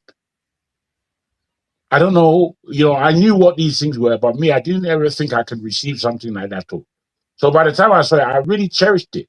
With a hunter jacket, I don't know if you were in London to know what that was. It's a leather jacket, beautiful. At school, boasting with this new clubber that I have. The cleaners in this boarding school that I was at, they stole my stuff. I was so angry. So angry. Men, you understand? The Iranians in the school found out that it was the cleaners that stole my thing. So one day, a gentleman by the name of Tamis, he came into the recreation room. He called upon his brethren, Aleph, Beku, Hamza, come up. They went. We ran and followed them. Bruh, they called these cleaners who were men at the time. I was tall, but young. Bruh, the way they broke these people up, broke them up, simply because they stole. These Iranians, they didn't like me or dislike me. It wasn't like that. But it was principle that they were dealing with. They broke these people up. When I saw this vision, I knew that we as black people, we can fight physically, no doubt, but we can't fight strategically because we don't think. We don't think. And this is we all what has been said. I listened to Oyewekan very, very well, and he spoke much sense. The only thing is, you're dealing with Nigerians. You're dealing with Nigerians who are weak back. Let me take it from there. We're weak back people, Joe. Weak. I think we are see everything that is happening in Nigeria it can be explained whether it's Ovie to Otilosun. Ovie. Hold on now. Can we stop interrupting now? Come on, let's sorry. have some courtesy, please. Sorry, go on. The problems we have in Nigeria can be explained in so many ways. And part of it is because we have not been blessed with the course that the Iranians have. Yesterday, I was listening to an Iranian professor testifying to the fact that he survived chemical weapons, and that the West blocked them from getting access to masks when Iraq was using chemical weapons on Iranians, that they had to go and get their masks from North Korea. That the West and the Israelis were blocking Iran from getting something to treat themselves when they have been subject to weapons of mass destruction. So these are people that were forged.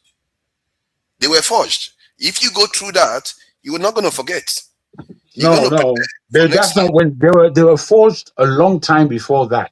I'm telling But they you. were also defeated. See, my point is that No, defeat is what you win or lose. You have to take the reality of it. let me The finish my fact of point. I hear what you are saying. They were forged. We too have been forged. We have been around even longer than them. Historically, you can go far back. We sometimes we act as if we just emerged no, from. you're right. I'm listening. I'm listening. So we have been around for a lot longer than they have. So the fact that even the Chinese, what every single one of them did, all these people that we talk about, no matter how ancient they are, they changed. They had to. Because the world that they were dealing with, they know they have to move. And as a matter of fact, even if they had the will to do it at first, they didn't do it until they were pushed. Iran was pushed to this position, not because they were just sitting there saying, we have really genius, so let's push ourselves. No, they were forced. Imagine being subject to chemical weapon attacks, war continuously. For almost a decade, you were fighting, and then you watch America going to the next country next to you, destroy the country, and you are sitting there like, hey, these people are going to come for me. After all, they hate me too. You will prepare. You're not going to sit there joking around. The same thing with North Korea, that watch 80% of the structures in their country get destroyed. China, the same thing, subject to horrendous attack by the Japanese. All these people experience some serious cataclysmic event that they had to react to, and we as Africans have not been subject to that. So you can put that as one of the reasons why we are the way we are. We think it's optional. The reason why we think it's optional, because we've not been subject to these things. I can agree again, which is the explanations are not sufficient for me. What I would suggest, like if you just look at the panel right now, somebody like Dr. Damages, the way I see him, we're not all fighters, but we are all privy to our own point of view.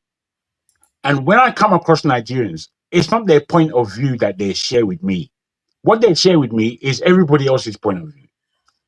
So that means that they're almost not involved in the kind of thought processes that it takes to have a protective society. We accept everything and we don't want to fight. As I said, somebody like Dr. Damage, he's a very cool, calm, collected individual. But I cannot see him in a confrontation, in a real confrontation that is like a life and death scenario. Most Nigerians would run away from such a thing. They'll run away. I've seen it. That is true because of our realities now. Because of our weakness. We don't understand. Inherent weakness, because otherwise other It's people inherent weakness. We don't like to fight. Can I We come in don't now? want. Yes, please. I think, again, we are deceiving ourselves.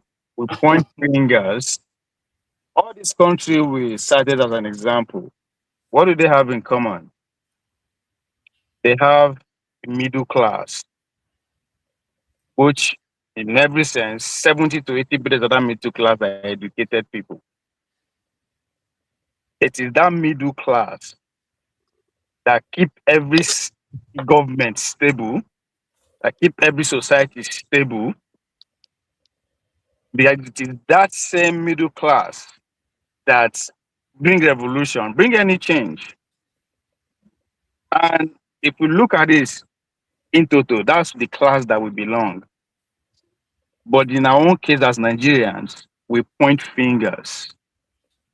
KJ started French Revolution as an example, talked about the glossary. French Revolution was engineered by lawyers, doctors, engineers, those people who are fed up of the system because they are the ones that understand the system. And they went down to the people and mobilized the people. That was what sparked French Revolution. Mohamed Gandhi had to go back to his village and start teaching. As a graduate from where our brother is, I have to go back and start teaching because you have to. It is the people who are educated that understand the government they want to change. They understand that they want to change. No village people understand.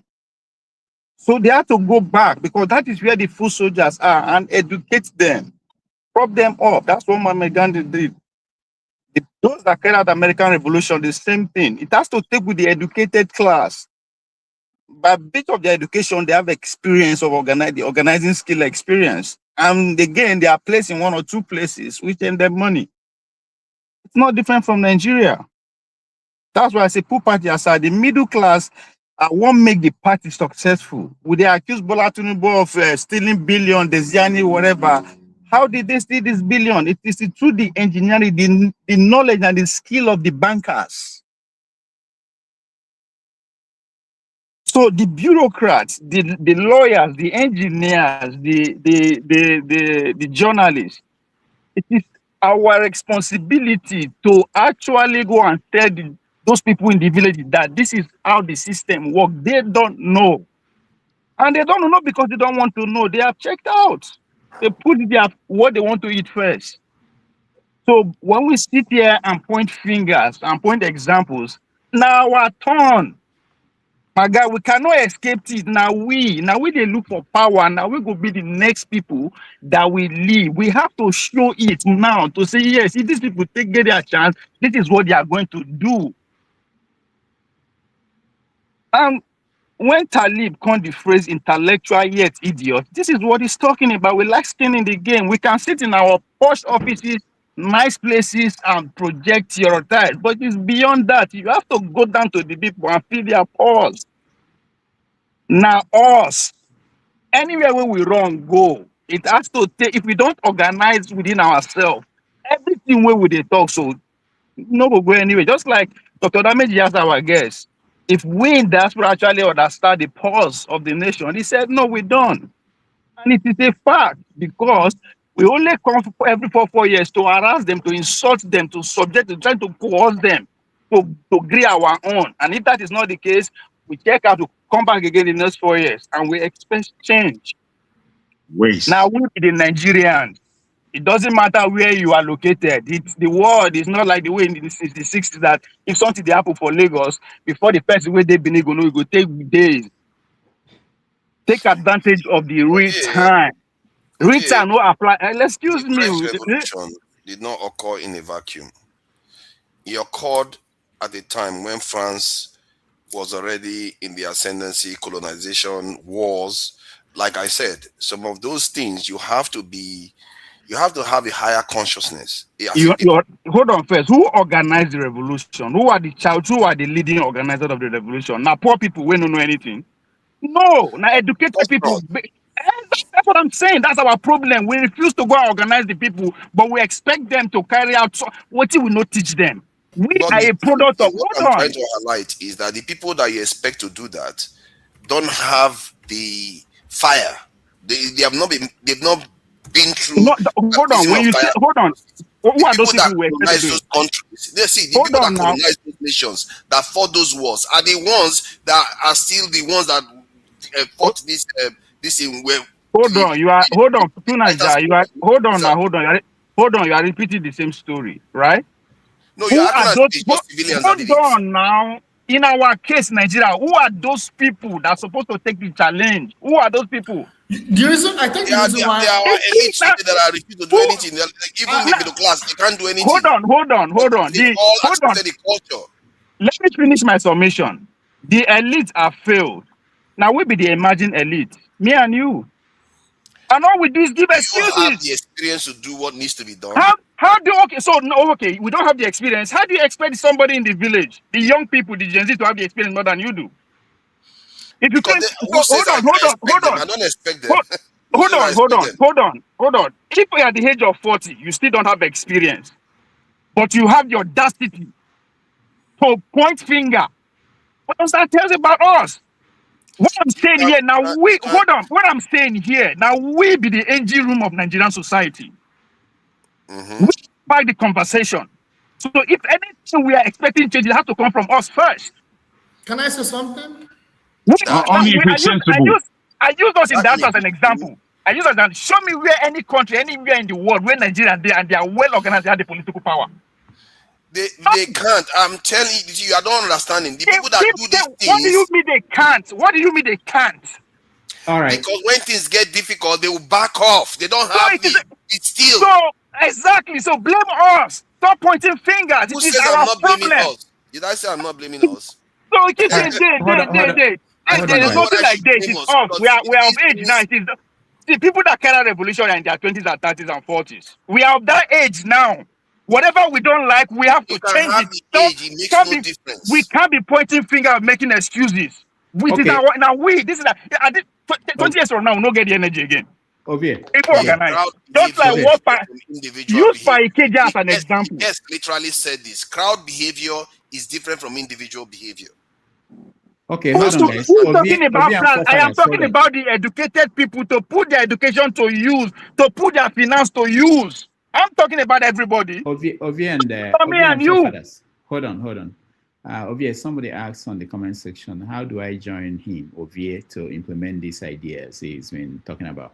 But before you answer that, I want to hear Jide, and then I have to take my leave. What might happen is that, forefathers, you can continue, can carry on with the conversation. But let me hear from Jide. Jide. Right. Yeah, greetings to you, Dr. Rudolph. Greetings to everyone on the show. Yeah, greetings to everyone listening. It's been a while. Yeah, I mean, I've listened to everyone, and I think there are some things that we need to understand. I think I like a lot of the ideas that are being passed across on the show, but I think there are some things I need to actually and there are some arguments that I actually need to disagree with. So I know some. I can't remember the panelists. I can't remember, but I think there was someone that said something about Dangote, and I know you have been talking about. I know you've been talking about refinery and how that needs to be up and running, and that will develop Nigeria's economy. So I think I disagree with that, and I don't know if we had a conversation before, but I think the fact that we have the refinery up and running and it's boosting Nigeria's economy, and okay, maybe our exchange rate is getting slightly better. I still do not think it does anything directly to alleviate the sufferings of Nigerian people in a very significant way. And what am I saying? What I'm saying is there is still high level of elitism, and I know we've all agreed, most of us agree on this. There's high level of elitism and classism in Nigeria. And the elites of Nigeria, they are our oppressors. They are the traitors of Nigeria. And the middle class of Nigeria, they are the emerging elites or the potential elites or oppressors that would actually get to that point and oppress their people because of the colonial Western indoctrination that has been embedded in the educational system that has made them to be lawyers, engineers. But why do I disagree with forefathers? In as much as there is adequate supply of oil and gas, if that oil and gas is not affordable for poor people, it does not change anything on the ground for poor people. If oil and gas is 1,800 naira, for instance, right? 1,800. How many per gallon or something? How many Nigerians can afford 1,800? Majority of Nigerians cannot afford that money. So even if there's adequate supply, but at the same time there's no proper regulation, the Nigerian people are still going to be suffering. So in terms of macroeconomics, yes, there will be improvement in the Nigerian economy to some extent. However, macroeconomic indices is very important. Poverty, housing, those things are the things that define the welfare of the people. And I think I do not agree that Dangote implementing his policy freely would improve Nigeria's outcome in any way, would lead to Nigeria's development in any way. Even if Dangote has so much freedom to control Nigeria's economy, as much as the people of Nigeria are still suffering, nothing is going to change. That's number one. Number two is, anything talking about Dangote, we need to understand our elites. Maybe we don't really understand how evil our elites are. Our elites are very evil. They don't see. You see, for over 400, 500 years, our elites, they have been cooperating with the Europeans to oppress us. It has not changed. And we probably, because we need to know this, and I need to remind everyone, Dangote is related to Dan Tata. Dan Tata, that bloodline, they enslaved our people. They are our traitors. They enslaved our people. We need to talk about that. How this so-called wealth is now the richest black man in the world, or richest Nigerian. How did he get his wealth? It is not independent from the slave trade. That bloodline, that family line, they played a role in enslaving our people and committed to where we are today. we need to really understand that historical context. Dangote is the best friend, is one of the best friends of Bill Gates. Does Bill Gates have any good interest in Nigeria or Africa? Because these are the things that I need us to contextualize when we are talking about these people. Because I think one of the major issues we have in Nigeria is we elevate our traitors. We elevate our traitors. Iran. I like the analysis of Iran. I really loved the analysis of Iran. How our people, our mentality, the psychoanalysis of the Nigerian people, the outcome is completely different from Iranians. The Iranians have a different mentality, you know, because to change the people's mentality, it requires a lot of education, it requires a lot of ideological changes. And sometimes, even in as much as I do not encourage violence, sometimes there has to be a period of violence. Like Papa has talked about, you know, sometimes a group of people need to go through a phase of, you know, violence or something of that nature for there to be a reorientation. And unfortunately, or fortunately, I'll say unfortunately, historically, Nigeria has not gone through that process of liberation. Like China, like Russia, like Iran, like Cuba. Look at what's going on in Cuba. People are suffering in Cuba. We're talking about our suffering. But you know what? The Cuban people are still standing with their governments. That's what we're talking about. They are still standing with their government because they have a different orientation from Nigerians. They understand who their enemy is. They know they are fighting for their survival. They know they are fighting for their independence. The same thing in the AES too. They know they are fighting. They're not developed. They are poor like us. But they have dignity. There's what they call dignity. See, an average Nigerian has lost his entire dignity to chase Very much so. You know, they've Very lost much their dignity to chase after white supremacy. They call it white. Our fellow Black American cousins, they call it white supremacy. You know, everyone is chasing after this white supremacy, and at the same time, we are losing it. Things are getting worse. And at the same time, we don't even know, we don't have solutions. We're talking about why our middle class has let us down. I really like the fact that we emphasize so much on our middle class. Our middle class has let us down because they've integrated with the elites. And they also, at the same time, they're also chasing after white supremacy. All of them have let us down. Look at the people that contested for the elections. Look at Peter Obi. Look at all of them. Peter Obi was praising Javier Milei of Argentina. For crying out loud, I wonder why our people cannot see through this and they have to be more like this. Bro, it seems. Can I just say? Yeah. Sorry, brother. Yeah. Sorry, I want to hear you. I think you're speaking very well. I think you're speaking very accurately. It's just at times your tone is as though you're going to cry. I know that this is an emotional thing, but you don't have to shout. We can hear you, bros. Okay. Sorry. Yeah, so as I was saying, I'm just being passionate about it because it's concerning. Like people like that, It is concerning. People like Javier Milei of that racist. That guy is a racist. He has put Argentina's economy to the ground. And Peter Obi is saying he wants to implement the same policy in Nigeria. I saw a Twitter on X. I've been saying it before. These guys, they're all criminals. Peter Obi, Tinubu, they're all the same. They are of different shapes and forms, but they are the same people. And we need to understand it. That's why, because we've lost, another major problem we have as Nigerian people is we've lost the concept of class consciousness. So, we've lost the concept of class consciousness. Osaweko was talking about the fact that how come is it that other countries, they are doing very well for their people? That if it's the case that foreigners have taken over the world or they've taken over Nigeria, but how come is it that other countries, they are doing very well for their people? It's very simple.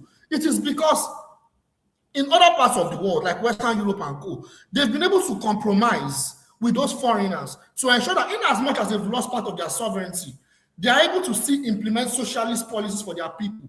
But Nigeria and many African countries or third world countries is different. There is need for extraction and exploitation. And for those countries to be exploited, there can never be a consideration of socialist policies. That in those third world countries. That's why there's so much poverty in Nigeria and many African countries compared to Western Europe. Western Europe military is integrated with that of the US. They are not really fully sovereign. UK, look at what happened with, I don't want to go into different examples, but the point is, in as much as they've lost part of their sovereignty, they are not exploited as much as Africans are exploited or African countries are exploited. Because when a group of people or a nation is exploited, you cannot expect the people, the leader of such people or the elites to favor their people or provide policies that would lead to the development of such nations. And that's what Iran is fighting for. That's what Cuba is fighting for. That's what North Korea is fighting for. I'll stop there. Thank you. All right. Thank you so much. Before you do that, forefathers, I'll hand over the show to you. All right. So let me just before you run, please, Dr. Damages. Everything that has been said, I believe that they are of deep importance. And I do wonder what you really say as the head of this show. Because for me, this show is fantastic in that we talk and we meet, and I know that you have your own portion as to how you listen and understand things here. But, as a journalist, you're still a human being. And you still have your own opinion on the terrible place, the terrible country we have called Nigeria.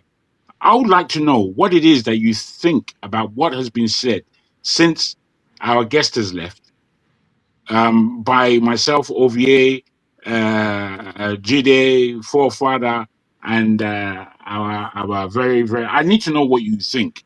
Osewekan. All of us have put serious things to the table.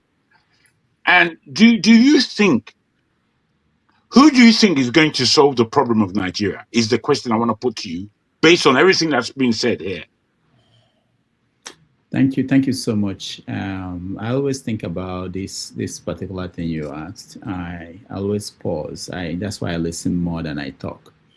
I always hope.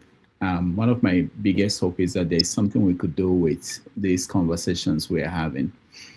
There are some that I'm trying to transcribe, like some major interviews that I've had with some people, like Odinkalo, Franklin.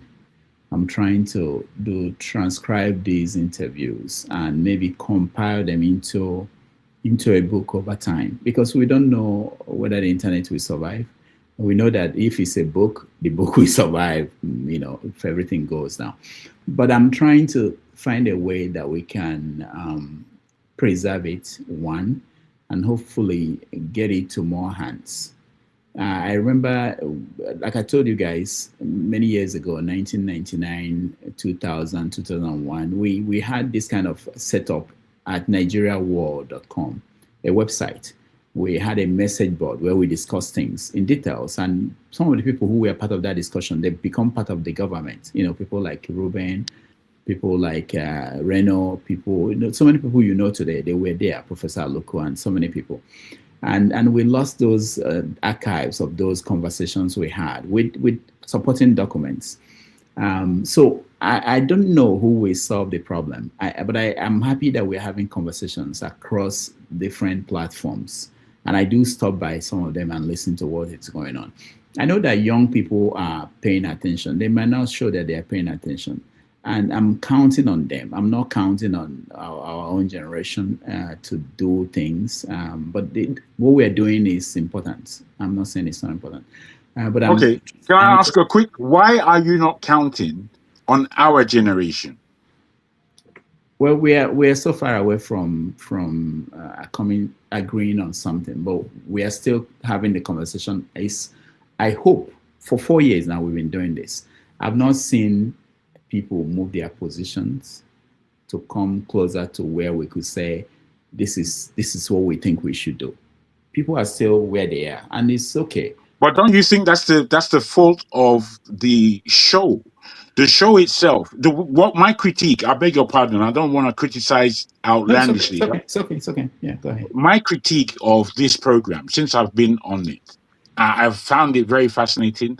I found it quite different from our crazy one-man show. Very different. I found the people here, as frustrating as we all are, I feel that there is a deeper sense of love for Nigeria. And within that, what has been spoken here has not been collated. And that is what, we come here every week and repeat ourselves. We do not collate the information and say, Jagun said this at this time, he said this at this time, Akwagwero said this at this time. It seems that there is a pattern emerging. We have no consciousness of this. And this is why somebody like Forefathers, who I like very much, at the same time of liking him, I don't believe he's here to really conscientize people. I think largely he's here to blow his mouth up. And in him blowing his mouth up, he doesn't really care what happens. He likes to say, I told you, I'm the person, and these kinds of things that aren't growing us. There's a force here where people are speaking to the real issues of... You see me, yeah? I don't like Nigeria. I don't like what it has become. I have deep memory of what it was and the potential I had in the 1970s. My people, from one side of my family is rich and educated. The other side is rich and uneducated, if you understand me. And from that, I've seen poverty on both sides of that divide enter into our family at large. And I've seen how from a billionaire that my great uncle was, he was a billionaire. In UK terms, I saw, I lived, I know who I am. We have a long history as a family. And what I have seen is that violence is something that Jide said he doesn't really agree with. And I have to look at this and think, yesterday I was talking about criminality is what begins nation people in a country like America. It is through criminality that they came up. And we want to complain about the criminality within our own society as opposed to organizing it. Organize. This country that I live in, called the UK, do you know who the deepest criminals are? And they've been such since they came here. Do you know who they are? The Turkish. You can't play with the Turkish in this country. However, they've organized themselves in such a way that ice cream vans, all of them is owned by those. Kebab shops, all of them owned by the Turkish. Laundromats, all of them. Fish and chip shops, all of them. What that does is it keeps certain people employed. Meanwhile, the people who are organizing this are the deepest criminals you'd ever come across. And that's the part of the power that they have in Turkey itself. It's the criminal class. Now, I'm not trying to support criminals. I'm just trying to let us know what kind of world it is that we're living in. We're not living in a world where we can just be wearing tie and suit all day long and doing one stupid walk, telling everybody that we're fancy. This is real life. This is real life we're talking about. Which is why I say we cannot exonerate our own generation. Why?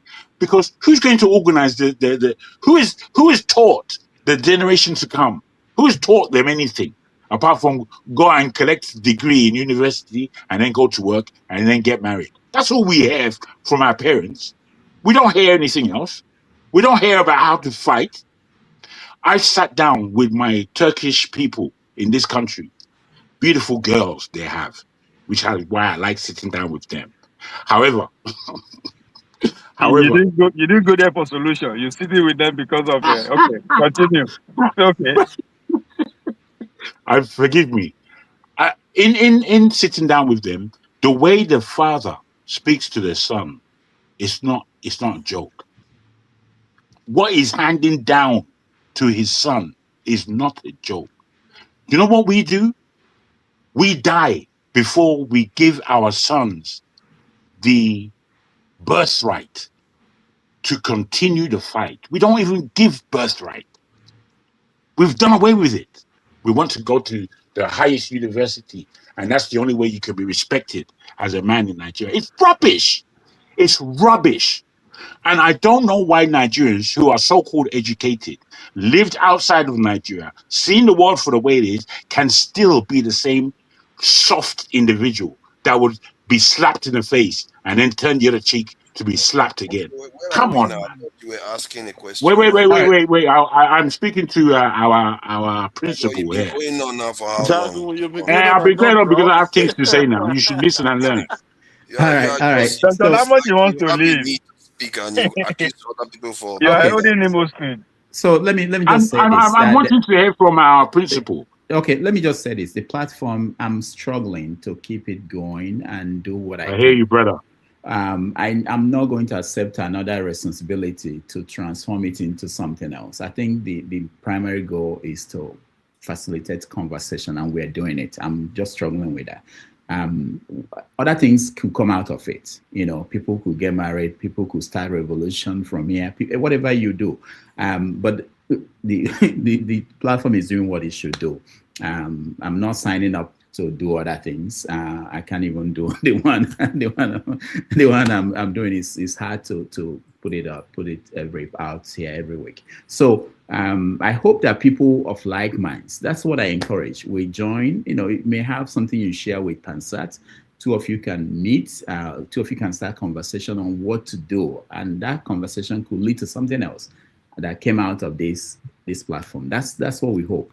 And I've seen it happen in other places where, but the thing is that we planned, I think 2 years ago, last year, to meet. People think that, I think there could be opportunities for us to take the conversation away from here. And when people meet, they see that people are actually real. It's not, sometimes we think that people are so far away from each other. I mean, if you meet fathers, you see that he's actually a real human being. Is he really? There's something you are taking for, doctor, sorry, not to interject, something you are taking for granted.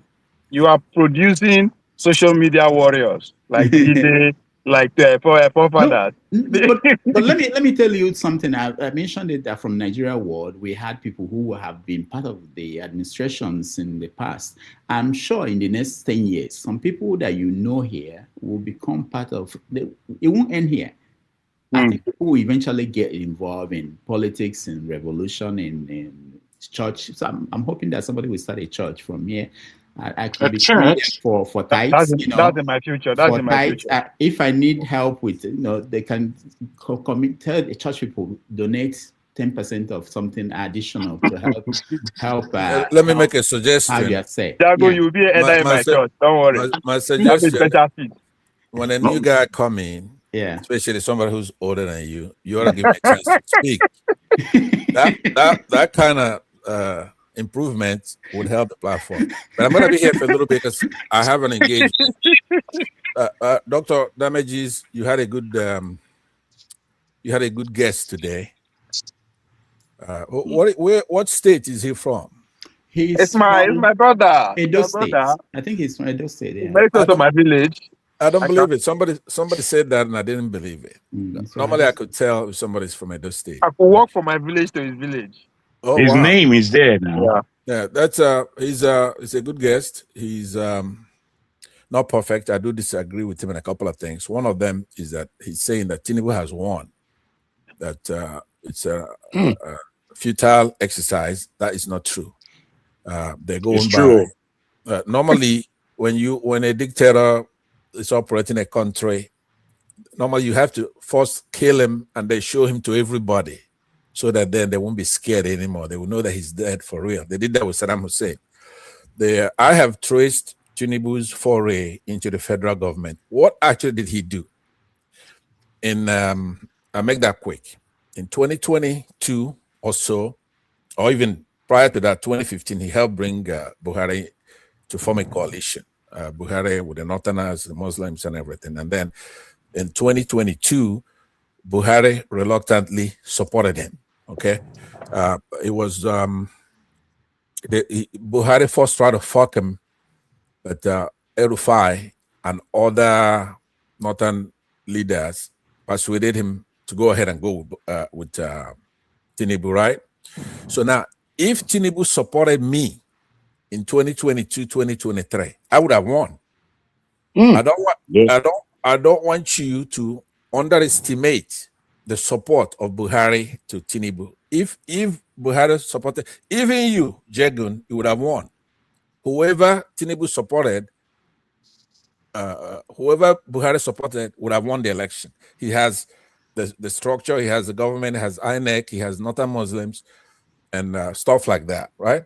So that's how he won that election.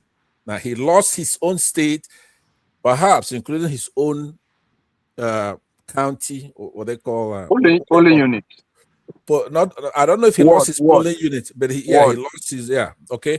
So, and he didn't want to lose that, and he had an APC governor, so he was using his own modus operandi, which is to bribe and do things like that. But that election was bigger than a bribe.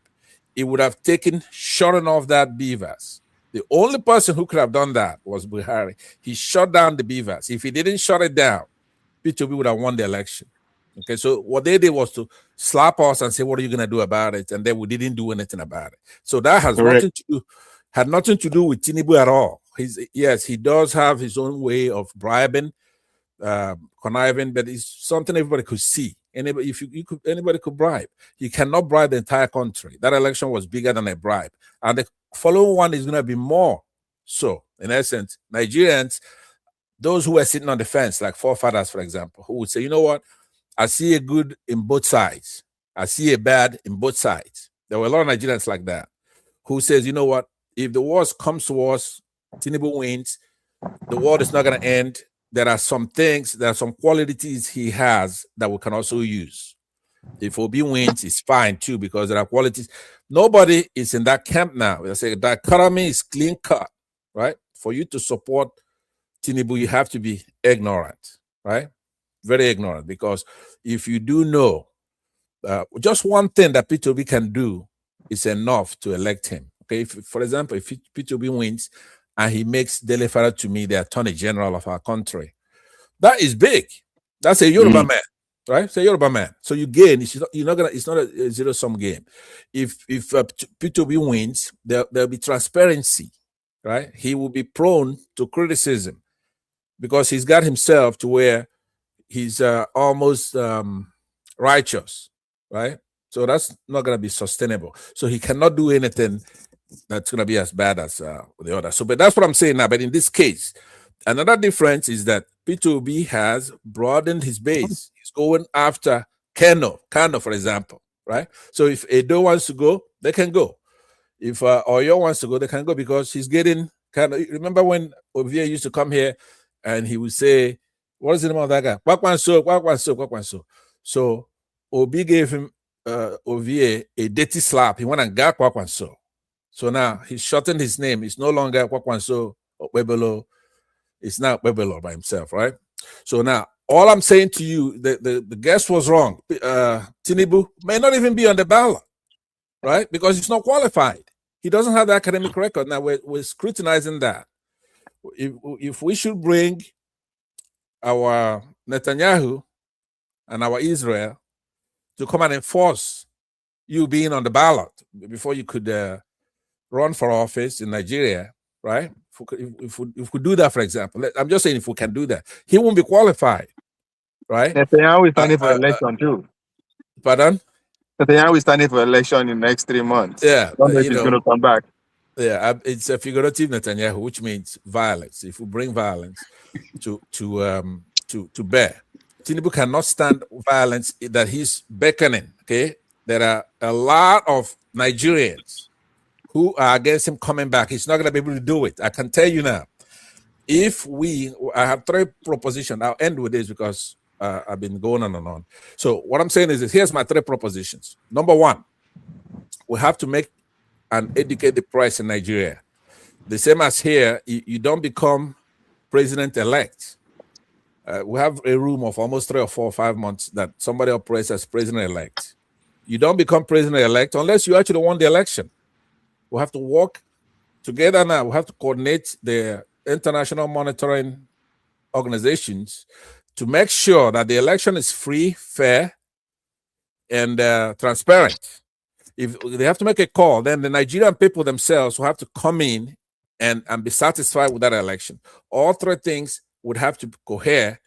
If somebody tries to claim that he won the election when he didn't win the election, then we will abiola him. right? What is it? Abiola and somebody. When you claim that you won an election that you didn't win, right? The Nigerian people are sovereign. We can impose violence. Okay, or what we have now are representative government. They're representing us, but in 2027, we're gonna take the bull by the horns. We're gonna do it ourselves. If you try to rig that election, don't deliver the materials, it's not transparent, and you make a Can I call. ask you a question, Pansat, please? Absolutely. Well done, sir. I like the way he takes over and he wants to. I didn't mean to. Yeah, It's the way Pansat, God, Pansat, it's the way God made me. privilege. Pansat, my brother. Mhm. You know, there's a way that you speak. It's as though you have had communication before you came to the platform to let us know that we are going to have a revolution. You know, I'm here listening to you, and I'm liking a lot of what you say, but then you say something that I'm thinking, oh boy, you haven't organized anything now. Where do you get the thing that we are going to have any such thing as a revolution? There was no revolution in 2023, which was more crucial in my mind. I believe that Tinubu has won. I believe from 2023, Tinubu has already won 2 terms. It's whether or not he wants to stay for a third that we have to wonder about. But 2 terms, he's won, man. I can't see where the opposition is. If you can see it, beyond your pandering to the Igbo and pandering to Peter Obi because he's Igbo, I understand that very well. However, that doesn't suggest anything to me. It doesn't tell me anything that we're moving forward in any way. I need people to be honest about what they speak. I need people to be mindful about what has been spoken on this platform. Because just like Ovie said, unless we're doing it, ain't nobody doing it. Simple. Okay. All right. I figure there's a question in there. Number one, I do not pander to the Igbo. I only have one criticism for the Igbo. That's why. What is the criticism? We don't have to go through elections. We should take the country over. We can. It's a lot of us. And we brought the country. The other recalcitrant tribes don't want to listen. We went to war in 1967 for the same problems that we have now that some of the tribes are complaining about. So we are way ahead. But now, I tried that approach in 2022. I was discouraged from doing it. Say, let's give it a chance. Let's see if we could work together. Now, after I just spoke right now, what you figure out is I'm pandering to Peter Obi. I should pander to Peter Obi, right? Because clearly there is no comparison. No country in the world will do something like that. You have somebody who is not corrupt, right? He's not perfect. Nobody should be. So you have some dichotomy between the two. Should somebody convince you, you're going to notice something about me. I never come on a platform to advocate for Peter Obi. I don't come and say I'm obedient or vote for Peter Obi. I don't know where you got that from what I just presented. It has nothing to do with that. I want a clean, clear process. That's what I said.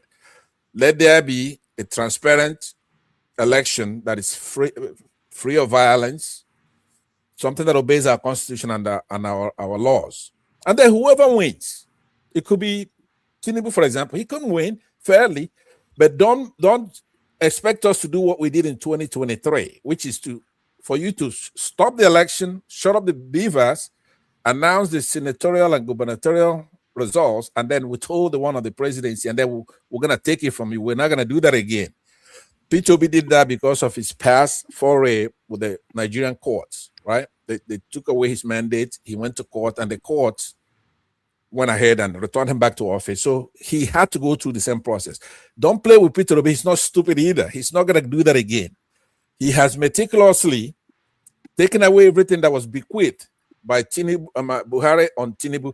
Tinubu sat there stupidly, and Obi took all that stuff back from him, including the North, including Kano, Kwakwanso, all those people. You have your eyes on Edo State, a small state, right? But that's the headquarters of the obedient, though. You miss it is the headquarters. But I gotta tell you, you go and look at the statistic, the data, the way they voted between Goodluck Jonathan versus Buhari in 2015, which is about 40% for Buhari, APC. Now, what kind of people would you present Jonathan, who's not the smartest Bob in the room, but at least he's a civilian, right? He's a Democrat, a minority that found himself in office by accident because his boss died, Yaradua. And then a military thug that we knew from our past, right? A jackbooted thug that's older than Methuselah, sick. He's presented on this. Do you know how, for example, Rudolph State, Anambra, do you know what percentage they gave to Buhari in 2015? 0.00, right? And 98 point something for Jonathan. More than what Bayelsa gave to Jonathan. Look it up. So that's the way Edo voted 47% for Buhari at that time.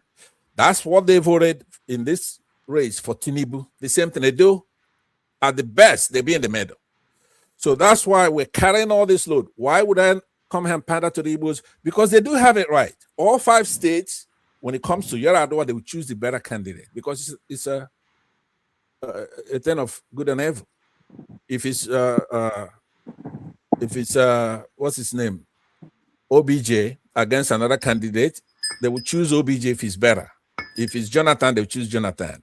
So if you present, for example, we've never had a chance where you present someone like Osibanjo. If you present Osibanjo versus Obi is still gonna win, but there'll be a debate, right? Obi is not just gonna take it all. There'll be some people, Igbos, Yorubas, fewer Igbos, obviously, because Obi is that much better. Because he's been a governor for 8 years. The other day I was speaking and I say 8 months. I could Obi is in an office for 8 months. I could see everybody say, "Oh, Pansa finally made a mistake."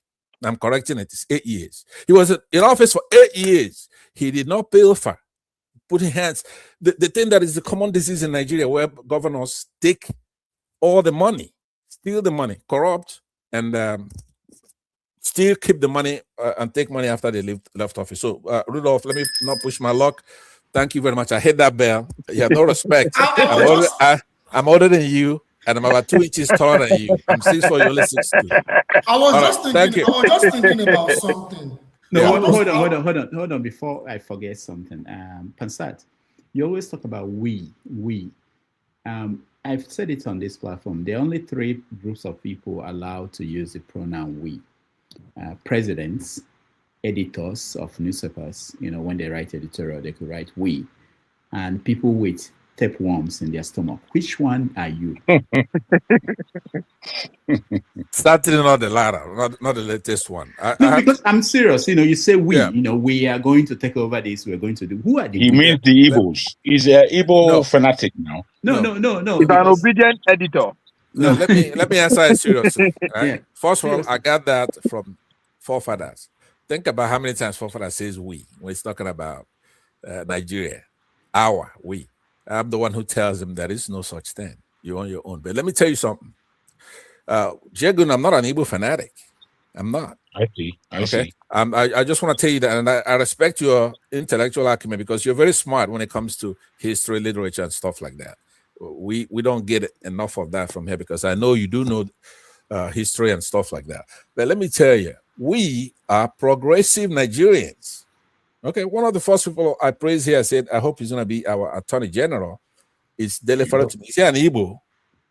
Are you in touch with them, the people you consider? No, Is anyone here part of that group? Let me know. No, unfortunately, on your platform, it's very hard to tell. But I'm heartbroken.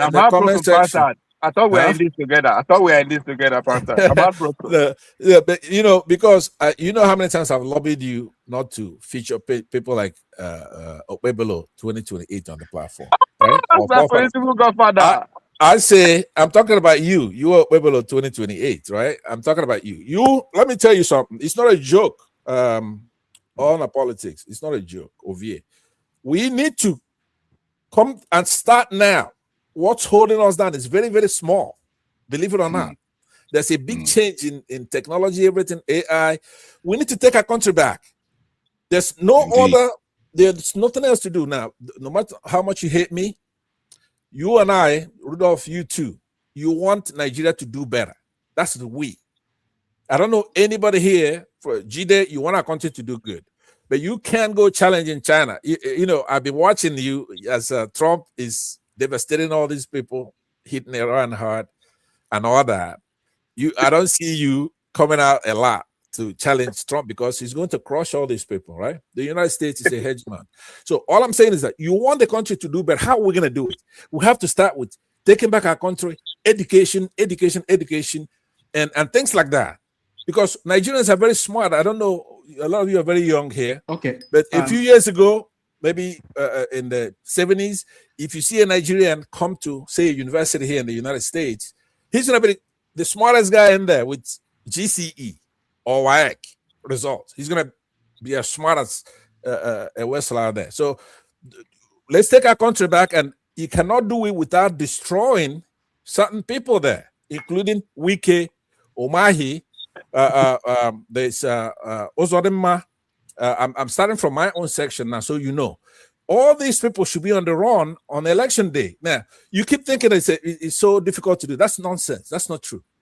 We use 2 battalions from Aba to capture forefathers' place, go all the way to Pueblos 2028 Edo State, captured it, made them a republic on August 9th, 1967. I'm giving you a date. Google it. We came over there and we took down that monarchy there and made Benin a republic, right? It didn't last long, but we gave them what we're striving for. All right. Poison is when you give somebody something you wouldn't eat. We came over there, we took them over, and we made them a republic, right? Was that part of the strategy to take them over? That strategy, that was a failed strategy now. So, you're supposed to take over the country. You went to take over the Benin. What nonsense. The battalion you have now, where do you guys meet? No, you know, Rudolph, you keep saying that because in your psyche, you believe that the Nigerian army belongs to a particular, let's say, the Yorubas. The Nigerian army doesn't belong to anybody. In that Nigerian army, you have Kwakwansians in the army. You have Igbos in the army, right? So if you do something that's outrageous, you're going to cause a mutiny, right? So you're talking to them. No, listen. Are you talking to them now? After you interviewed Samuel Ekpa, you had him arrested, you had him charged, you interviewed him, and because we don't take you first. That's what the problem is. How do we speak like this? How do we speak like this? No, but it's true. I was on that show, right? When Samuel Ekpa was here twice, I was in that show. Rudolph had some kind of intelligence because he kept asking him questions like you just asked me. Without denying me, when are you going to take over Nigeria? And then he's running his mouth. Yes, without Dr. Damage disqualified for the governorship ambition of an Anambra State. No, you know, let me say this. Would that be a barrier? Anything is better than what we have there now. Soludo. So if Rudolph runs, he's going to be better than Soludo. All right, I gotta go. All right, thank you very much. Let me just say we haven't heard from our man there, or Dexter. Dexter has been there being polite. You want to be polite with it? It's not polite. Terrible. I wanted to respond to something that Jide said. Everybody is in Nigeria for the last 30 minutes now. Yes. Nobody cares about what. No, I actually care. I care. Interrupts, it's okay. Everybody is allowed to interrupt. It doesn't seem right. Come on, you are forcing me to complain. Regarding what Jide said about Dangote Refinery, when I say such things, I say from the context that if I see something positive, I will say it. Because why should you, just because you fear that maybe he's got relationship with people you don't like, then you pretend as if the good thing that are happening is not happening. And there is no guarantee that what we know about somebody is what is happening. So you have to do what you see. You have to say what you know. Because for all we know, you don't know what arrangement he has got with Bill Gates, even if we have a good guess and we are likely to be correct. But I think it's important we call something bad when we see something bad, and when we see something good, we just say it. It doesn't mean you endorse the person completely. I'm not saying Dangote is a genius, is a saint, but we can see the improvements of what he has done on the ground. And as a matter of fact, I think we should encourage people like that, because the other people that are making billions and billions of naira and dollars, what have they done for Nigeria? The man that has done that has actually offered Nigeria value is the richest man. So you want to encourage that more. So I don't have any conflict of interest or looking at it as if some people even say I have some kind of connection with Dangote. I don't have to have connection with him. All I care about is what works. And it's working. And more is coming. And when we say that something bad is going to happen in the country, it's not going to happen. No. Because the Chinese people, when they were in the 70s and 80s, the ones that went to Tiananmen Square, they thought they were going to change the system. But what they didn't realize is that there is a larger system that was changing already, but they didn't know it at the time. If they knew it, maybe they wouldn't have gone to Tiananmen Square. You don't know when your country has had a turn and events around the world has changed the direction of the country, but you don't know that at the time. So when you see something good, you call it. When you see something bad, you just call it. And that's how I prefer to see it. I don't want to just blanket everything that, because it's Tinubu government, everything is bad. I'm not going to do that. All right, thank you. Apart from that, if I can just add this to Jide, when you said Dan Tata enslaved our people, I'm sure you're aware Dan Tata is not a Fulani. No, yeah, Jago, yeah. Let me. So I think forefathers is seeing things different from the way I am seeing things. Yes, I will also answer your question, Jago. I'm glad I mentioned that. No, hold on, Jide. I can't let this go on. Dexter, please. I need to go first of all, but Dexter needs to speak here before I go, and you guys can continue. The conversation can continue. Go ahead, Dexter, please. Thank you, Dr. Damages, and everybody that has been speaking. I think I enjoyed thank the you, show. Dexter, for your wonderful patience, brother. Thank you. I have to go actually. So, what do you call it? I think I enjoyed what the guy was saying on the backstage. But one of the reasons I came up was, I think, what is his name? I kind of agree with what Ovie said. One of the things we have on this platform, many people come here trying to provide solutions, but they don't see themselves in the solution. They don't see themselves as the driver of the solutions. They are the talkers of the solution and not the drivers of the solution. I think that is something that needs to, you have to get away from that kind of mentality. Secondly, I have a question for people like Jide. First of all, Jide, are you living in a communist country? Am I what? It's just a yes. It's a yes or no. Are you living in a communist? Are you living in a communist country? Are you living in a communist country? No, I'm not. Okay, that's fine. That's fine. While you always come here and obviously your views are always driven towards the communist system and the socialist system, I think one of the things you can do for us, it's very easy to talk. Talk is cheap. Then one thing you can do for us, relocate to North Korea, start streaming straight from North, because like the person that came on the show today was in Nigeria, and you could see how the network was when he was trying to connect. There was always a hitch, and he was even saying that he was expecting it to have gone up by now. What I'm saying is that we don't want theory. You understand? We don't want theories of the books you've read. We want a life experience. Relocate to a communist country. Relocate to Iran. Relocate to Russia. Relocate to North Korea, a full communist country that you make reference to, and live there for 2 years or so. Then you start telling us those things, because it's very easy to talk about the things written in the books, but in reality, and Jide, this thing I'm telling you is the reality of everything. Engineering practice is different from the theory. One of the problems, one of the gaps I try to fill in my role is between design and practical application, because the person drawing on the computer just draws in an ideal world. But in the practical world, to implement those things, you find out that even the metals you are trying to join together have their characteristics, okay, that you have not actually captured in your design. So what I'm trying to tell you to do for us today, okay, help us here. Go live in a communist country like North Korea, like the ones you always refer to. Live there for 2 years. I think Dr. Damages has inferred this kind of thing once to you on this show. Go and live there because it's very easy for you to stay in a same society where you are free, you can say whatever, you can express yourself, but it's good. But go and live there, then come back and tell us how it works. Okay, that's one of the reasons I came here, just to tell you that. Go and live there for 2 years and come back. Thank you. All right, thank you, everybody. We now hand it over to Forefathers so you guys to continue. Let me thank those that supported us. Oscar Black, Blackbone, thank you so much. George Bushell, thank you so much. Igbo Basics, thank you. And BDB from Nigeria, thank you so much. I also want to mention that yesterday we received $50 through Zelle from Man of Prestige. Thank you so much for your support. They are the people keeping us going. Without them, one day we'll come here and we will be off the air. Again, thank you everybody for joining me. I will see you guys. No, next week I'm off next week. So, but the show will be on. There will be people that will host and everything. Again, thank you everybody that supported behind the scene, my producers, show. Thank you so much. Ngozika, thank you. Ebike, thank you. And our graphic designer, thank you so much. All right, I hand it over to Forefathers. Thank you, everybody. You can like, share, and subscribe, and I appreciate all of you. Thank you, Forefathers. Thank you, Dexter. Thank you, Jide. Thank you, Ovie, and thank you, Jagan. I'll see you in 2 weeks.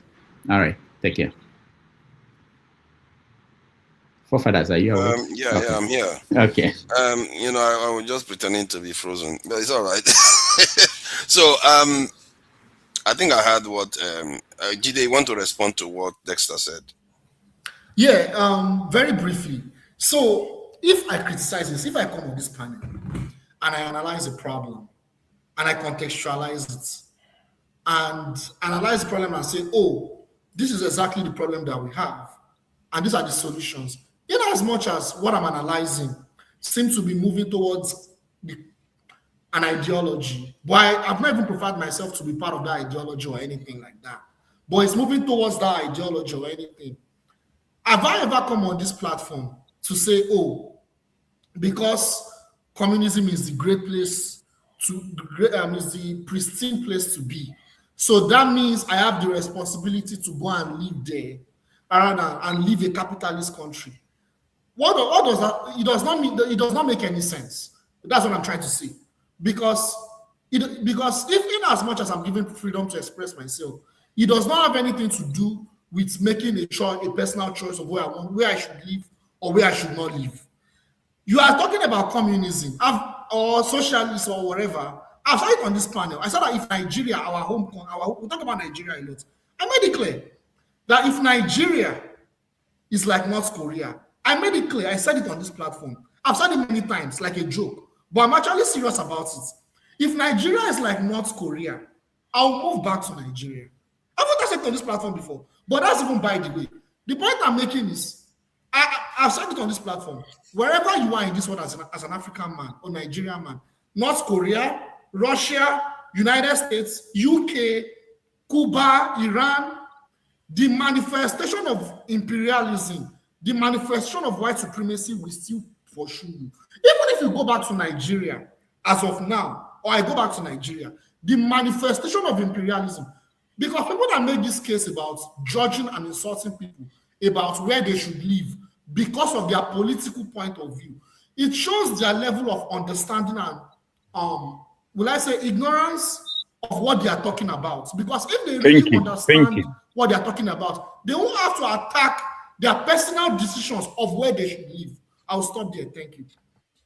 I think the great examples include like the Soviet leaders like Lenin, Stalin. Many of them were in Western Europe when they were evolving. I don't know why we've addressed this point before. I thought if this was a school, we should have gone past this level of thinking where we say, oh, because you espouse these views, you have to go to those countries. That's not necessarily the case, because if you want to transform a system, sometimes you are free to be in other environment for whatever reason. It could be for family reasons, it could be for other reasons. The idea that just because you are criticizing, you are espousing some kind of ideology, you have to be in a specific location. I don't think history suggests that to be true. That said, so this idea that, what was that again? Who wanted to say something? I don't know. No ruffle today regarding this argument. Let's try to be. Yeah, I was going to emphasize Jagun very briefly in a minute. I didn't say Dan Tata enslaved Nigeria and African people. I said their lineage, because Dan Tata is no. You said, do we know that Dangote, his grandfather is Dan Tata, and then you labeled him with slavery moniker. The forefathers took one route, and I think that was a good route. That it doesn't matter who somebody's heritage is, the individual that is showing anything in a way of common sense, the thing that me and you would do, Dangote is the only one doing it. There's nobody else functioning like a normal human being in that whole stupid place called Nigeria. Nobody. So when you just convolute your knowledge, and then you see, this is what education is. Education isn't what you grasp or from all over the place. It's how you allow it to leave your mouth. Have you truncated the information in such a way that you have the understanding and now you want to deliver understanding? Because there's a way that you speak. Sometimes you speak like a student, like somebody who's just going around roving, collecting information for no good use. Because your pronouncements upon the information that you receive, sometimes they're very off-key, misleading. I think you do understand what I was saying. I will repeat. I did, my brother. I'm a great. You didn't. No, you didn't. I understood exactly. Can I repeat? Can you give me what you're trying to? What you should say is that you made an error. That's what you should say. You made an error.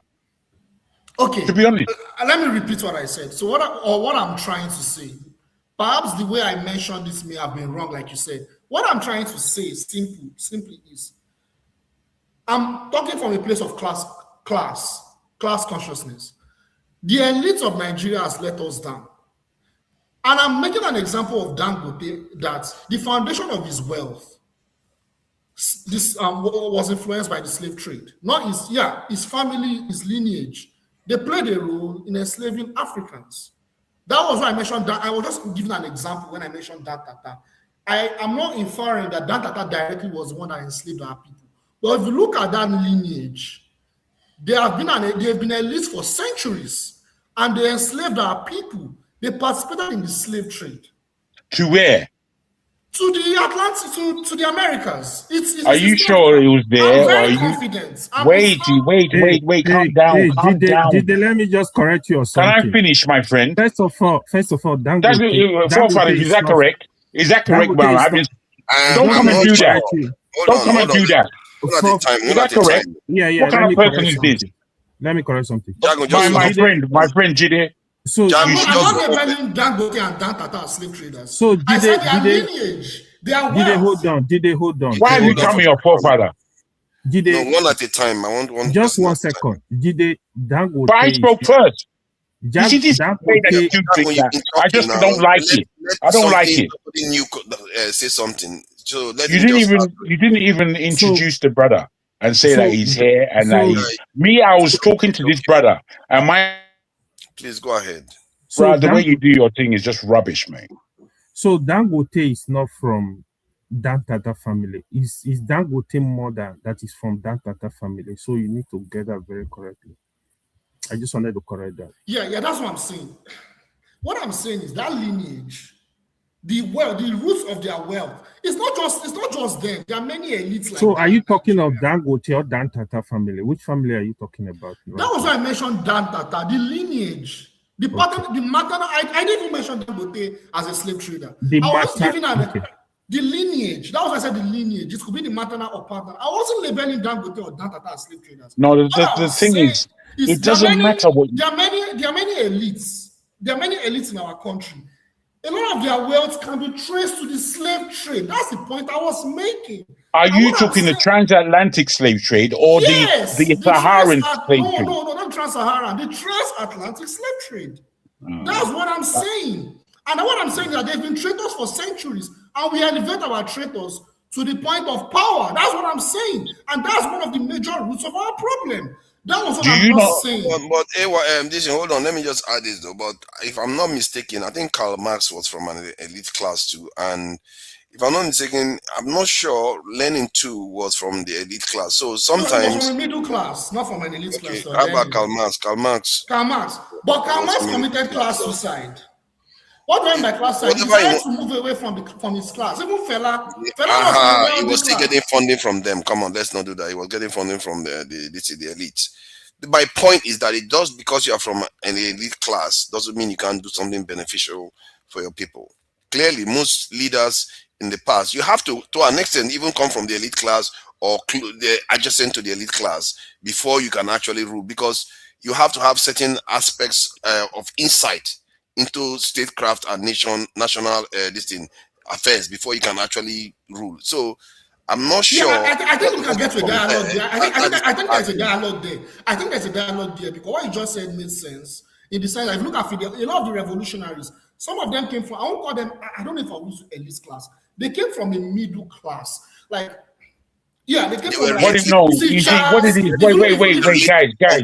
What it is? Fidel Castro, if you look at Fidel Castro, Let's not confuse ourselves. His father all it is, my brother, right? all it is that most people who have been revolutionaries or leaders at any aspect come from a educated class.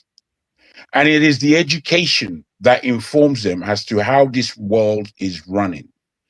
If you look at Frantz Fanon, he's from an extremely middle-class family in the Martinique, but they were all enslaved in that island at the time, and he emerged because his mother was fair-skinned in nature, his dad was dark, and he emerged as a black person out of there.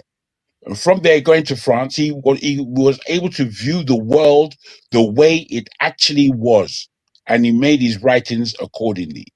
This is how we come up. You know, the thing is, we speak as though we're intellectuals. We might be speaking intellectually, but we're not intellectuals.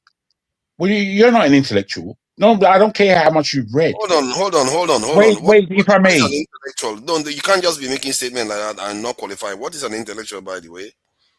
For me, an intellectual is I will put it in this way.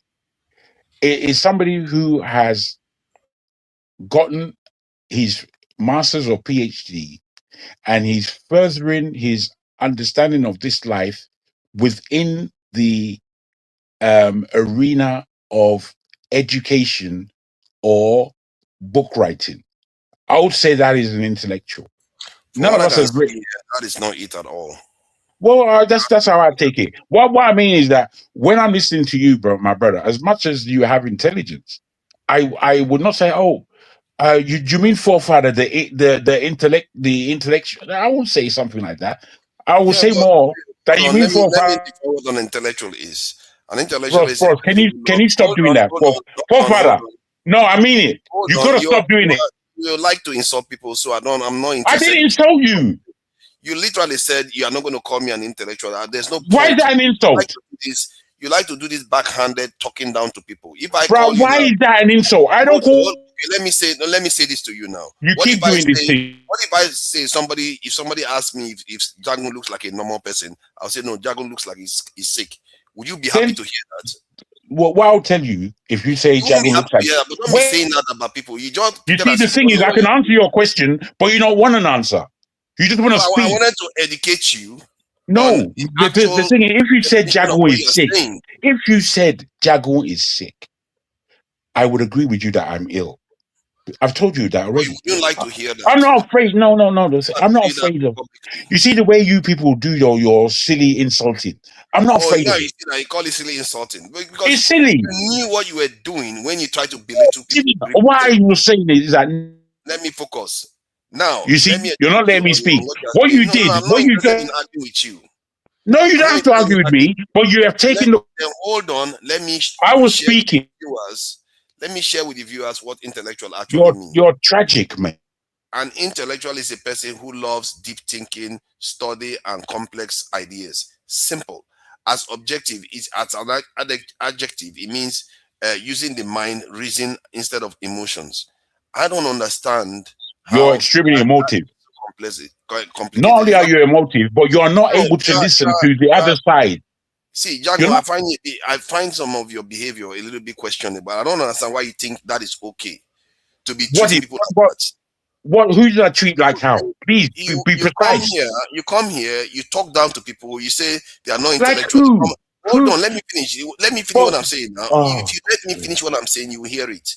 Like you just told Did you let me finish what I was saying? Hold on. Jide, whom was actually speaking as an intellectual because he likes complex ideas, he likes thinking deeply about things. So you said he was just coming across as someone that just copies something from a paper and just want to spew it out. It's like you just treat people, you don't treat people with due respect and courtesy. Okay. Can I come back now? Can I come back to you? Yeah. Because what I was saying wasn't something that you should have listened to the end. But what you were triggered by one word, and you're triggered. No, I want to stop that today because you've done that yesterday. Let me finish. I'm not going to have you do that today. What do you mean? What do you mean? How are you going to? You talk down to people all the time, and I wait before you start accusing. All you're doing is accusing me, and I don't know what of. And I'm putting to you that I'm using my words to speak, not yours. I'm not using your words. And they are insulting and talk. And No. You can't say that.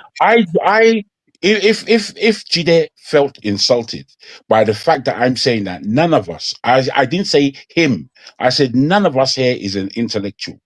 And what I meant by that is that as much as we may have studied, as much as we may have read, as deep as we are.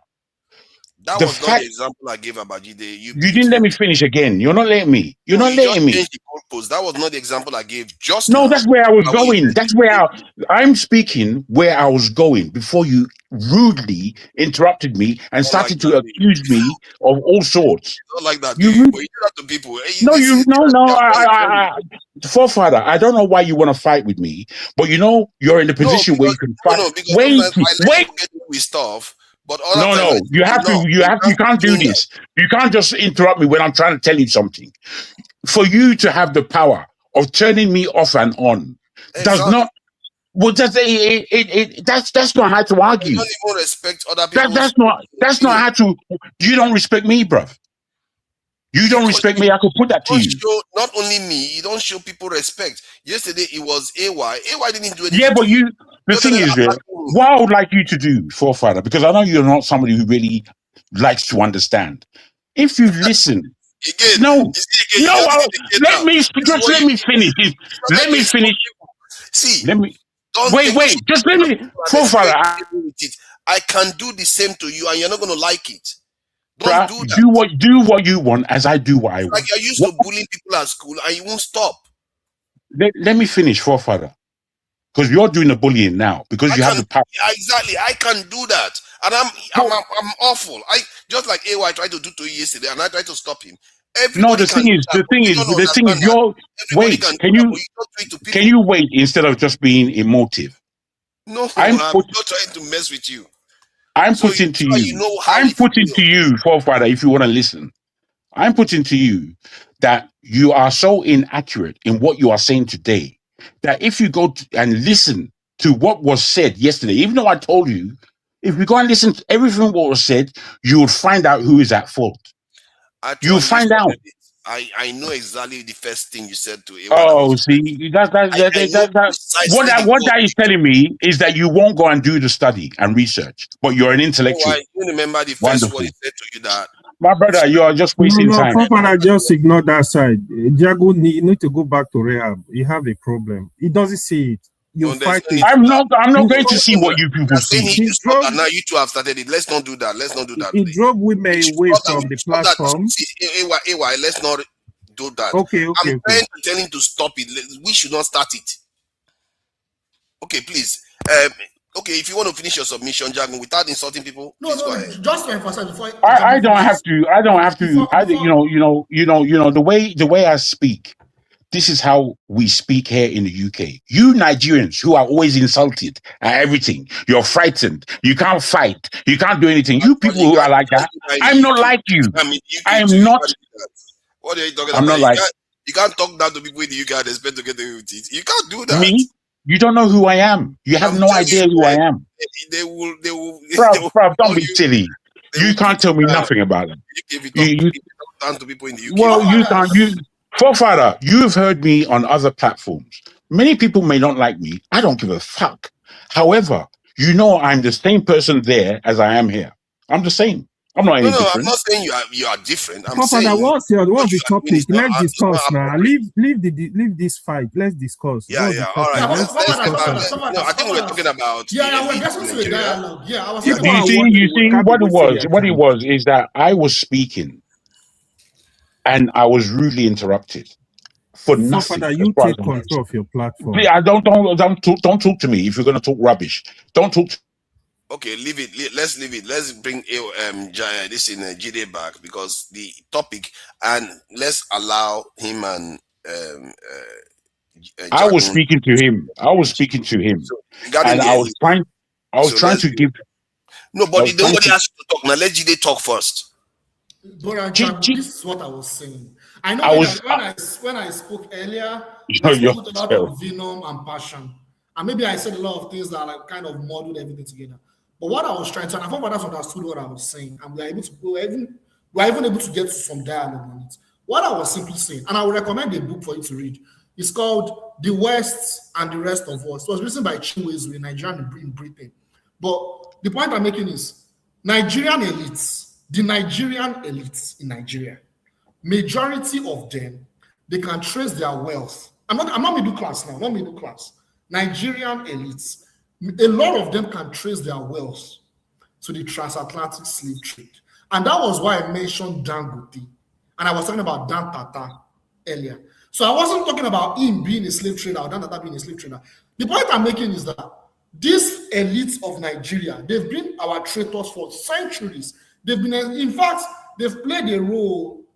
Their lineage have played a role in enslaving our people.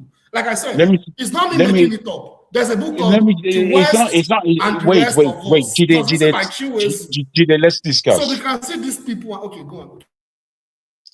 All I was putting to you, without the insult that forefather was taking on your behalf, all I was putting to you is that because you are knowledgeable, it doesn't say that you are intellectual. I believe that intellectuals are deep thinkers, which is to say that they know how to handle information. When they receive information, they look at it. They don't just take it as, oh, wow, new news. Let me put it out there. Wow. Yeah. No. You have to really intellectualize the information that you are taking in. And what you are now saying should be your words, not the words as you have read them verbatim. Simple things. And all I'm putting to you, sir, as somebody who looks at himself as an intellectual, is that as an intellectual, it's not what you read and that you just regurgitate. Because when I'm reading, I find myself disagreeing with the writer as I'm reading, not just taking it all in. I don't do that. But everyone handles themselves the way they handle themselves. You know, forefathers, I can tell the way he receives information and regurgitates it. And I can tell he's thinking within the information. Because forefathers lives in a kind of cloud cuckoo land where he would like the world to be like this. But it's not like that. He started doing it again. It's not an insult.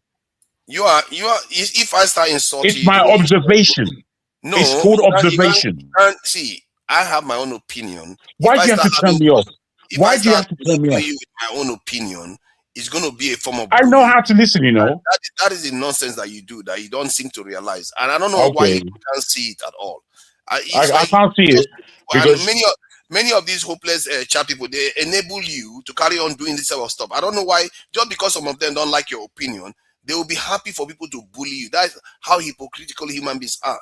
You can't call spade a spade. If you see something black, you don't call it black. They pretend as if they can't see. No, not only you, and not only you. As a matter of fact, I don't do that.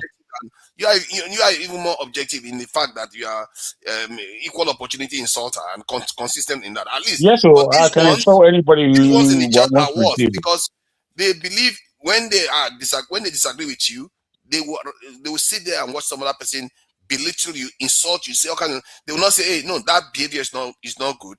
But when you do it to them, they'll be up in arms that you are discriminating against the person. It's like, why do we do that? No. Intellectualism is supposed to be absence of, to an extent, emotion. You have to go with facts. And to be fair, Jide did state, he literally quoted some. You know what you're saying. Hold on. Let me finish what I'm saying. saying. No, it's okay. It's okay. I'm just pushing. Let me finish what I'm saying. You You went on see, to say he should not I even can't cut quote. you off. Can you just stop, please?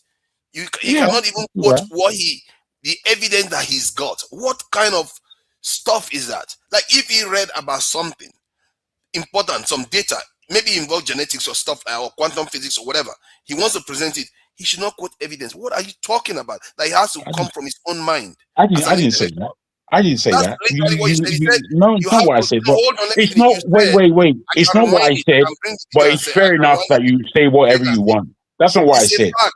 You just said it.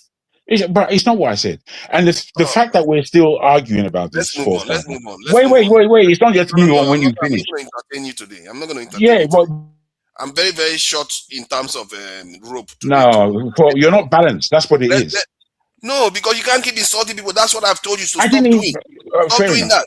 You tell me that I'm living in Klakuku land. I You don't know say what you you are living in you know Klakuku what you land. should do. You know what you should do, forefather. What you should do based on this, yeah, you should ask Rudolph if it's best that Jagun doesn't come on the show when I'm doing it because you're so irritated by words, and I'm using words. No, you are. Let me finish. You see, you won't let me finish. You won't let me.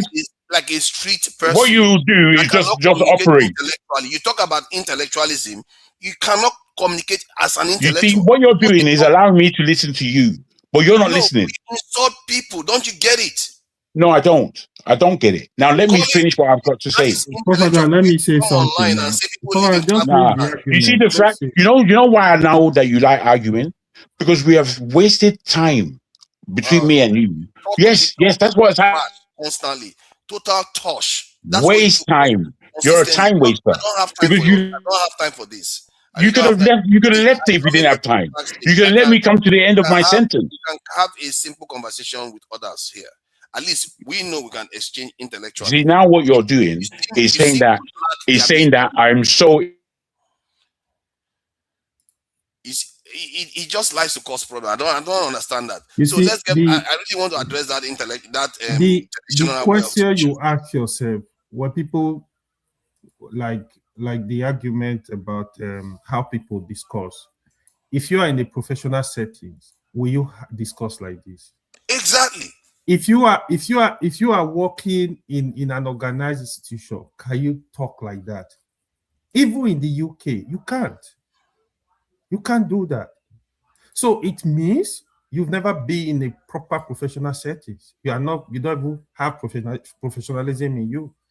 If you do, you can never, there is no organization where you have to be talking like a tout. You can't do that. Nobody is going to permit that. All over the world, I've worked with a lot of organizations in the world. I know what I'm talking about. Let's forget about that. You know, when you try to advise people, sometimes we have to look ourselves in the mirror. You have the same issue with more than 10 people. You should know it's a problem, and you don't see it as a problem. At some point, now I know I've talked to Jago about different people begging. On Forefather, I beg him. On BBR, I beg him. On Dr. Adama, I beg him. On Tokpe, I beg him. I can't even count. I will address him. Listen, you are somebody I love. Stop talking to people. He said to me categorically, no, that's the way I talk. Oh, I don't care. Oh, my brother, this is the way. No, that's it's not that. okay. Who is this Don Anthony? Do you know who this person is? No. You see, somebody in house. I don't appreciate that comment. Go ahead. Okay, go ahead if you want to say something. Forefather, what you just done there, I don't know how you take it as fair. This is a forum when we come to express ourselves. I am a human being and I speak in a human way. Whether or not you like it is secondary. Secondary. I use words within that make sense. It's not that I'm not making sense. If I wasn't making sense, that's where I would take a lesson from you. But the fact is that I know the sense I'm making, but you just can't stand it. You can't handle it. So you use your authority to bully. You are the bully on this platform. Nobody else. Nobody else. Because I speak for myself, by myself, without being able to, without the hands of operating how to shut somebody up, how to get somebody off the platform.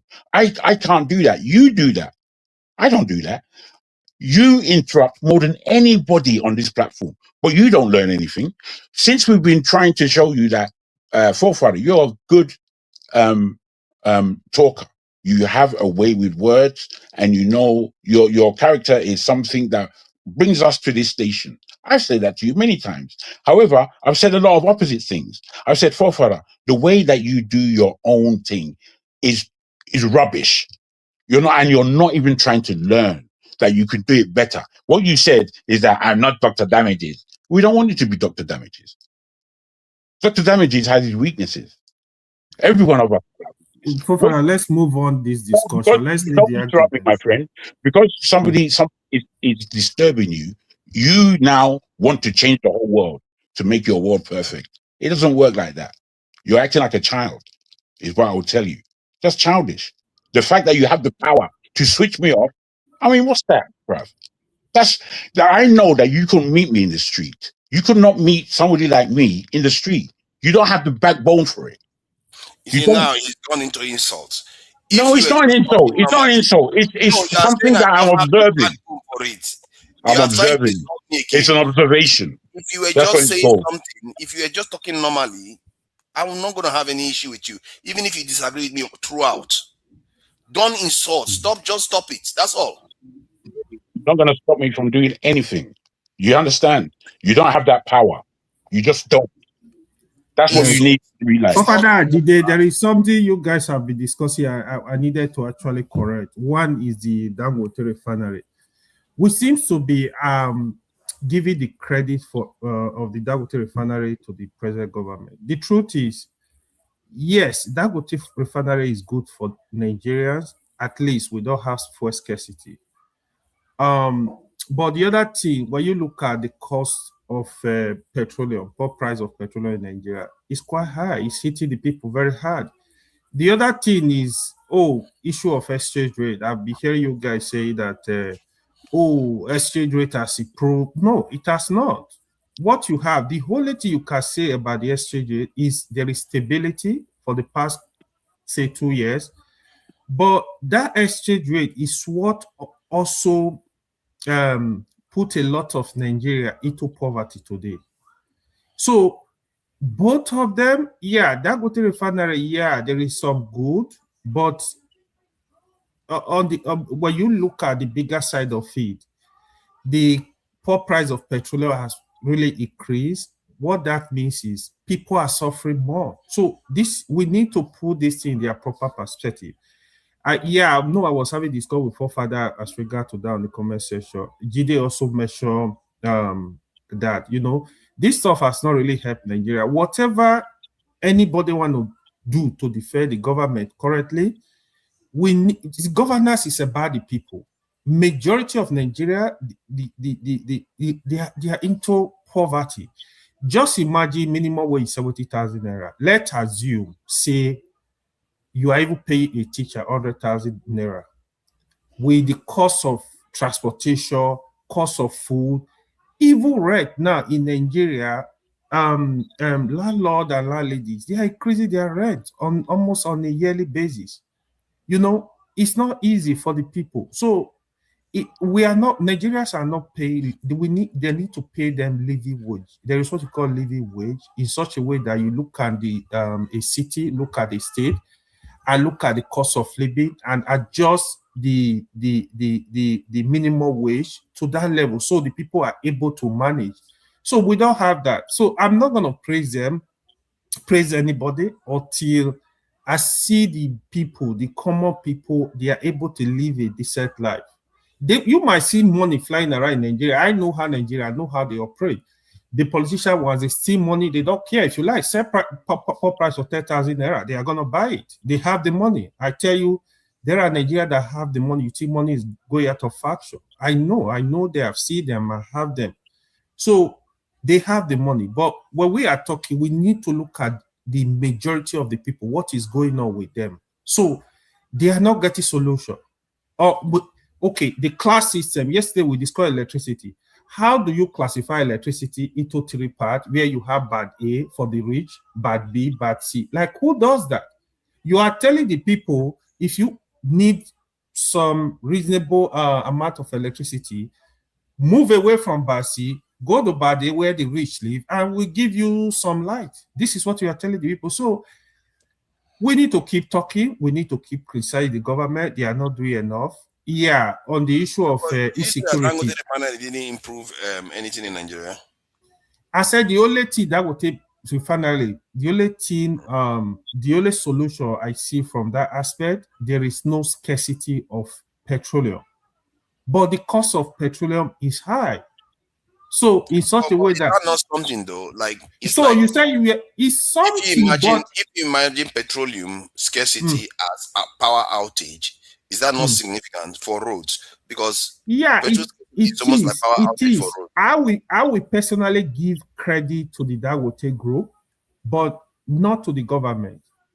But the government needs to checkmate Dangote continuously. If I were the president, I would still allow importation to come into Nigeria. The only thing I will do, I will make sure the product is up to standard. Because when you give monopoly to capitalists, they don't care. They don't care. They are going to lose the country.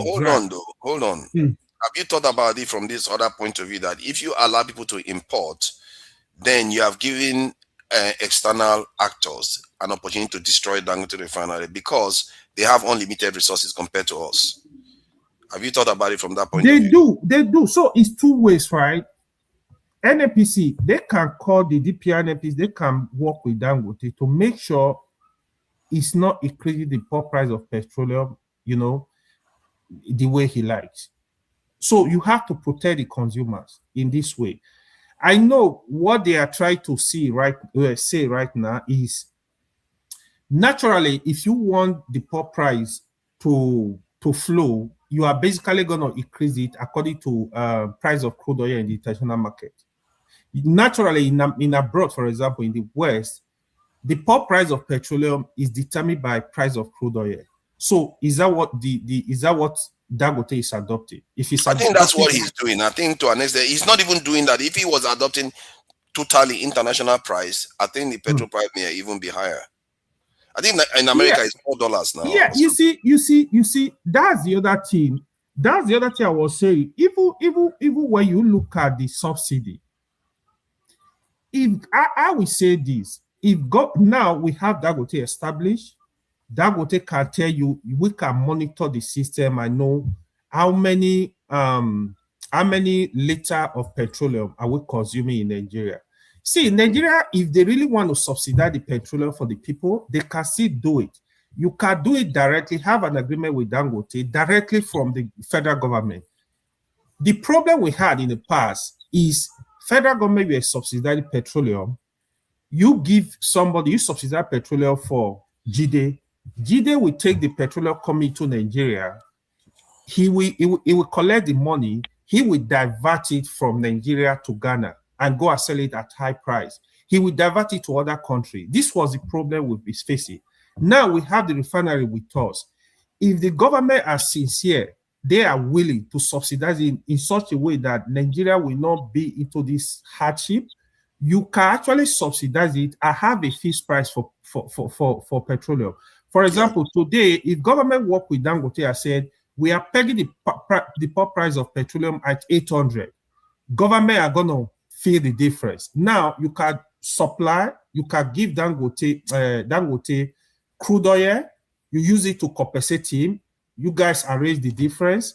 If the system is transparent, it can be done, because when you do subsidy is for the poor. When you look at Nigeria, I would say 70% of Nigeria population, they are not even in the middle class. They are actually in the poverty level. This is the reality. So when you subsidize it, it's gonna benefit the poor people more. As long as we get to there, just like we were discussing electricity yesterday, you have to subsidize this stuff. So when people just speak, I'm like, what are you? We live in country where products are subsidized. Even petroleum, you see in a lot of countries, even in America, in Canada, government will remove, for example, tax. They will tell you, oh, for the next 2 years, we are remove tax on petroleum, so that the people are able to afford it.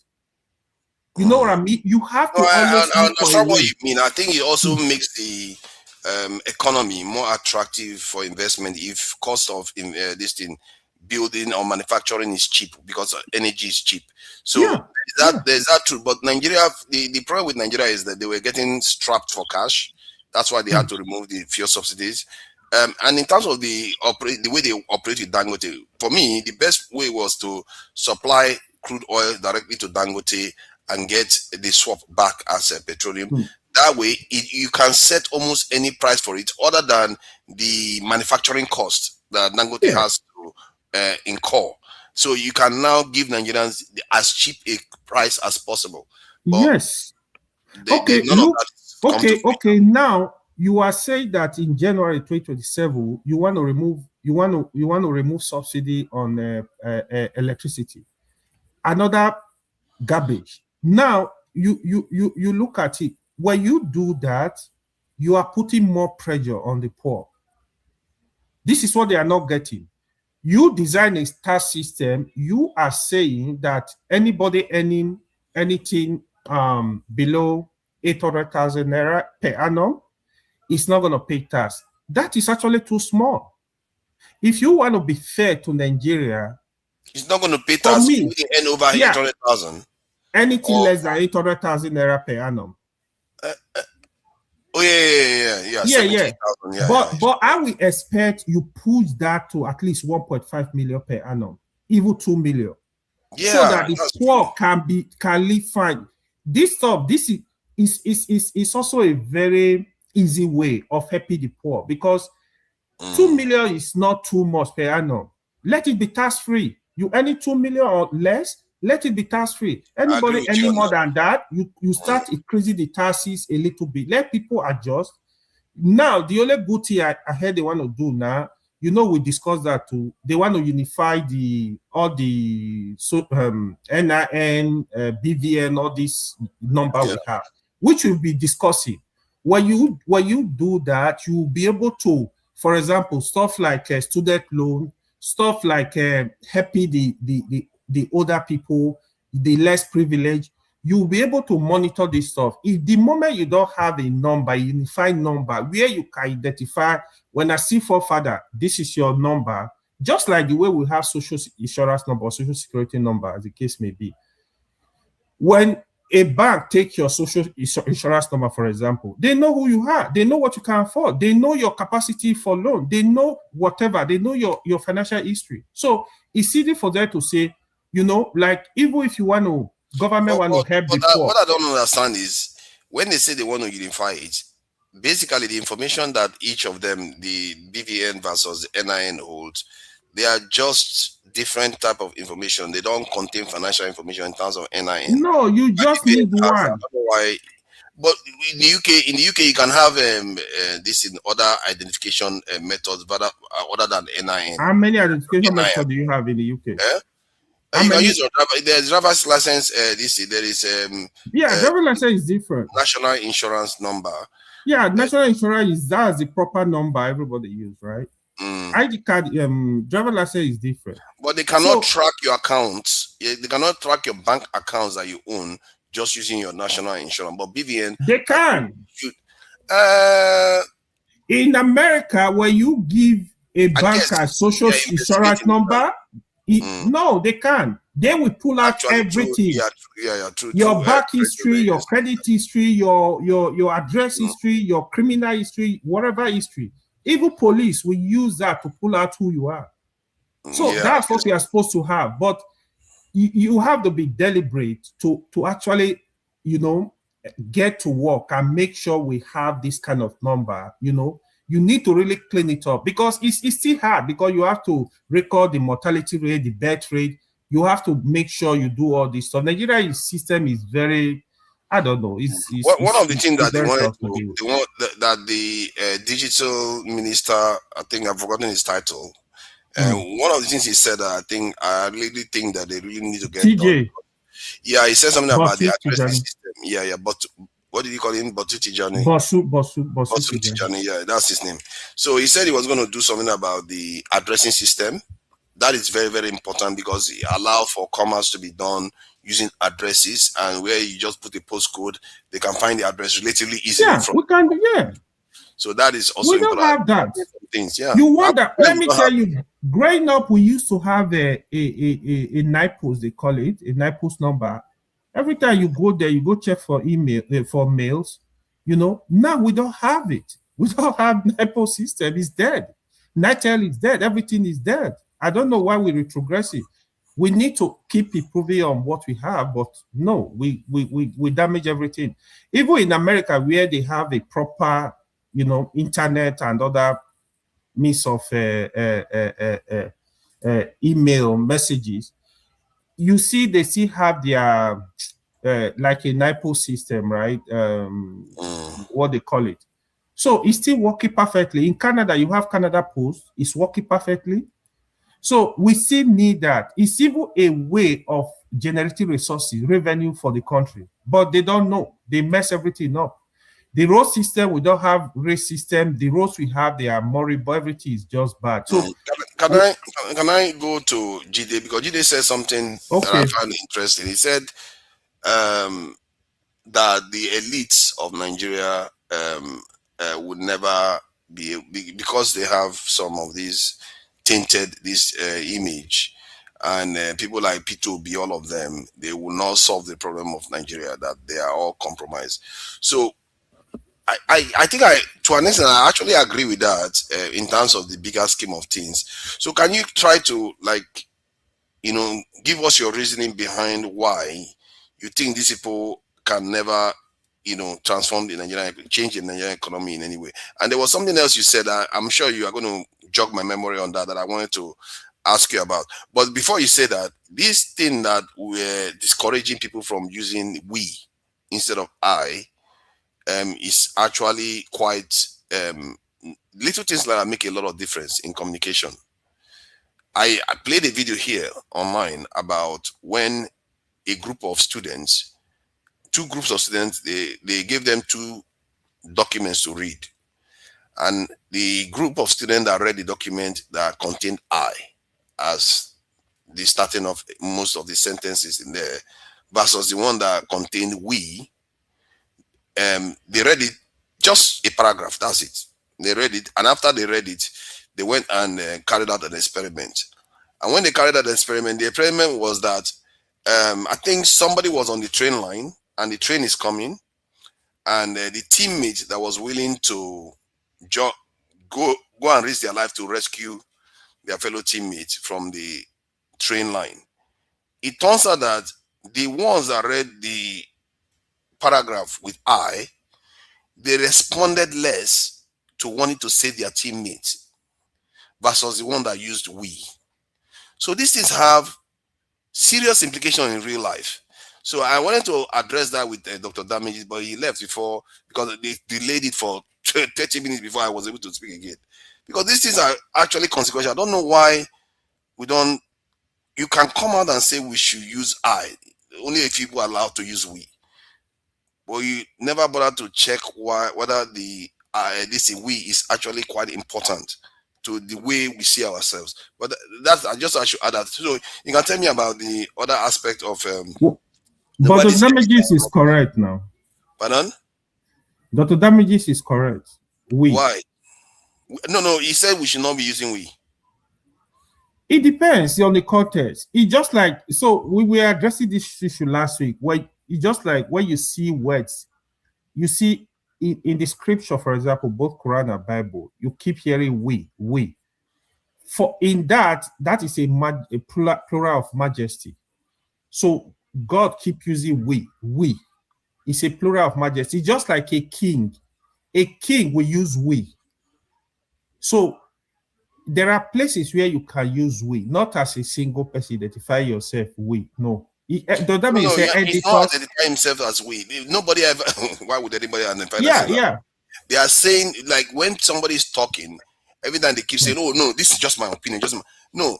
You have to state things in such a way that is more inclusive. When you are more inclusive, people are more likely to hear you, and people are more likely to empathize with your opinion because you are including them in the narrative. It depends on the context. Saying me. No, if you are in the context of trying to hold yourself accountable, or you feel like people are disagreeing with you, then you can say it's my opinion. But Right. when you are trying to describe what is happening to your country, you can't just say me. This happened to me, this happened. You have to empathize with people that the fact that it's happening to them too. And it has real world implications because I can play. Okay, I think the last time I played the evidence, they tried to flag me, but I can play the experiment here. This is something that had real, just one paragraph made all the difference. It's crazy.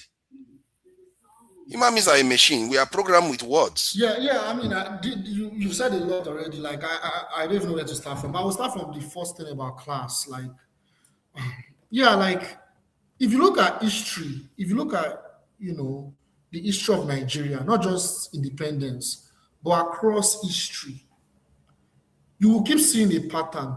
The pattern keeps repeating itself.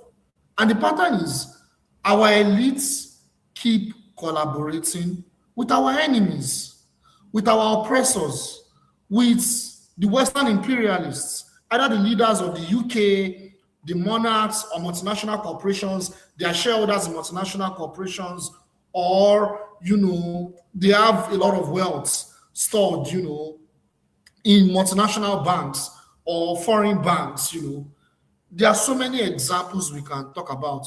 But when it comes to politics, the way imperialism works is this. Race comes first. Class comes second. Ideology comes third in that sequence, in that hierarchy. Race comes first in the sense that we live under a system of white supremacy. We live in a system where, like, Black people are the bottom end of the spectrum in every. You know this. Well, I'm trying to have you talk about it in the context of Nigeria. Context of Nigeria. Something against the Nigerian.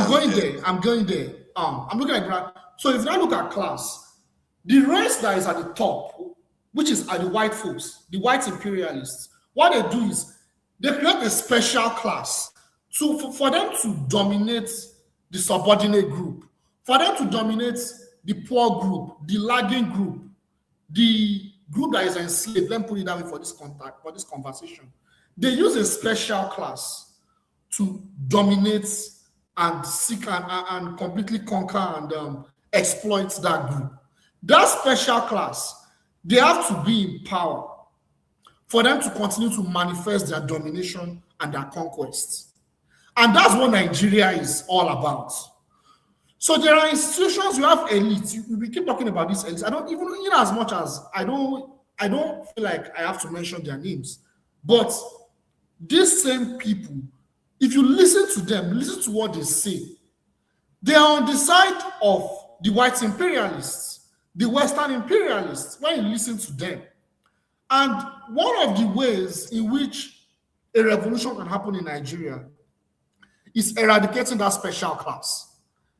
It's that special class that are the traitors. They are either business elites or political elites or economic elites. You see what I'm saying? So the point I'm making is we are living under imperialism, and that class that is there. And for that class to be eradicated, there has to be an ideology. If you look at those countries that are fighting the West currently, they are anti-imperialists, not because they hate the West, but because they are fighting for their survival, for their sovereignty, right? And the West keeps attacking them because these are imperial powers. They've eradicated their special class, but their special class are on the background and still fighting against them. If you look at Iran, if you look at their special class, if you look at their king, the son of their king, is in the US. He is still collaborating with Israel to take over Iran. The same thing with Cuba. Look at what's going on in Cuba. It's because there's a special class among the Cubans that are in the US. They are collaborating with the Trump regime. They call them the Miami. I can't remember what they call them, but there's a name we call them here. I've forgotten the name. Oh man, I can't remember the name. But the point is that special class, Marco Rubio is part of that special class, right? That special class, they are the ones that are collaborating with Trump to do what they are doing in Cuba. So what I'm saying is, for white supremacy to be at its worst, to be so evil and to commit the worst atrocities on the people like Nigerians, there has to be that special class. Tinubu is just one example. Peter Obi is another example. Atiku is another example. So it's not like they have one covenant or there's one boardroom where they meet with the Queen of England. No, it is a system. It has been designed that way. And for Nigeria, for Nigeria to get out of the mess it finds itself or the prison it finds itself, it has to. When I mean eradicate, I don't mean go and kill. I don't seek violence. But that special class, they have to be out of power. Because I think Jide, everything you said, I don't think I can, being consistent, I disagree with you, because I think why do you disagree with what he said? Because I don't see anything to disagree with that. Because it's funny because we all want P2B to succeed, and we all feel that maybe he can make a difference. But whether it will transform the nation is a totally different thing. Let me tell you one that I know about Peter Obi. Peter Obi. So when you look at that, Peter Obi is the lesser evil. This is the honest. Basically it. Yeah, that's basically it. Really. Yeah, what did they say is true, but Peter Obi is still the lesser evil. You see, one thing I know for sure Peter Obi will bring into the government is going to reduce wastage. This is one of the biggest problems we have. Peter Obi is going to reduce wastage. He understands the system. And I think he's intentional about what you want to do. You see, when you are intentional, you are able to find solutions to problems. Because right now, a system where the governor will just throw some stuff on the road just for people to see that he's doing something. No, that's not what we need. We need a race system. We need to think of the future. We need to think of the people. We need to think of the population. This is what we have not been doing. I'm a bit worried though, because what Jide said about P2B praising the Argentine, was he the Argentine leader or economics? Yes, okay, hold on. So he was praising the Argentine austerity kind of measure that they were taking. And P2B is also known to be relatively austere with the way he spent in his state, because people praise him because he saved money, which is fine. But the fact that he is using Argentina as an example, highlighting Argentina, that is quite, if I'm not mistaken, very right-wing this thing, almost a racist government in Argentina right now. Highly racist. Yeah. So, and he picked Argentina that is actually following American this thing, and IMF and World Bank this thing doctrines to praise at this time with all these negatives on top of it. I don't know where P2B's head is sometimes. So let me just say this: we don't currently have nationalists competing for that position. None of them is a nationalist. Quote me anywhere. Yeah. They are sellouts. Some of the things he's saying, that if people dig deep, if that is true, because I need to confirm, because some of all these things, they will show up on Facebook. There is a possibility. I didn't even know that you could poison AI now. So these people that are experts are doing this now, they know how to poison AI by creating content from different sides, because they know AI comes the internet and everywhere. So they will inject some of all these things. You don't necessarily know what is true. So I will need to verify that statement. But if P2B made it, and it's also leaving him open to being hypocritical, because he is saying that he is supporting austerity measure that is quite draconian in Argentina, but criticizing Tinubu for doing the same thing here. So it's a very Nobody told me this. I listened to Peter Obi. Wow. I listened to his interviews. See, I'm not hating anybody. I listen to we get it. I see the things he writes. Like I follow him. Like, not because I'm stalking or I hate him. Like, this person is a traitor. And nobody is seeing truth, and it's making me crazy. The other thing. Like, all of them are. Hold on. Let's say all of them are traitors. But like AY said, best of a bad bunch. That's what we are looking at here. You have to choose one. What are you going to do? Are you going to say reject all of them? So that the reason why I've been shouting as trigger, let's have this one. Jagun has been quiet and he's frozen. That is scary. He's just sitting so still, like he's frozen. That is, what kind of pose is that one? Is he actually frozen or is he there? Jagun, are you there? He's frozen, you know. Oh, I think it's frozen. Yeah, it's frozen. I didn't even The notice. network is, oh man. Wow, he's just frozen there. Yeah, he's frozen. All right. Yeah. So please go ahead. One thing, why I've been canvassing for electoral reform. If we have electoral reform where the power will be with the people, you would have even have more people, qualified people, competent people competing with Peter Obi in the South. So that's the system we don't have now. So before you can do anything, you have to have the money. It's money back. So Nigerian election has been so capital intensive that you have to look for the money by fire by force. So if we have a system that is working, you have more qualified people telling people this is what I need to do. Because right now, what you're supposed to see, you ask, for example, Tinubu, what's your plan for the next 4 years?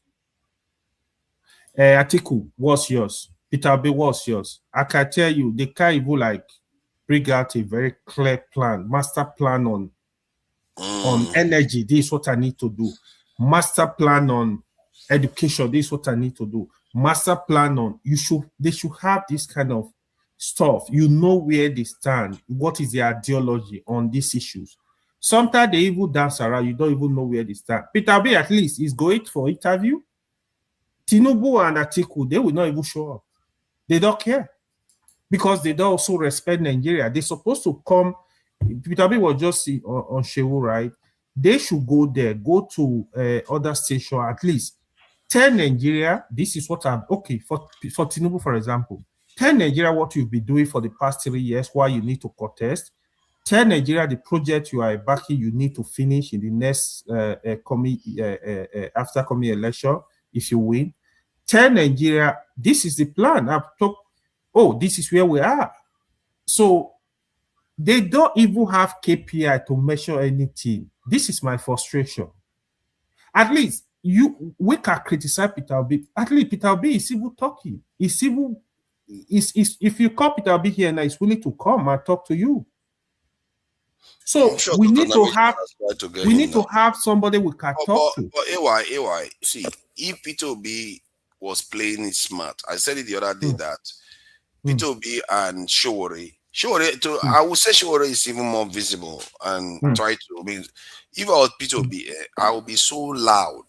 As a matter of fact, from when the election was over the last time, I'll be so loud that I will not let Tinubu rest. I'll be on his case every single day. Go to every channel, you will see that Tinubu will have to come out and defend himself. I will be accusing him of all kinds of things, and not like his fault. So real accusation, I'll be accusing. He will have to send. While I will not be able to save him. Let me tell you, that is where Peter Obi really got it from after 2023 election. You know, we were criticizing Peter Obi. Peter Obi was supposed to actually look for a way to take over Labour Party. Look for somebody like what's the actor? What's his name again from the East? Kenneth Okonkwo.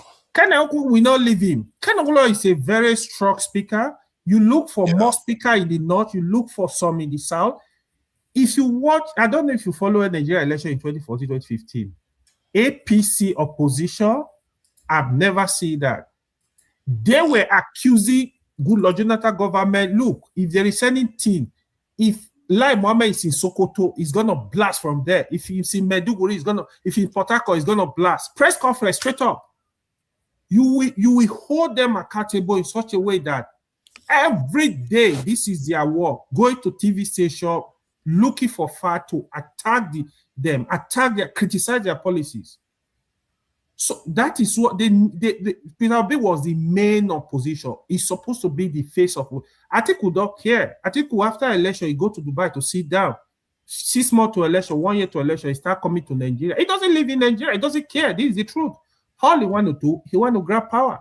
So I was also looking after the mess. If Atiku 80-year plus, what do you want? Allow the young people to determine their future. Go and play with your grandkids. If Atiku was fair to Nigeria people, give support to Peter Obi. You step back.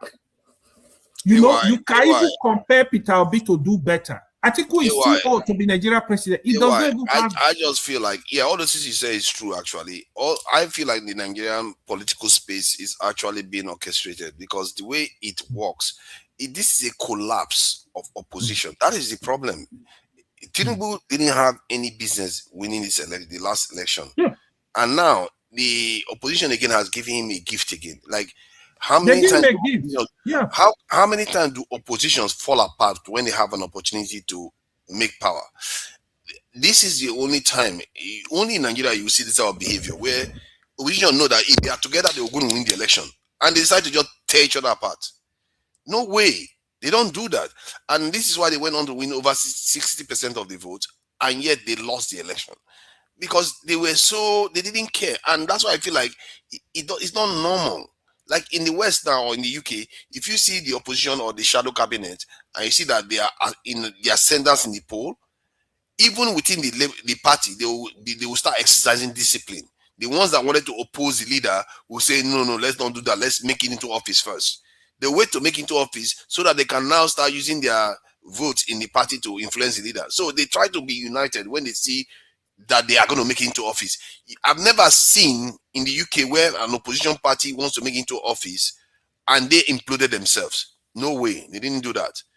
It's when they are not sure they are going to make it into office. That's when they do that. And all the polls suggest before the last election that the opposition parties, if they were together, they would have won. And yet they didn't do that.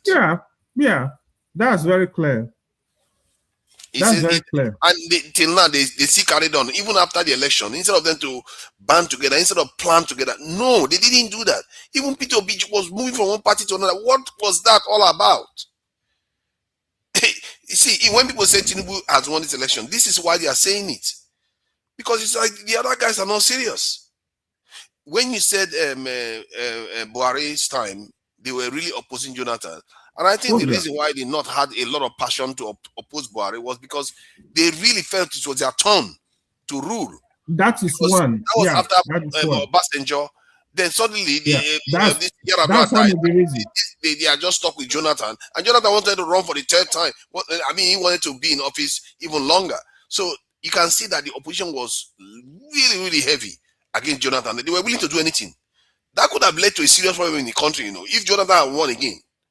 It could have led to some serious repercussions, because how can you have a country where you have two major groups, North and South, agree that, okay, we are going to be rotating power? Then our guy... you can't blame Jonathan. We have this once again.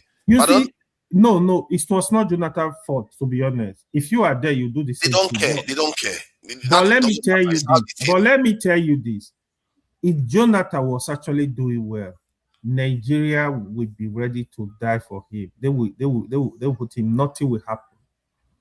If Jonathan was doing well, you see, in 2011, when Jonathan was contesting, if I'm not mistaken, Nigeria were happy for Jonathan, especially in the South. In Lagos, then you hear like, no, this is our first educated president.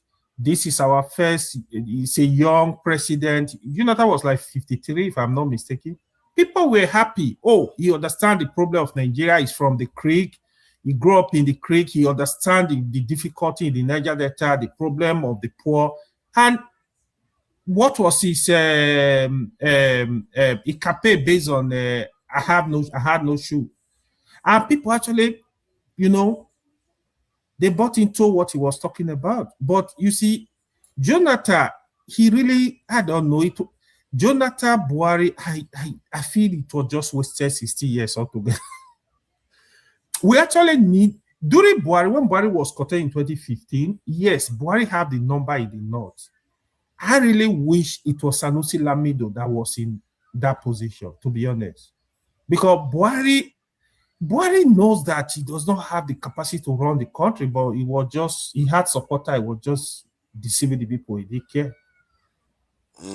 I've listened to some people in the North, even today, tell you, even Moscow, you listen to Moscow tell you, no, he never supported Buhari, he doesn't like it. But he has people that really love him. But Buhari was loved in the North. So his 10 million votes were intact. So that was why Tinubu of this world, he look at it and said, you know what, if I help support Buhari to get into power. Politicians, they think of the number, they think of their gain. If I help Buhari to get into power, after Buhari, I will come in, his supporters will support me. This was Tinubu calculation.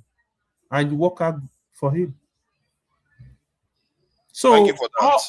all we are saying, like Cardinal Onayeko just said recently, he doesn't have confidence in the election. Cardinal Onayeko and the Catholic priests, they are saying that at least give Nigeria a free and fair election. If you win, you win. That is my position too. People were criticizing Cardinal Onayeko. Cardinal Onayeko, that is one religious leader in Nigeria I know that has been very consistent, even from the military. He has been very consistent from Obasanjo to Jonathan to Cardinal Onayeko has been very. If it was one GO now, I would tell you forget about that guy because all of them are corrupt. Cardinal Onayeko is very consistent. He's one religious leader, number one in the whole country, both Muslim and Christian, that has been very consistent. If you know him, so it's not talking based on sentiment. Me, I know that. So when I see people like that, I respect them a lot. It's not materialistic. It's not like the normal Nigerian religious dealers. No, it's not materialistic. It's not interested in what you have. So when you hear such people speak, you have to listen. So Sorry, that's my position. Hold on, I wanted to find out because I don't know who this person is. This person sounds like what's this? Is he the doctor or who is this? It sounds like what's in Donald, isn't it? What's it? Dominic? Is that him?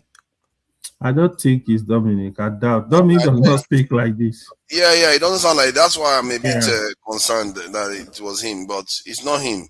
This one is probably Rofo. Link is there. It's Rofo. Show yourself. I've been sending link, and they keep saying I've not sent. I've sent link. He's just messing with you. Just messing with you. I don't know who that is. I think maybe that's. I don't know who that is actually.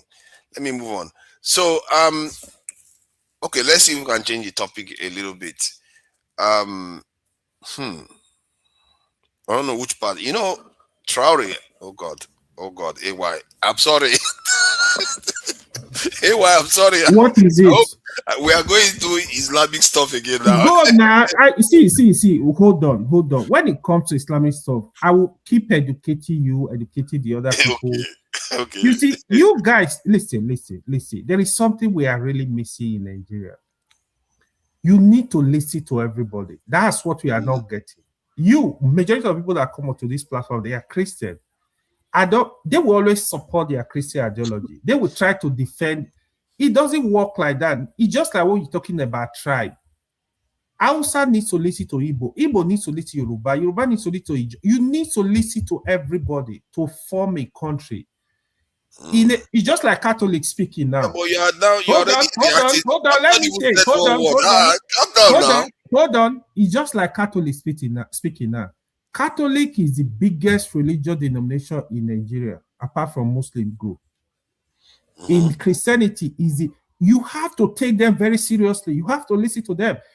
I'm sure, if I'm not mistaken, the follower of Catholic in Nigeria should be between 40 and 50 million. It's not a joke.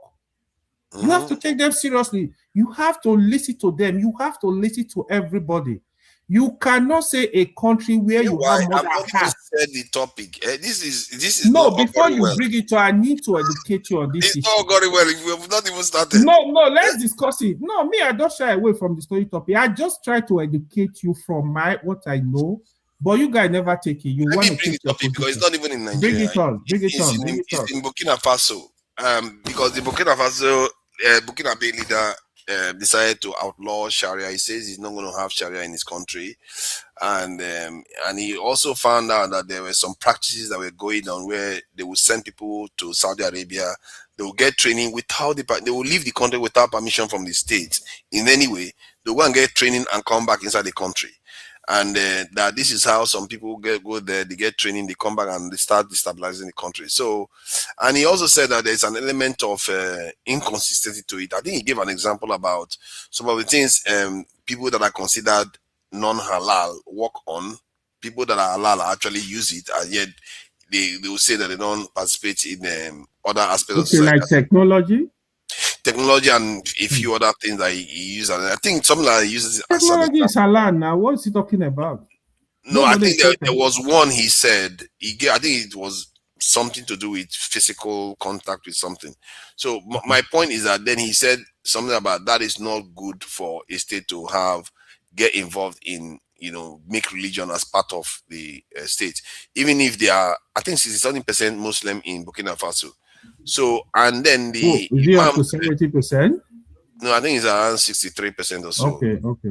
Of Muslims in Burkina Faso. So the religious people started threatening him because he didn't subscribe to Sharia law, that he said they should not have it.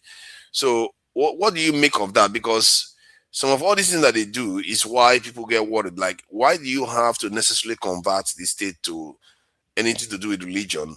Why can't you just practice religion yourself so that the state can go on governing people of different faiths? Because many of these countries have different faiths, Christianity, sometimes even maybe Judaism or traditional religion. So why don't you just allow people to do what they want to do? Because you don't have to convert it to a Christian state or a Muslim state. Do they in the first place, what kind of Sharia do they have in Burkina Faso?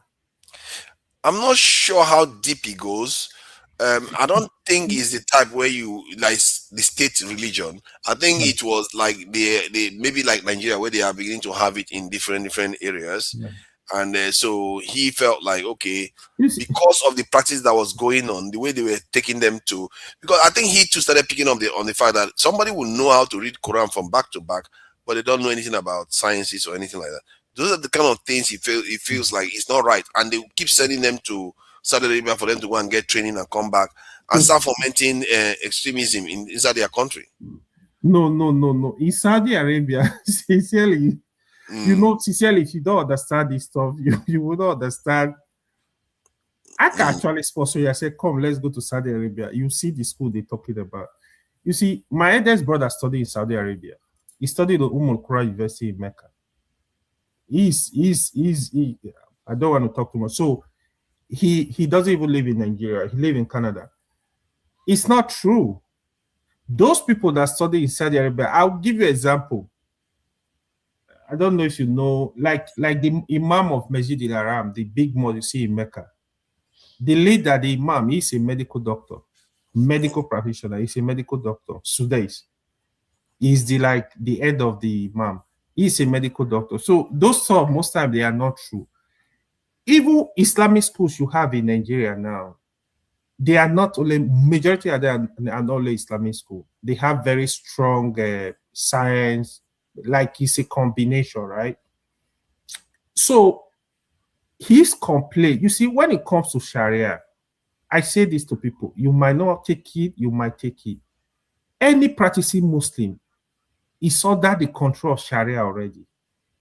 Like, as a Muslim is not just religion. Muslim is a way of life. It's only Muslim you see anything you want to do, the way I speak to you, the way I deal with my wife, the way I deal with my kid, the way I eat, the way I sleep, the way I operate is guided by Sharia. So as a the way you want to get married, the way anything you want to do, the way you want to bury dead body, anything you want to do, this is what is Sharia. So as a Muslim, you are under this law. You have to look at them to operate your daily life. That's one. The Sharia they're talking about in the North, which I've always been against, the criminal Sharia, it is a scam. It's a political Sharia. Because if you really have Sharia in the North, the criminal Sharia in the North, the governors, why are they looting? Who is trying them? If you live in a Sharia state where they actually operate Sharia, you will have peace, you will have, everybody will live well. Why do you have insecurity? So for me, hold on, can you see this? They are talking about him, 800 students in Saudi Arabia studying Muslim studies instead of science engineering. So these are some of the things they are talking about. Yeah. So the issue is about indoctrinating their own people to go and study Islam, and you know it yourself. I will tell you what. Hold on. Why is it that they insist on having people memorize Quran from back to back, why you are not insisting on them memorizing mathematics text from back to back? You know, it just seems like a total waste of mind for them to master a doctrine that was brought to us when we should be building knowledge that is going to actually help us build something. As a leader, right? As a leader, if I were to advise, what's his name? Ibrahim Traore, build schools in Burkina Faso, build schools in Burkina Faso, science and technology focus, where you want to train your people. Take some of these people, take them to other countries to study engineering and sciences.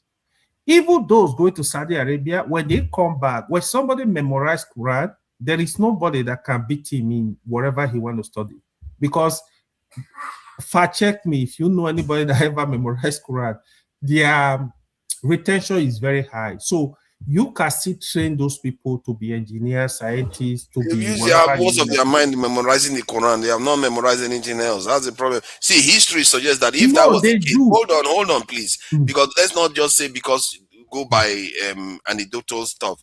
If that was the case, they not be producing some of the memorized mathematicians and I have said to you, they not have some of the best brain in Nigeria. They have some of the best brain, but not most of the best brain. Not most of the best brain is true. That's it. That's what I'm saying. You would have had more numbers.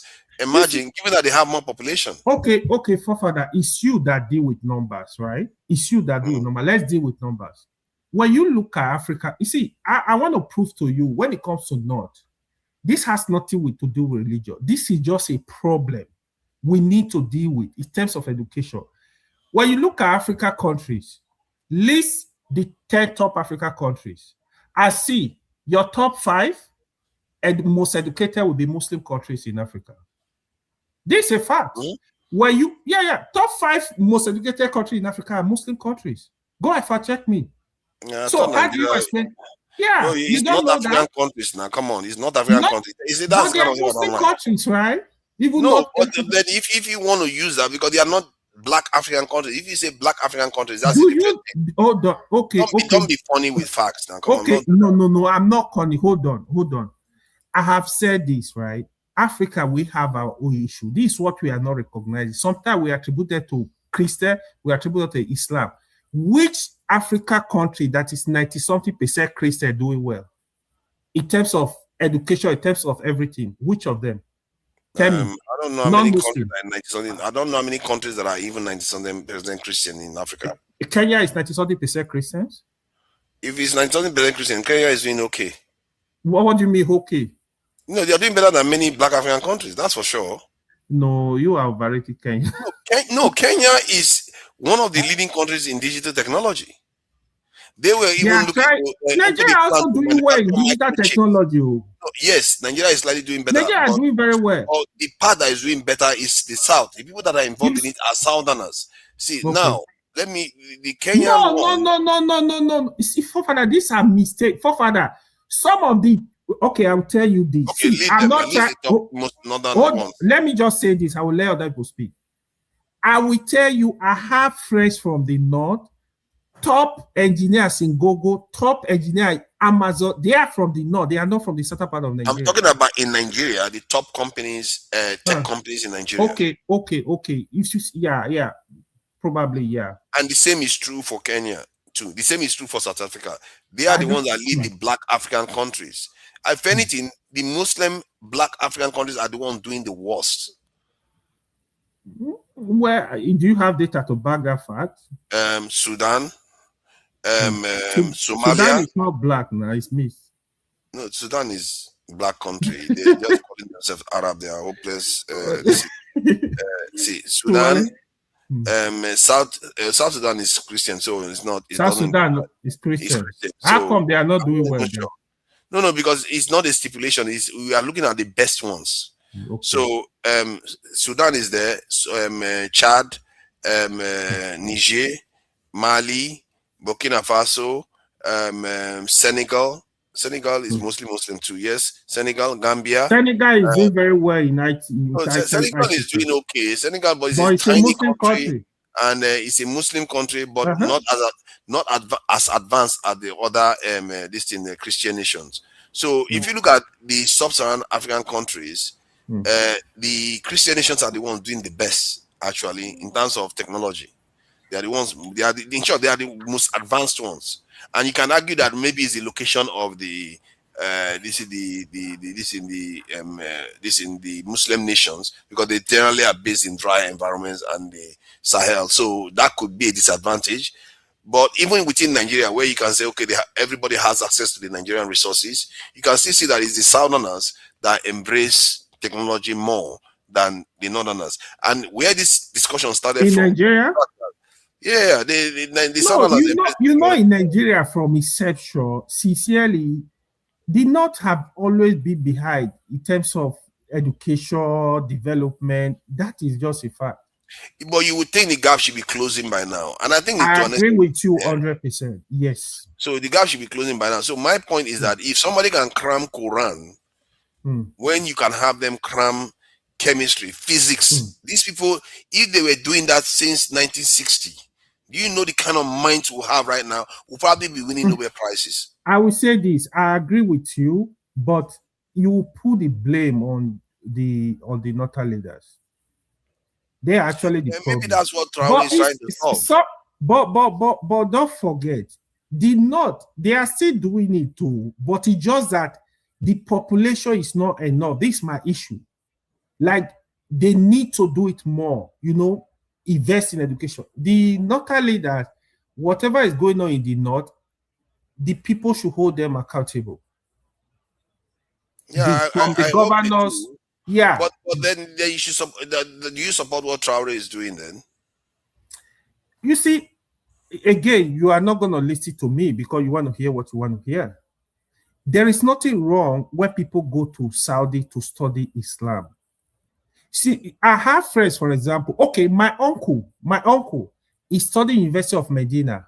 Today, he's actually a judge in Abuja. My own personal uncle. So sometimes people, they study in Saudi. I told you of my brother too. He studied in Mecca. Sometimes they study Islamic study. They come back, they get more into medicine, they get into engineering, they get into law.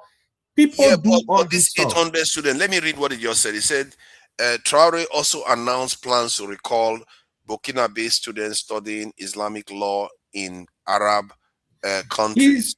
Claiming that more than 800,000 were pursuing religious education abroad without acquiring practical professional skills. 800,000. Okay. And that's just outstanding. I thought it was 800. So the number is much. So let him sponsor people now to America, to Canada, to UK. Yeah, but why is it that these Arab nations are doing this? Why are we allowing it to happen? Why will you are training 800,000 students? You're not teaching them. This is why. When I heard it, I thought it was just 800. Sorry. I thought it was just 800. But when I corrected myself and except Al Jazeera is making a mistake. No, it can be 800,000. That is a lot of people just teach only religious stuff, and they went overseas when they should be using to acquire professional skills that the country doesn't have. Fofana, let me ask you a question. Fofana, let me ask you a question. Let me ask you a question. Do you know? Let me ask you a question. Do you know the number of Reverend Father in Nigeria? Do you know the current number of Reverend Father in Nigeria? Yeah, there are a lot, I'm sure. No, do you know? No, I need you to give me a number. I don't know. So why don't you look at that number? Look at the number. The Reverend Father, they are not students now. But Reverend Father, they are even worse. They don't even procreate. Nothing like science. What do you do in the seminary? If you are trying to say that what I should back Reverend Fathers, I'm not backing them. No, I'm not saying you are backing them. I'm just giving you. So why should I back the ones that are going to educate 800,000 people? Let me tell you the reason why I'm bringing it up. You see, Nigeria, you need to understand, we are religious people. It's something you have to deal with systematically. Both Muslim and Christian, Nigeria are deeply rooted in religion. Every family. Well, we don't have 800,000 people going overseas to go and study just religion. Just they play. do that. They play. You never looked at the number. They play. I'm not gonna keep quiet. Let me find out how many Nigerians travel overseas. I'm gonna keep quiet. They play. And Nigerian students travel overseas to go and study religious stuff without acquiring professional discipline. I will ask that question. Welcome, Maska. Thank you for joining us. I don't know what you make of what Traore is doing. Personally, I think what he's doing is taking charge. I don't understand why we allow our people to be indoctrinated so badly that when they come home, they can't see straight. All they see is what the people told them from overseas. What do you make of what Traore is trying to do? Because it's not like he's against Islam. He's saying you have to, train your people to do the right things. Let me start with what you're doing before I reach to what Traore is doing. Okay. You are the people creating problem where there's no problem. I've seen that you have somehow latched onto Islam as a problem. Yes. He's the leader of the Islamophobia. That I have a problem with is the way we are practicing it. He doesn't have any Islamophobia. But he has latched onto this thinking that, there's a problem here. For instance, is there none? There's no problem, zero, nada, with Islam as a religion. You are muted, forefathers. No, I agree with that. I don't have any problem with Islam. You don't agree, forefathers. All the issues, listen, all the issues. I have issues with the way we practice it. I keep repeating that. I have issues with it, and that's what Traore is doing too. I will totally agree with you when you make that statement. And it's not just what you need to do, therefore, it's not stop with Islam. To go across all the way we practice foreign religions. Will you agree with me? Yeah, why not? Why don't please explain why that is important. If I could just put this quick question to you, the killings the religious killings that are going on in Nigeria, for example, would you underline that they are happening from the Christian point of view? Would you say that? Master, you are muted. No, I'm not muted. Yeah, I can hear you now. Yeah. You'll give me feedback, though, I think. Yeah, I know. They say when I will try and fix it. I've been in transit. I've been all over the place. I joined the program at some point in Lagos. Now I'm in Kano. But I joined because of what forefathers is actually spewing. So, but see, Jagun. Me spewing. Hi, that's just malicious. No, absolutely. Look, I think in the end we all stand in the same place. My position is that the way we practice religion is part of our problem. But that problem is not with the religion, it's with us as a people, we black people.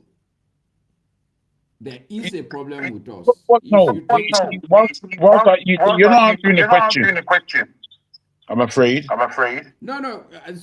There is some clarification from you, Jagun, when you said that the killing in the north is from Christian people. So try to clarify that. No, I'm asking. Turn off one moment. Your mic, please. Because it's coming back to me. Thank you. What I'm asking is a straightforward and earnest question. Because for me, I'm not a Christian. I'm not a Muslim. I believe in God. You understand? And I have a root. However, my observations are I'm not afraid. All these people that are afraid of everything. I'm not one of them. I'm just not one of them. So the way I look at Nigeria is, as much as I can critique Christianity more than anybody. However, is Christianity violent in the country? Is what I'm saying.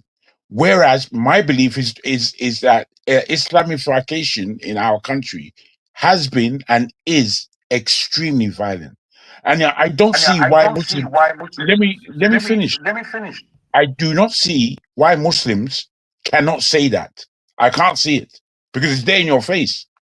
It's in the north more than anyone. They're killing more northerners than there are anyone else in the country. So if you want to pretend that there's no problem with Islam, that's what the problem is. Is my understanding. So let me. Your answer is very quick, Jagun. Do you know that half of the Yoruba people are Muslims?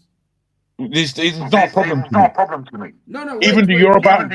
Don't look for problem. Let's leave problem outside. Let's have an honest discussion. You asked me a question, which in my mind, if you are not Jagun, I would decline to answer. I would say that the person is coming from a different place. But I know you. So I'm willing to answer your question, but you should also be willing to answer my questions. What I would say is one, of course I know, and my own family is full of them. I listen to you, Jagun, so that I've just answered your question. Okay, so half of the Yoruba people are Muslims.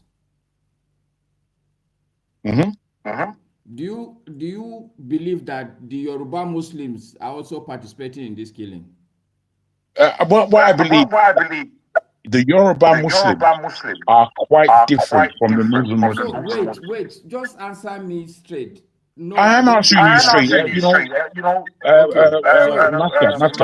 It's okay, Jagun. So the Yoruba Muslims are not killing, right?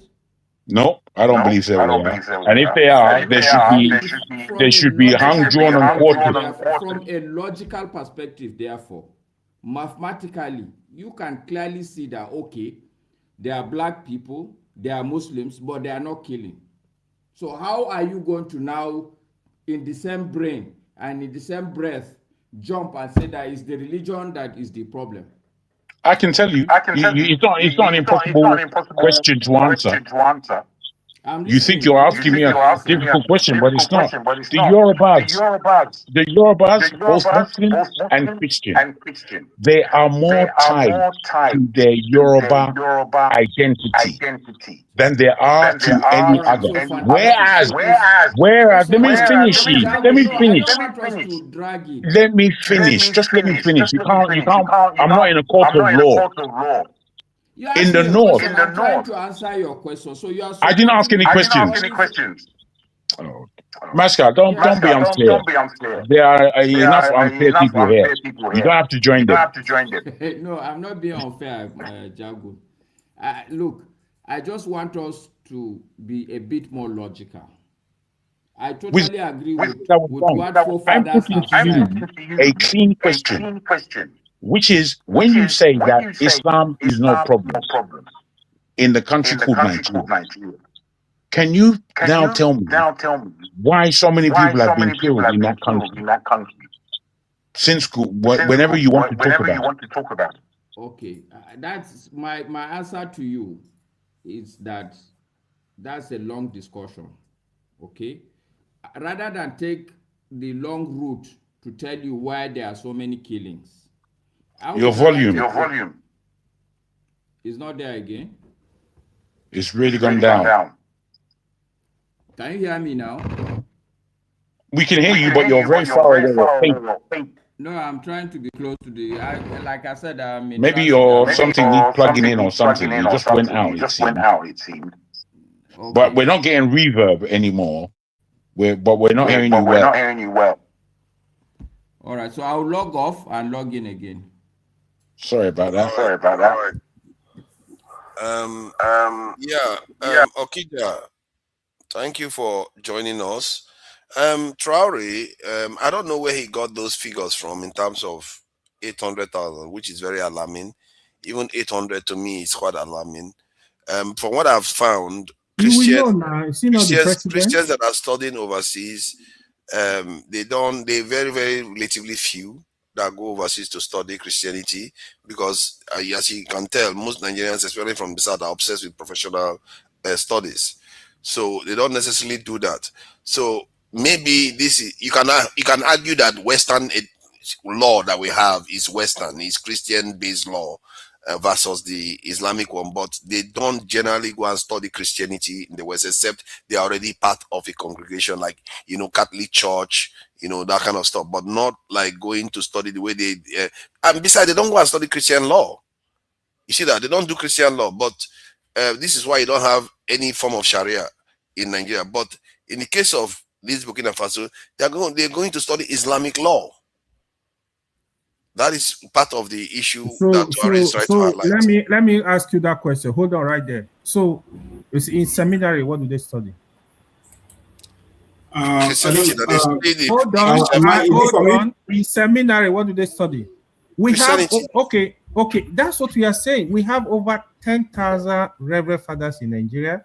We are not talking from the Pentecostal that go to pastoral school. Yeah, but Reverend Fathers, they study other things apart from theology. They study even in Islam, they study other things. In seminary. In seminary, they focus more. Bro, you can't compare. What they study Christians. Reverend Fathers. Let me use that as an example. I don't want to use Pentecostal because Pentecostal they go just study the Bible. Theology, but when you Catholic priests, they are educated. What is educated? Forefather, can you bring me back in when I come in, because my volume is gone as well. Some of them are even medical doctors. Some of them, so different discipline. They study. Some of them are chaplain in the army, in the police, whatever. So you have to be educated to be that. But that is similar. Go ahead. The way I don't know what I didn't study whatever Traore was talking about, but I understand. In some cases, in most of the cases, in Islam, people they just go and study Quran, and I don't have any problem with people studying Quran. Just like I don't have people in the universities here. I took religious classes. I had professors who studied religion. But yeah. And you see some of them on TV when you have intellectual arguments like a historical about the Bible. You see, I've seen my professor on Discovery Channel. I was like, oh wow, this Professor Hosford. So they can get job, but my problem is that when you study, if you send 800,000 people in that small country to study, Islamic law. I mean, they are certain. The country has to be advanced first. You have HDI. You are doing very well. Then people can divert to other things. Like when Nigeria started, you see most of the people that went to school abroad, they studied law, medicine, things, engineering, things that you can use to build a nation, not things that you can do to advance religion. You have imams there already who do all those things. Again, okay, let me go back to what this AY said. AY, the five most educated African countries based on literacy rates, school enrollment, and UNHDI. They include Seychelles, Mauritius, South Africa, Equatorial Guinea, and Tunisia. So Nigeria is not even there. So they are not. You don't see any. I don't think Mauritius is except Tunisia. It's a heavily Islam Muslim country. So I don't know where you got all those things you're talking about. Okay. Let me. I need to interject for father. I'm just looking. That number you called is just a treasure. I'm doing the search. Hold on. Even the whole Muslim studying Islamic study that in Saudi Arabia, I don't think it's up to 800,000. So Burkina Faso, I've just read research online now. They said it's less than 1,000. So I don't know where you got that number. What was the source of 800,000? It's on Al Jazeera. I'm looking at it on Al Jazeera right now. So I think that's why I said it may have been a typo. It could have been 800. It could have been 800. Yeah. But even 800, it's even 800. And from what I gather, I think it wasn't very clear on whether they even had permission to leave. He said if they don't return, that they run the risk of losing their citizenship, because the studies that their people study should be tied to what the country needs for development. And I see some argument with that. You need to question something. AY, let me just quickly make. Where is the echo coming from? I think it's from Masca. I think it's from Masca. Musk, are you using two devices? No, only one. No, it's a Let problem only that I've seen. mute. Let only you speak. Let only you speak. You will not do that. Okay, so forefathers, like I was saying, your premise is my premise, but it's the assertions that you make that are the problem. You are thinking that there is a problem with the religion, but I'm trying to make you understand that the problem is not with the religion. The problem is with people as they are. The same thing I told Jagun. No matter what religion a Yoruba man practice, it will be difficult for him on the basis of that religion to kill another Yoruba man. It will be very difficult. That is a people issue. This same religion that we are talking about, everybody is trooping to Dubai. Dubai operates a Sharia law. How is that not a problem? And you are saying that the top 3 poorest countries in Africa are Christian countries. And the fact that you are mentioning something like a country like Burundi, South Sudan, these are very poor. They are the poorest countries in the whole world, not just in Africa. And they are Christian countries. So look, what I want us to do, there is a problem with the way we practice our religion. Let's stop there and understand that, yes, this is where the issue is. I totally agree with, I think is it Okija? Somebody was mentioning, look, the truth, the reality is that I have a problem where you will send your child to just go and study the Quran in a world that people are so self-centered now. How do you think the child will survive? Before, people will give arms. If they say this is a malam, if he grows into a malam, a lot of people, you will get a lot of benefit. But half of the problem that we have today, I believe, is that those people that have grown big in the religious realm, they have suddenly realized they have to survive. And in the process of survival, they are the ones tweaking the truth and covering government that is very, very harsh with people. So let's stick with the facts. But hold on. Let me add this. Because when Christian, sorry, I don't know. Let me just mute yourself. Don't worry. So I'll mute it from here so that when you want to speak, I'll unmute it again so you can so it doesn't echo. I'm not sure which way it is, how it goes fully, because I hear your argument that is the way people practice it. But if, let's say, Christianity was doing the same thing and Judaism was doing the same thing, and this thing, what do you call it, Hindus were doing something similar, then you say, okay, it's about the people, isn't it?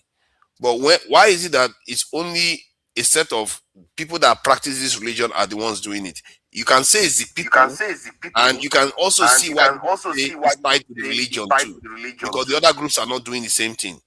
That said, I take your argument, and I think that is where Traore is coming from too. That is the way it is being practiced, because I don't think Iran is practicing it like that. Iran, they are very, very religious, but they are highly technically educated. And many Middle Eastern countries are like that. So that is what, as a matter of fact, Turkey too is highly religious too, but they are secular. So why is it that it is wrong for Traore to advocate the same thing for his country and have their people learn things that are technical? Turkey is highly technical too. They are one of the first countries to start building drones. I'm unmuting myself, forefathers, because you've raised the crux of the matter.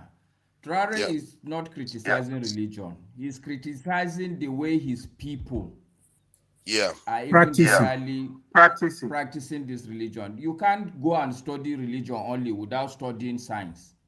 I totally agree with him. Let me just quickly say something, forefather. Sorry, Master. Let me just, forefather.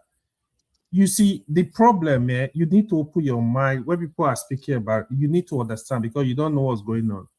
If you check the Iranian government you just mentioned now, majority of them, they are all PhD holder. As you see them, they memorize the Quran. So what I'm basically telling you, you can have both. You can have both. Yeah, but our problem is that we are not having one. We are having only one side.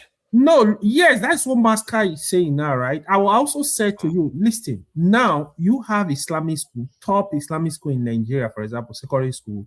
They teach both Western. They are very strong. If you had to teach one, which one would you pick? If you have to teach one, yes. You see, for me, when I was much younger, I studied the Quran. That really helped me for morals. There is a lot of benefit that come from the Quran, right? There is a lot of benefit. Even in terms of the Western education you are talking about, as Master, I've said to you, if you are you saying that you're not going to have morals without Quran? Huh? You can have it. No, you can have it. You see. So then, if you have to choose one, would you choose morality, this is Quran, or sciences for your people? You can have both. Because Quran is science itself. Because you don't understand the Quran. That's what I'm trying to say. I want to have both. The reason why I'm asking that question is that in Africa, we've turned it to choosing Quran first. I don't think so. I think things are changing. That is why we don't have people, technological experts, because people are busy memorizing only the Quran. We have them. We have them. Hold on. Let me give you the facts. Sorry, let me give you facts. I need to give you facts. Okay. A guy from the north, I think he's a professor in one university in Saudi Arabia. He won It's one of the top best states in the whole world now. That's in Nigeria. It's from the north. It's not from the south. So there are facts to this thing. You have certain northerners that have patent. So you need to check. You need to investigate and see what's going on. It's not only in the south. People are doing it even in the north. So because majority, the quantity we are talking about here. Yeah, we should worry about it. Even in the south, we should worry about it. It's a problem too. We know hold on. You are trying to shift the goalpost now. No, I'm not shifting. I'm telling you. Iranians.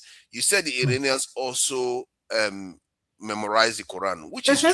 They also they are highly. That's why my point. They are highly religious and highly technical. But like I said, if you tell us to give up, forefathers, what I really want you to step back and understand is that this is not even an African problem.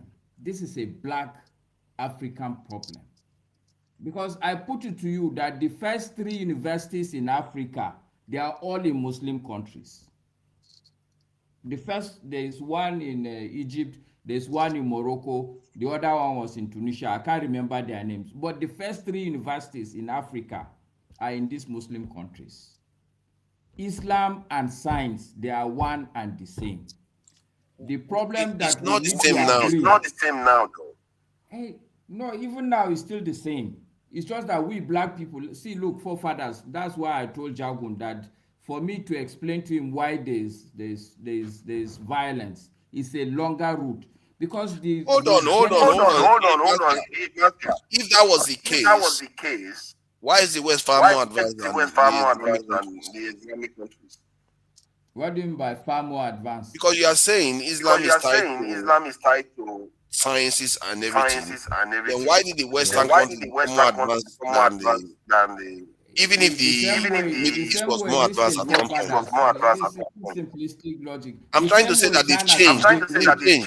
No.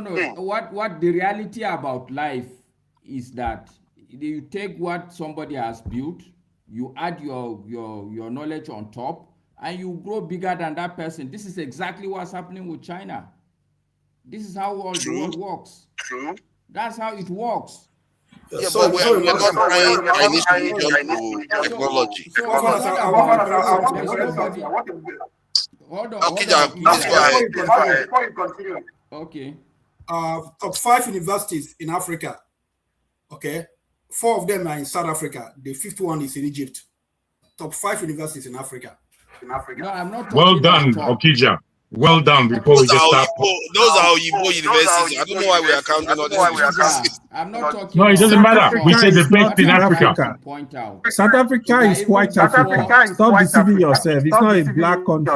And then Tunisia and Egypt. What's that? What is that? Is that black? Stop talking nonsense. I don't know why these people like nonsense.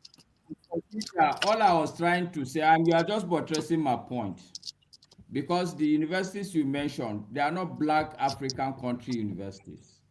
But the Tunisia and Egypt are. Egypt is not a black African country. That's what I'm saying. That because we are looking at Islam. You're just talking. No, Jago, I'm sorry to be sorry. No, I don't mean it like that, Masca. But I don't believe, Masca, that we are trying our best to tell ourselves objective truths. We're trying to be protectionists. We're trying to be this, and I don't know why. No, that's what I believe that we're trying to do. We're trying to protect something that no protection. No, because we can why see will I do that? Master. I don't know why. Just hold on now, so that I can explain to you, so that you can understand. Personally, as a person, I see myself first as a black man. If I'm dissing the blackness of me, then there is nothing else I would want to protect. I want us as black people to see that we have a problem and we're hiding under certain things. A lot of people are practicing this religion, are doing well. I gave an example of Iran. Iran is a theocratic state. Are they not scientific? Yeah, but in a way, you can argue that they actually put them equally. No. So we are now buttressing Have you stopped? Hello? Can we all be heard? My point that what we need to do, we are arguing the same thing. I'm agreeing with you. I went to Quranic school, but I went to the Western school. Yeah. I can quote any verse of the Quran to you, and there's no science you will enter, and I will not enter with you. Yeah, let me say this, Forefather. What Master is saying, there are things you need to understand. Even in Africa, you just mentioned, so the first two universities in Africa, they were founded by Muslims. The Al-Karawiyu and the Al-Azhar universities. I'm also pointing to Forefather that they are not black Muslims. You say that. They are not black Muslims. This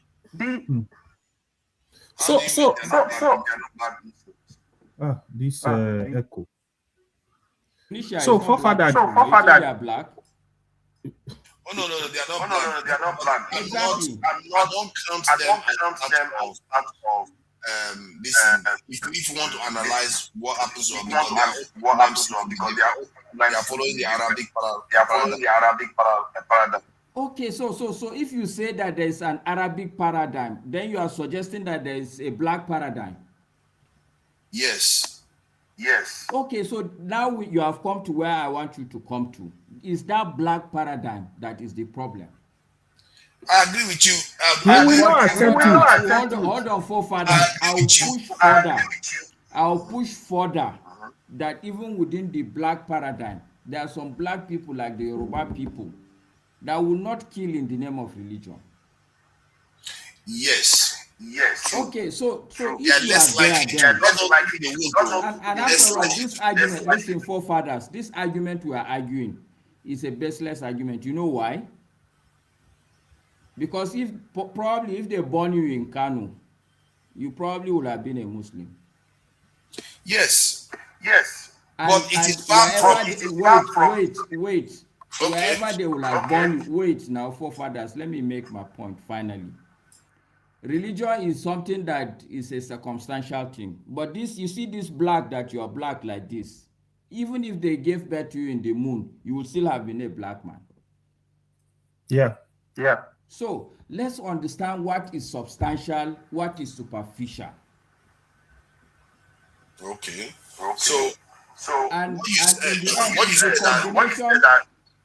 I didn't want to go to that tangent, but the reality is not that there is a problem with our skin, okay?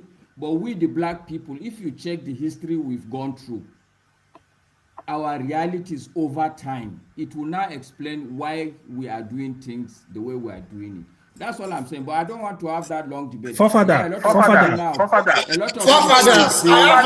I have a lot to say about this topic. Jide, calm down first. Calm down. Forefather. Hold on, you've said your piece. I need to bring Ado in. No, Ado, yeah. I want you to bring Ado. I remove this clown. We cannot even pay for good internet. Remove it. Kick him out. You understand that? So the issue of that Traore is raising, the reason why I think that is relevant because we've overindulged on the one side compared to, let's say, the Iranians are a form of ideal at the moment. We've overindulged on one side. We didn't indulge on our philosophy, on our science, our rocketry, and all the rest. And that is what Traore wants to change. It's not because he's against Islam. After all, he too is a Muslim, isn't it? So he's not against Islam.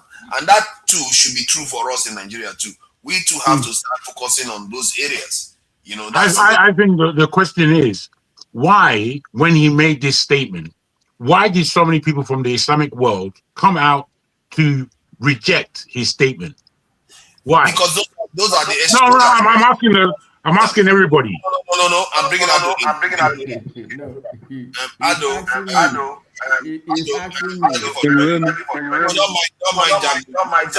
Yeah, so somebody got an echo. It's hard for me to make out what you're saying. Yeah, he's muted now. Thank you for joining us, for your patience and everything. You know the topic. So what do you think Traore is doing? Do you think I don't have an echo. Forefather, stop muting me. I don't have an echo. Gentleman, Jago, I didn't say he had an echo. So, like, Traore is saying that it looks like we have over-focused on, at least the Muslim countries in Africa have over-focused on religion.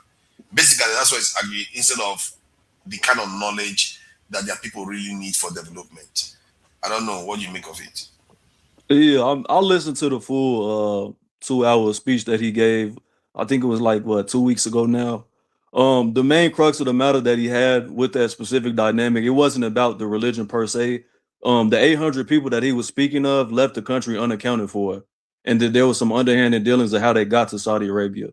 And the dynamic that he's dealing with now in Burkina Faso with the JNIM, with the FLA, they're just terrorist organizations that are being underhandedly funded by France. So the problem with the 800 people just randomly going to Saudi Arabia, that's definitely going to give any head of state cause to pause, especially when underhandedly Saudi Arabia and UAE have been linked to funding some of those groups that are with the Tuaregs that are destabilizing Mali and Burkina Faso and areas of Niger. So that was the main problem. And what he said about people being over religious, I mean, that's just an objective fact. Anybody that observed the history and contemporary dynamics would have to agree with that. I mean, if you're willing to destabilize your own homeland for a religion to be a part of an ummah per se, because you get radicalized by Wahhabism and Salafism, which is being funded by Saudi Arabia also, I mean, it's just a problem.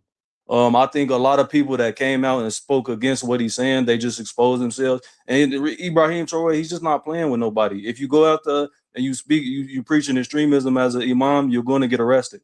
I just seen in Niger 2 weeks ago when they did a citizen's arrest. So they're not playing. So if you want to be a Muslim, he's okay with that in Burkina Faso. But if you start talking about that extremism, Salafism, Wahhabism, trying to act like it's the 7th century, you're going to get arrested. He's not playing. So that guy who just spoke, his name is Ngolo, and he's my friend. What Ado just said is forcing me to rethink certain things. It's giving me a bit of an insight. I'm not sure whether it's true. You know, when I said that I was asking a northern young man why he was, basically in the end was why he wants to have so many children, and he said he wanted to go for jihad. And the jihad, and I asked the guy to go and ask him what jihad is he referring to.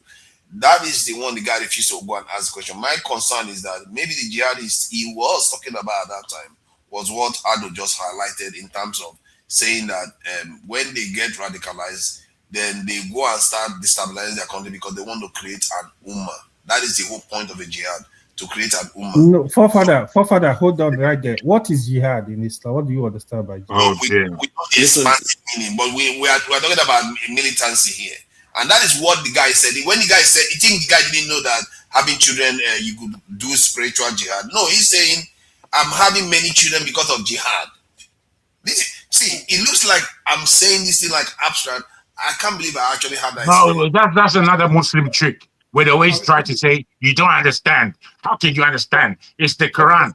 They don't understand. If you ask most Muslims in the world, if they speak Arabic, you'll be shocked that most of them don't speak Arabic, but they know how to read the Quran. The only thing is they don't know what the hell is being said. It's ridiculous. I don't know what you're defending. Well, that's forefathers. I want to bring up something, okay? Kick this. Hello, can you hear me? Anybody that is not on camera, kick them out. Let's know who is here, Joe. Hello, can you hear me? Forefathers, can you hear me? Yes, I hear you, Okija. Okay. Yeah. When I don't know if any of you still remember Gideon Akaloka, an Igbo man that was killed was it in Kanu?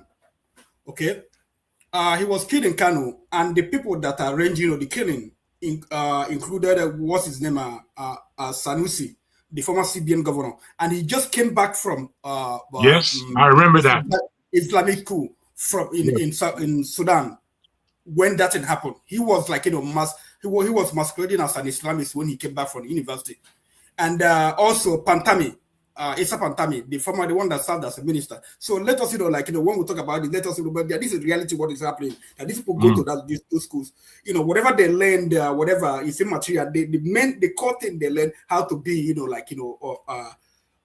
propagate the gospel, killing other people, whether they want it or not. That's what happened in Nigeria. We're talking about two educated people. Issa Pantami. We're talking about Sanusi, who rose to become a CBN governor and the MA.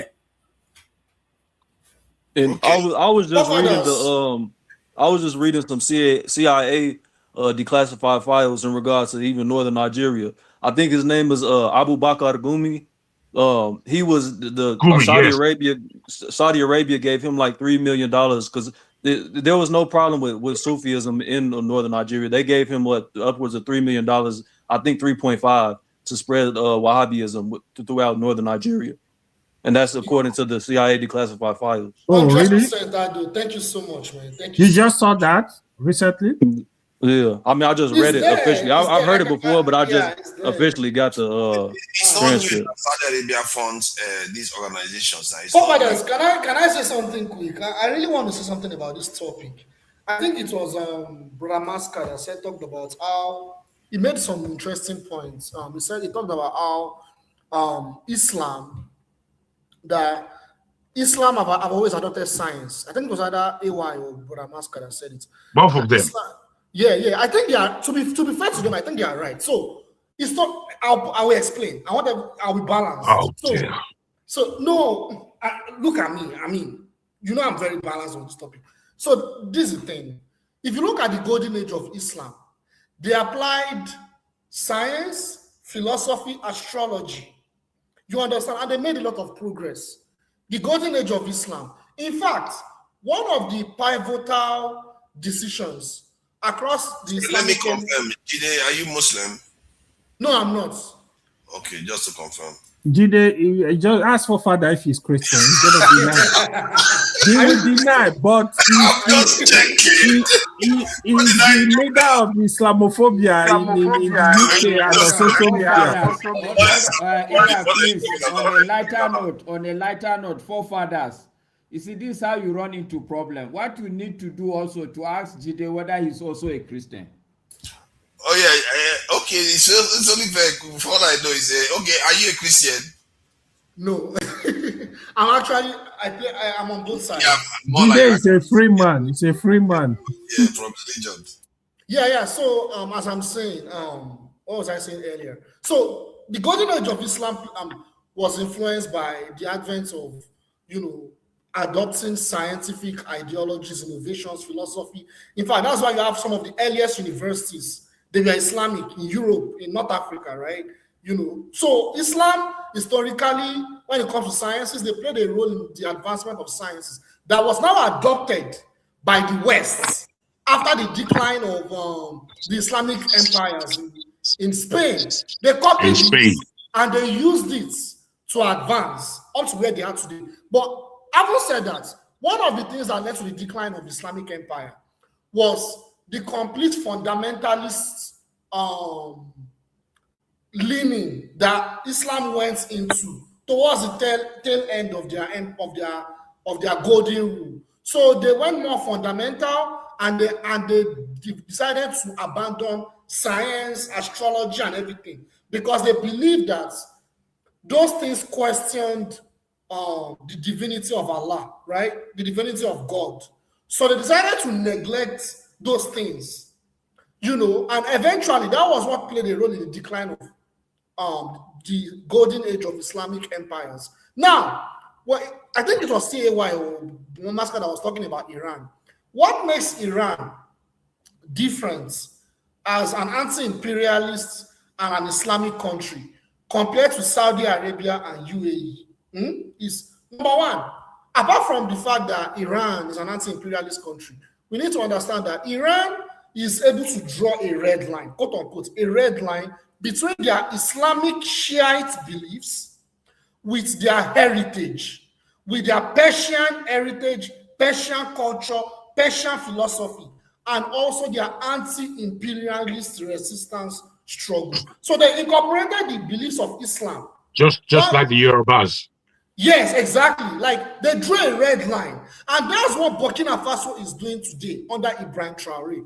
But what you have in northern Nigeria, there is a problem. They've adopted the Middle Age fundamentalist Islamic doctrine and Wahhabi Salafist ideology into their culture, their politics, and everything. Particularly the Fulanis. And that's one of the reasons why Nigeria is where it is today.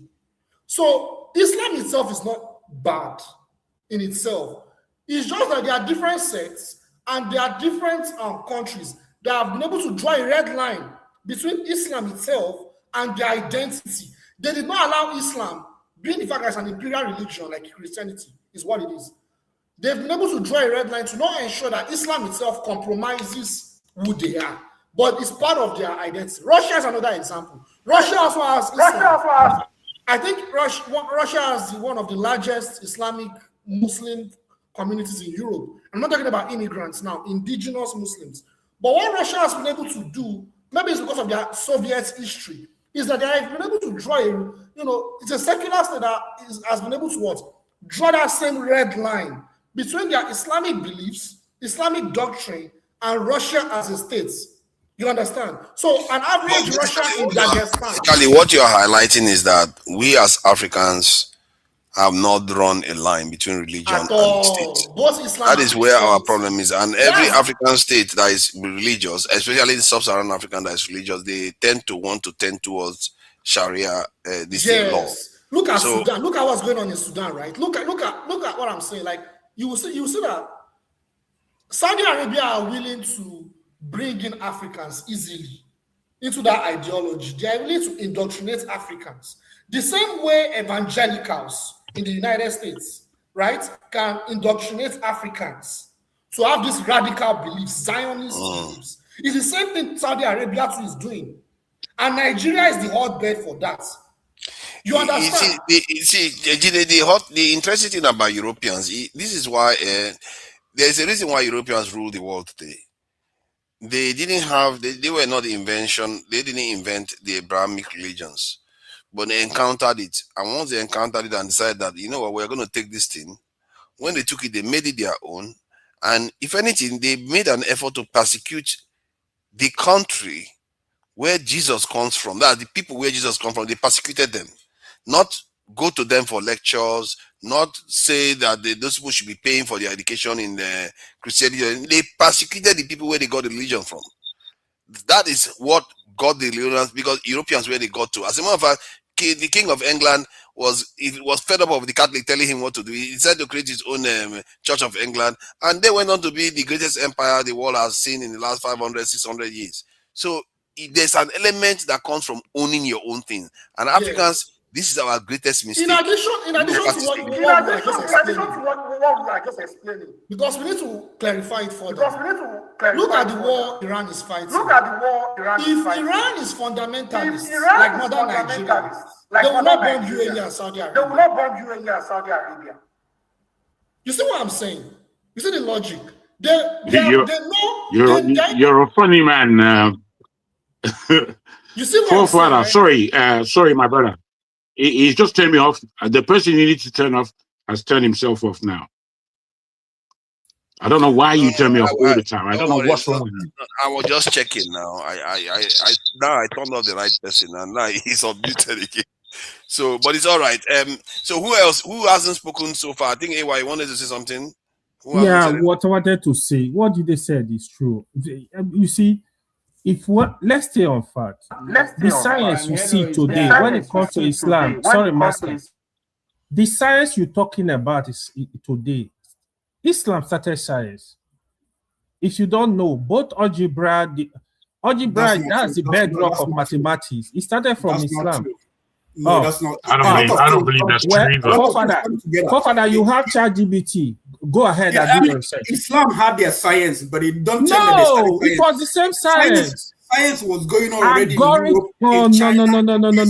Persian Empire. No, even medicine. Father, please fact check me. It was advancing. Persian Empire was advancing. Okija. Both I've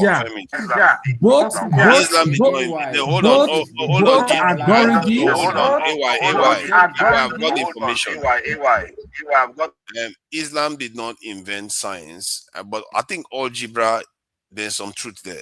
I think they were the cutting edge of algebra. They invented. If you're going to talk about that is why. Sorry, if you're going to talk about mathematics, science is not algebra. They are not the same thing. Science is. Wait. You can say mathematics what is mathematics is a science. What are you talking mathematics is a science. Mathematics is.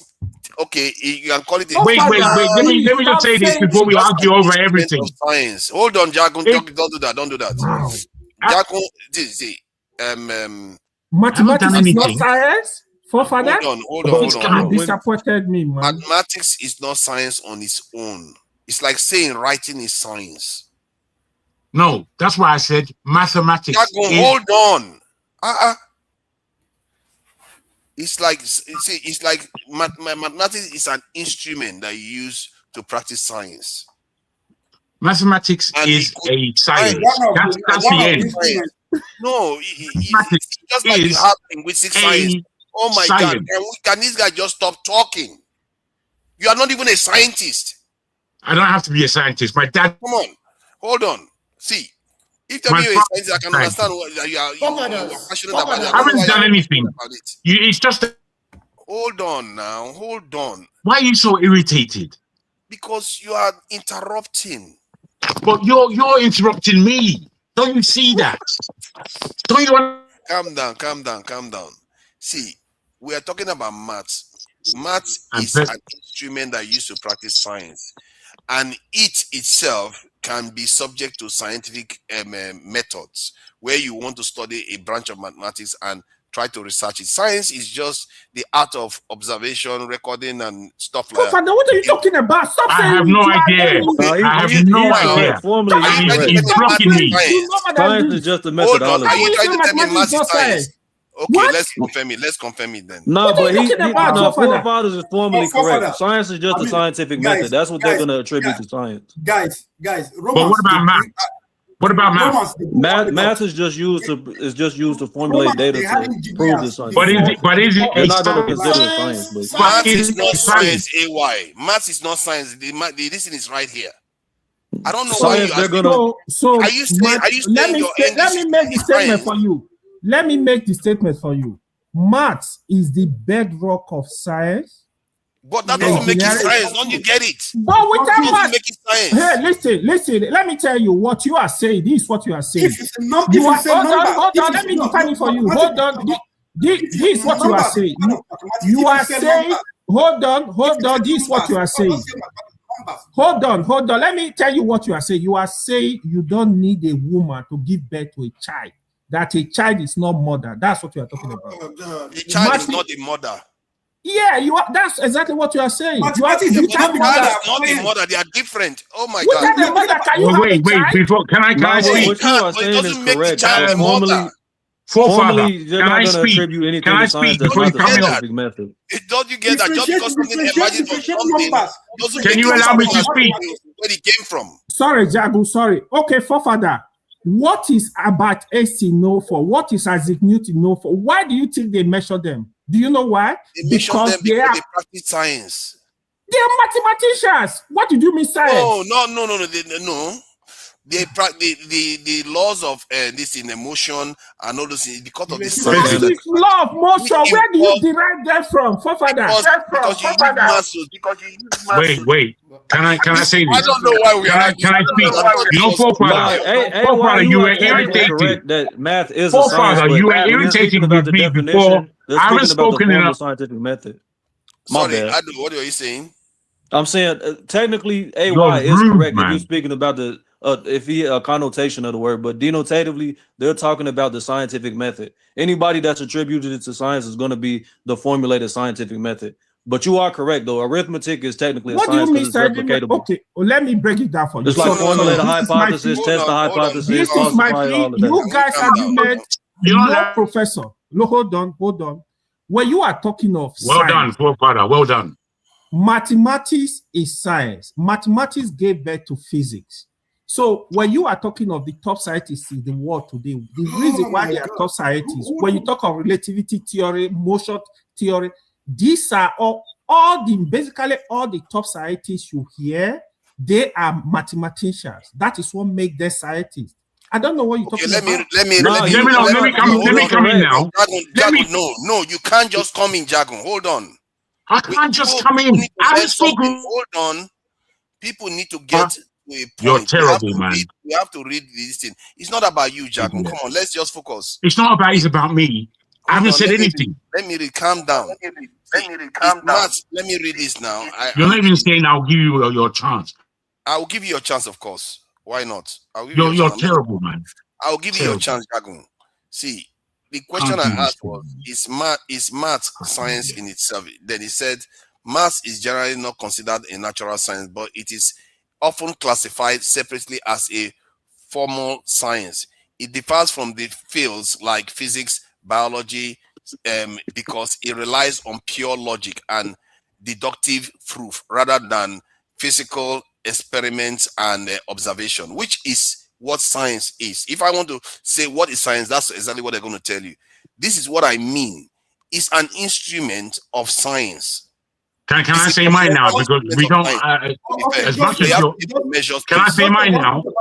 What is STEM? I'm asking. I'm actually asking. Yeah, because you're going to cut me off. See, man, he's speaking without saying his turn. Sorry. Let's have Jagun come in. I think Jagun. Sorry, Jagun. I just had to try to get somewhere with this thing. So please go ahead. I'm extremely frustrated, man. But let's move on. Listen, in my terms, the Ishango bone that was found in the Congo was the first ever found math in the world. Ifa comes a close second. And in that, there is mathematics and binary. Now, if we understand the technology of AI, do we classify that as science? Because if we classify technology as a science, then mathematics and binary is a science. You see, I don't believe because we can open a dictionary and find out a meaning of a word, it does not necessarily mean that meaning does not expand or does not have different variations based on what certain authorities, scientific authorities, would underline. Before Isaac Newton was a physics man, before then, he was a mathematician. And this is what encouraged his whole idea about science and the world around us. Science is numbers. It is completely objective, and it can work in and out in terms of Yes, you can use it as an apparatus of some sort to build a science or to build anything. But it can also enter into the world of spirituality, whether you understand this or not. Well, when we're coming down to the math issue, it can undergird what we call this one physics. Quantum physics. Thank you. Quantum physics. And in the whole world of quantum physics, if you look at it, I'm not a scientist. I know I'm not a scientist. Doesn't mean I don't have a voice. And as such, the whole idea of quantum physics, if you're a spiritual man at all, entertain quantum physics. You've entered completely into what is a spiritual world. And maths is depicting that.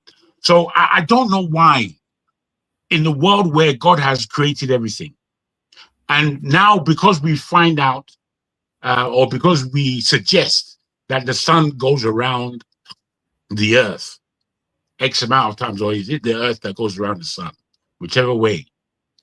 What that is maths. It's complete maths. The way it works, the way it balances everything. You can bring physics in, you can bring chemistry in, you may even be able to bring biology in. However, maths is the undergirding of all of it, So we can argue semantics if we want, but it means that we're not relating and thinking for ourselves, is the way I see it. Because the English language, I think we all know, the English language is full of tricks, full of language variations, full of jinn spirituality, full to the brim. It's a measurement. How do we? How fast? Should I leave? How fast did this guy run? Madam, Because this is very my disrespectful. apologies, though. My apologies. You don't apologize. Sorry, hello. Don't do it, because that's how you guys behave in Africa, especially. No, you know you can speak anytime, though. No, be fair. it doesn't work like that. I don't speak anytime. If you don't, Patriarchy. you need to kill me in. Yeah, I don't just barge in. I respect everyone. Just Yesterday I said this to you, four quarters, in a nice, joking is a way. very gentleman. But you didn't heed anything. Don't talk Mr. over. Yeah, hello, please give me 30 seconds, please. No, I came in for you, specifically for you. Oh, me? Yes. Have I ever? What have I done right again? What Wait, have I done right again? Me, I'm not doing back and forth. I have respect. You be They my will say personal me, person. wait, so people may say me, I don't get respect, but I respect people a lot. But when you cross the line, I just call it out. That's me. I'm not a hypocrite. I like Masker because he's someone that is, he doesn't want to do to people what he doesn't want to be done to him. And I respect that a lot, in him. That's one. So, AY, when I came in to drop message and I left. If I don't mind putting on my camera, if Forefather put it on. Yeah, I'm not putting it on. Put it on. That is you have to follow the rules first. It's not the rules. I don't know that. Let's know who is talking now. We know how she looks. You don't have to put camera on. We don't know if you say I talking now. What if she changes it to AI? But it's all right. It's all right. We treat our ladies with due respect and deference. So you are welcome to have your camera off. Please go ahead.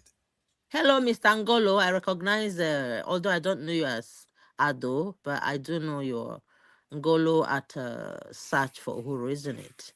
Hello, sir. So, AY, don't attack me again. Hello, you did not greet me. I know they greet you at the verse. If you attack me when for my back, if I dare for I didn't attack you. I will have to log back. I did not attack you. No, hold on. Hello, I attack you myself. You said if you don't turn your camera on, don't come here. Okay, no, that was. And are you? I will even fight for Forefather if he try to force you. All right. Thank you very much about that. Yeah, religion. It's something that is personal. I don't want to, and it can easily offend someone, which I don't really want to. I will never tell someone not to practice their religion. All I am against is I don't want Nigeria not to be a secular state. I want people to have their personal relationships with their gods, but don't bring it to use it to oppress another. I cannot force my religion on anyone. I don't want anyone to do that to me, because that's the only way people can freely practice whatever religion they believe in. But it's a personal relationship in your personal place. It's not because if I begin to, enforce my religion around the environment, I'm crossing my boundary. I don't expect anyone else to do it to me. I'm gonna actually repulse that. So anything that would offend, anything that would offend the other, on religion, I think people should just keep it within themselves, so that we won't have crisis in Nigeria. We have a lot of religious people in Nigeria of different ethnicities and that. I want Nigeria to work. I really want Nigeria to work. I do. I want all parts of Nigeria to be treated with equality and respect. That's all I want. I don't care what religion you practice. If you say you want to be a Muslim, enjoy. I wish you all the best. After all, during Ilea time in Ibadan, during Ilea time, as a Christian, I visit some of my Muslim friends, and we share the goat meat and the cow meat and stuff like that. And we during Christmas they visit us as well. So it's never been a problem. But I know there are some elements that have hijacked religion and using it as a weapon to cause division. I don't want that to continue. I would want people to sensitize and educate their people religiously, regardless which religion it is, that, just be mindful not to cross the line. It doesn't pay to be an extremist in anything. In ideology, there is always supposed to be a balance in everything, so that the country can, move on. We have bigger fishes to fry, I would say. You see, religion and ethnicities, so many ethnicities or tribal politics is what is actually holding us back. If we can be able to find a way to mutually agree on something, about religion, and then about our tribal divisions, Nigeria will be a better place for everyone. Imagine we keep fighting back and forth, back and forth. This one is pulling their muscle. It's not going to pay anyone. This one will say, "I'm not going to agree." The other one will say, "If it's not mine," ain't going to move forward.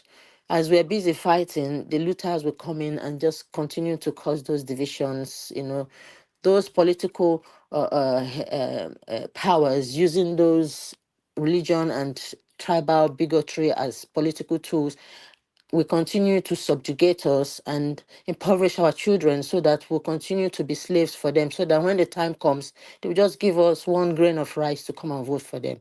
Are we not tired? It's painful and tearful. It is tearful. Enough is enough. I think it's time for us to find a way. Look at your child. Is this the Nigeria you want your child to live in the next 10 years? Come on. You want your child to live in a place that is secure, peaceful, and there is growth. We don't want our children, the best brains, to be running out. Even if they have to travel, they will go and acquire and come back in the best environment they have, because what we have is ours, and we cannot by ourselves destroy what we have, because if we destroy our home, we have no other homes. Religion is not everything in life. We have other departments of life that are equally important. Why can't we find a way to balance all of them and love one another? These things that is tearing us down. Why can't we just sit down and look inside our hearts and say, yes, I am going to be a Muslim, but I will do it in a way that I won't antagonize my neighbor who is not a Christian. And a Christian will say, yes, I am a Christian, but I would never ever hurt my brethren who is a Muslim or non-Muslim. Can't we agree? Enough is enough. We should be tired by now. I Thank you. said forefather something about our culture. We always talk about family, women, men, which is very, very important. And an elderly woman was being interviewed who is a professor in America. I think she's in her 80s. She spoke very well. She's from Kenya. When I watched it, African cultures, they are intertwined. I learned a lot. I'm like, I'm going to come online just for that. That's why I came on today. First time I logged in, to pass it on to forefathers so that he can watch it. And maybe one day the woman can be brought to talk to us, because we have to rediscover ourselves and our backgrounds, and the things that make the fabrics that make us who we are, that are great, we should keep, and the things that are not good, as time goes on, we can upgrade. As we come abroad, we can pick and choose the things we can integrate, prototypes to help develop our environment. These things that are emotional, that are dividing us, that we're clinging on to, because one day we are all going to leave this planet. What matters is that when we go, what mark are you going to leave around to your children to continue to be greater, whichever environment they find themselves? Because if that environment is made hot and we didn't do our work as parents, to put things right, our children will suffer. And we've been enslaved by foreigners. Think of that. That's all I have to say. Thank you very much. Thank you. Forefather, 30 seconds before you move on, please. I need to go. So what I wanted to say, you see, the topic we are discussing before now, mathematics is literally everything. So the importance of mathematics cannot even bypassed. No, that's the topic. No. So mathematics is everything, give birth to everything. Is it engineering? In physics class, they tell you mathematics is the language of physics. So all the top scientists, anything you want to do, even in medicine, the role of mathematics cannot, even in physics, ultrasound, all those X-ray you hear, these are all mathematics. The AI you're talking about today is mathematics. Everything is mathematics. So if anybody is telling you mathematics is not science, that's pure BS. Thank you. I will let other Okay. Okay. Let me. I think there's always a problem when people say hasn't said anything, but go ahead. All right. Bye, bye, guys. Welcome. Show us your face before you go now. Before trigonometry What's came wrong out, with that? Our people, they'll be measuring angle. They were making buildings, doing the angles and calculating it before they had trigonometry. AY, why? When you talk about STEM, STEM, that's it differentiates science, technology, engineering, and mathematics, telling that they are all different. But they are connected. They are not different. They are not different. I mean, you can argue for us. You can continue to argue. No, let me read it just an abbreviation now. Science often sorry. Let me just say this. Science often, in short, it requires empirical evidence. So from what they said, so for a first summary, maths is not a science because its truths aren't validated empirically. But it's the language.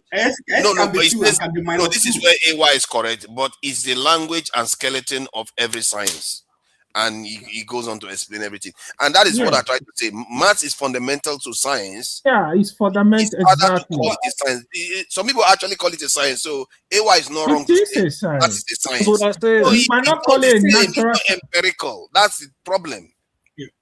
Yeah, like just why it's telling you it's not empirical because with that science, you can't do anything, no.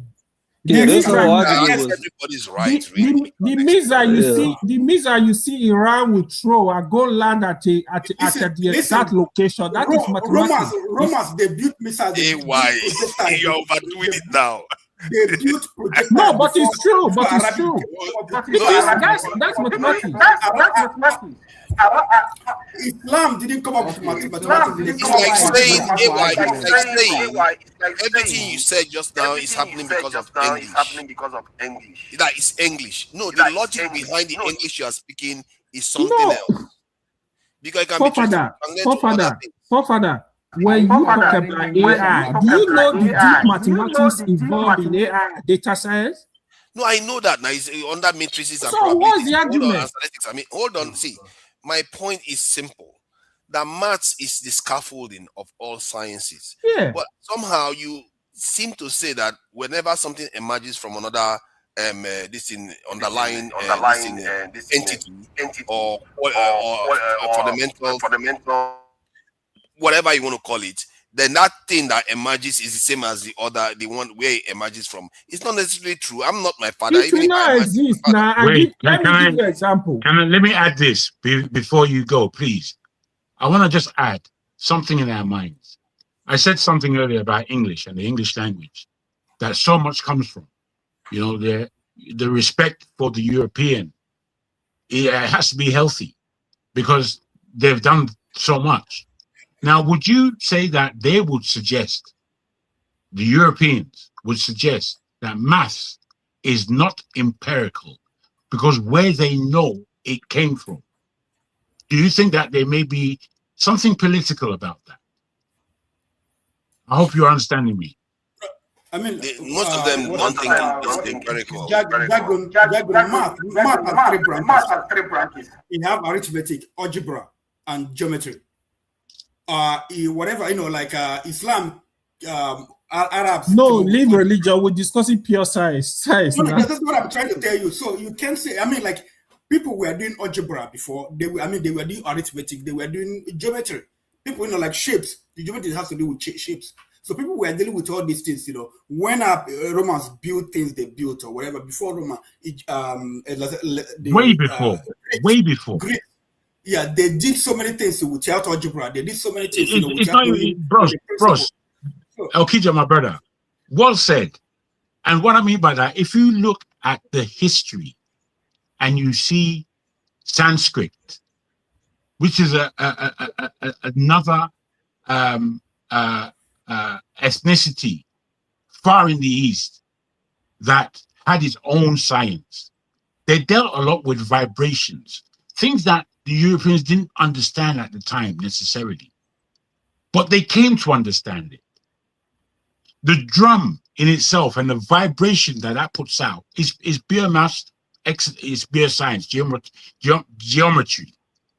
It is these things, you know, we separate things, and this is the Europeanization of our minds. And I'm trying to suggest that, look, we're in this big wide world, and we've been thoroughly educated or miseducated by the European, no matter where we are in the world. To a large extent, you could be in Japan, you could be anywhere. The amount of Western education that's in these systems is almost paramount.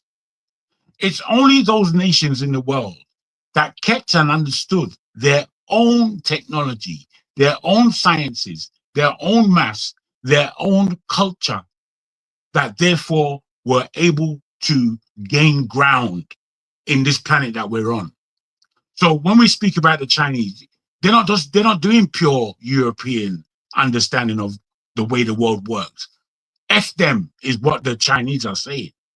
The Japanese, once they saw what was going on in the planet, they went back into themselves. The sciences, the Asians, or in short, anybody practices has to follow the fundamentals, and this is why math is fundamental. By the Europeans is what you're suggesting, is what I'm saying. Yeah, you have to follow the fundamentals. Because the fundamentals of look how China has been able to outstrip Elon Musk based on the technology that supposedly he brought.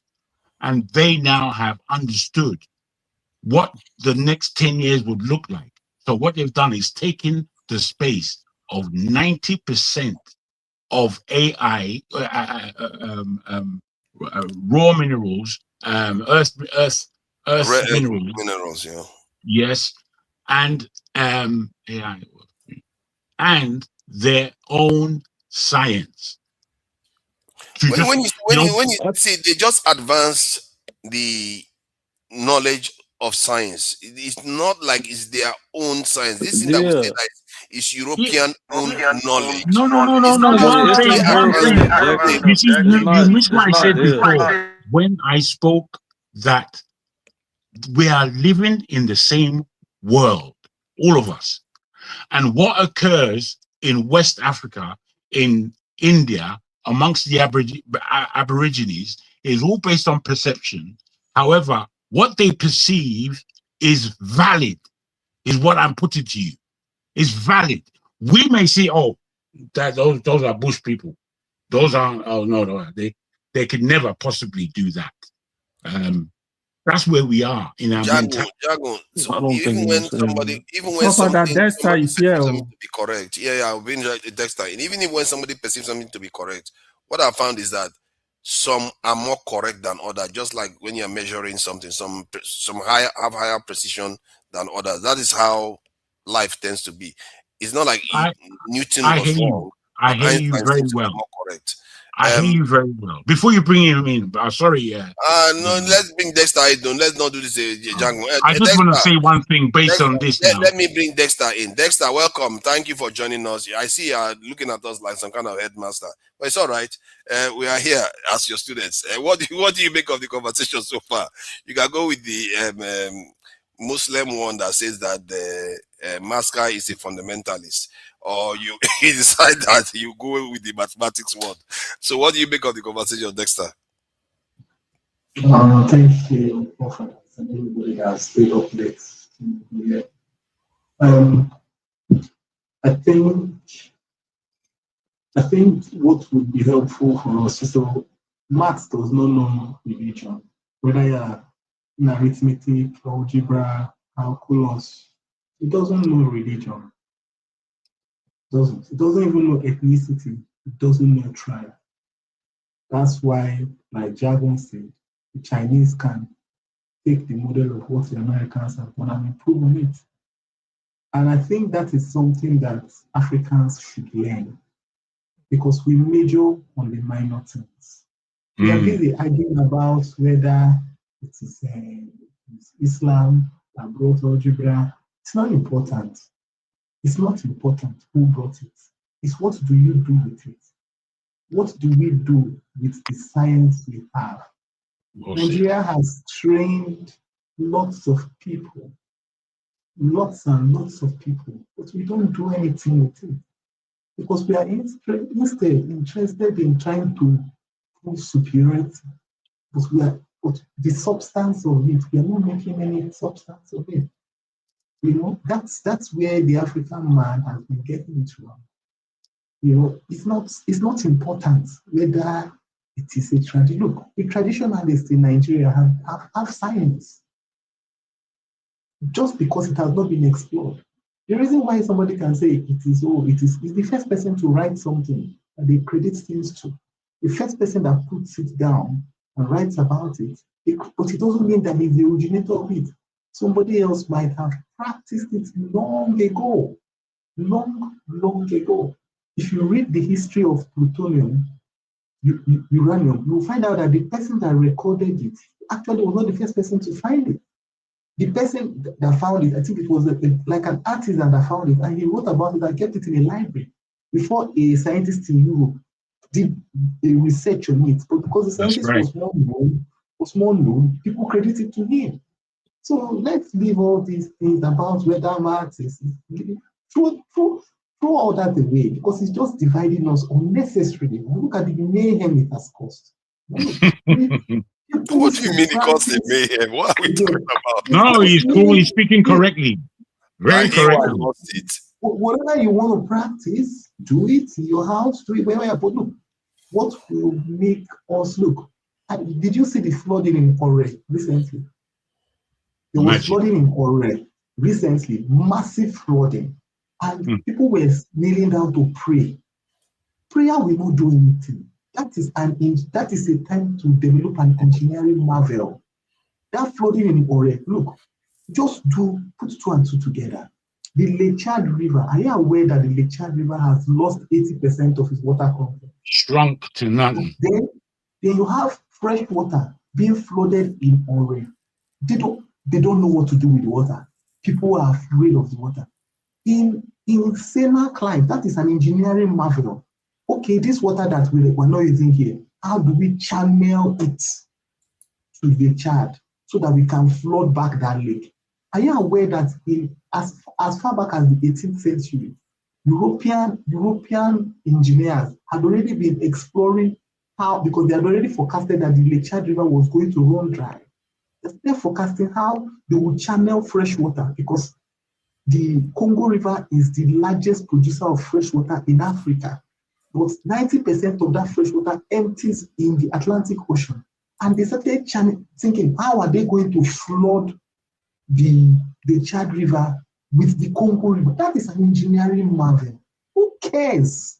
Who cares whether it is Shango that brought maths. The question is, what do you do with it? And when we come here, we should be thinking in that line and not throwing things that will divide people and cause. It doesn't add any value. Preach on, Dexter. Preach on to these people. You know, they don't like the sound of my voice. You know, that is what the Europeans have done. Elon Musk, they don't care. No, the internet we're using today, does it care what religion you come from? Does it care what ethnicity you come from? It doesn't. The satellites, they don't care. They are not interested in that. What you want is internet connectivity, and you get it. So let's just disabuse ourselves of trying to prove that, oh, this religion was this way, it is superior. No, it's useless. Absolutely useless. And let's stick to the points that would improve us. Thank you. That's why I came here. The only thing is, Dexter. Hold on. And I wanted to put this. Wait, just 1 minute. It's okay. No, not a second. Sorry, Jago. I just wanted, one of the reasons I actually came here. It is not quantum physics you're referring to. It's metaphysics. That is the physics. I know about metaphysics, but it's quantum physics that I came across first. You understand? Quantum physics is about computation. Quantum physics. Why is my voice so irritating? So don't worry, continue, Master. Continue. Yeah. So quantum physics is more about computation. Metaphysics is the one that talks about the metaphysical, the what you call the spiritual and all the things that you cannot explain. No, I understand that. All right. So Ado, so before we round up, why have you turned me off? I didn't speak anything. Jago, calm down now. Before we round up, you know, have you got anything to add regarding the mathematics discussion? I know you did say that mathematics was a form of science. I think it's both, really. Let's face it. It has it is. an element of both. Maybe some branches of mathematics are more scientific than others. You know, the first thing that, if I can say, forefather, to you. Forefather, you want to expand this? Wait. Jago, hold on. Why do we have to do this? Now, what we are going to do is try to give everybody 1 minute to make their list. I think we're already 7 hours in. 1 minute to round up. Jago, calm down. It's not like you should allow things. You should allow things. Yeah, but we've been doing it for 7 hours. This is what gets us. So it's 7 hours. I don't know why it is that my voice is so. Hold on. Because you talk all the time. You talk about people. No, I don't. No, I don't. It's me you talk about, not everybody else. So no, what it is, I appeal to you to give me a just stop. I'm trying to organize so we'll close out and you have your chance to speak. So let's take 1 minute each to round up. Let me take my minute first. Calm down now. Let's take 1 minute to round up what we've got to say. And if you want to wish Nigerians and the world well, you can do that since today is Sunday and the work week is commencing. So you want to start, Jagun, or we start with others? Yes, I will start. Okay, please go ahead. 1 minute. Many things happen during the course of life. Many things happen because of pride of life. Many things happen because largely we're not necessarily aware of how little we know. And me as an individual, as arrogant or whatever word you want to put to the table about how I am, mine is about truth, togetherness, and moving forward. In the beginning of this argumentative, difficult day that we seem to have, when we were speaking about maths, I said maths is a science. I didn't say necessarily maths is the only science or the chief science or anything like that. A science, which means there are other sciences. Now, if that could have been taken on board without the erratic display of management of this platform, I think we would find our communication a lot easier. But our communication is such that certain individuals' voices are somewhat stronger than others. And when I mean stronger, I mean more on point. And I don't mean better or worse.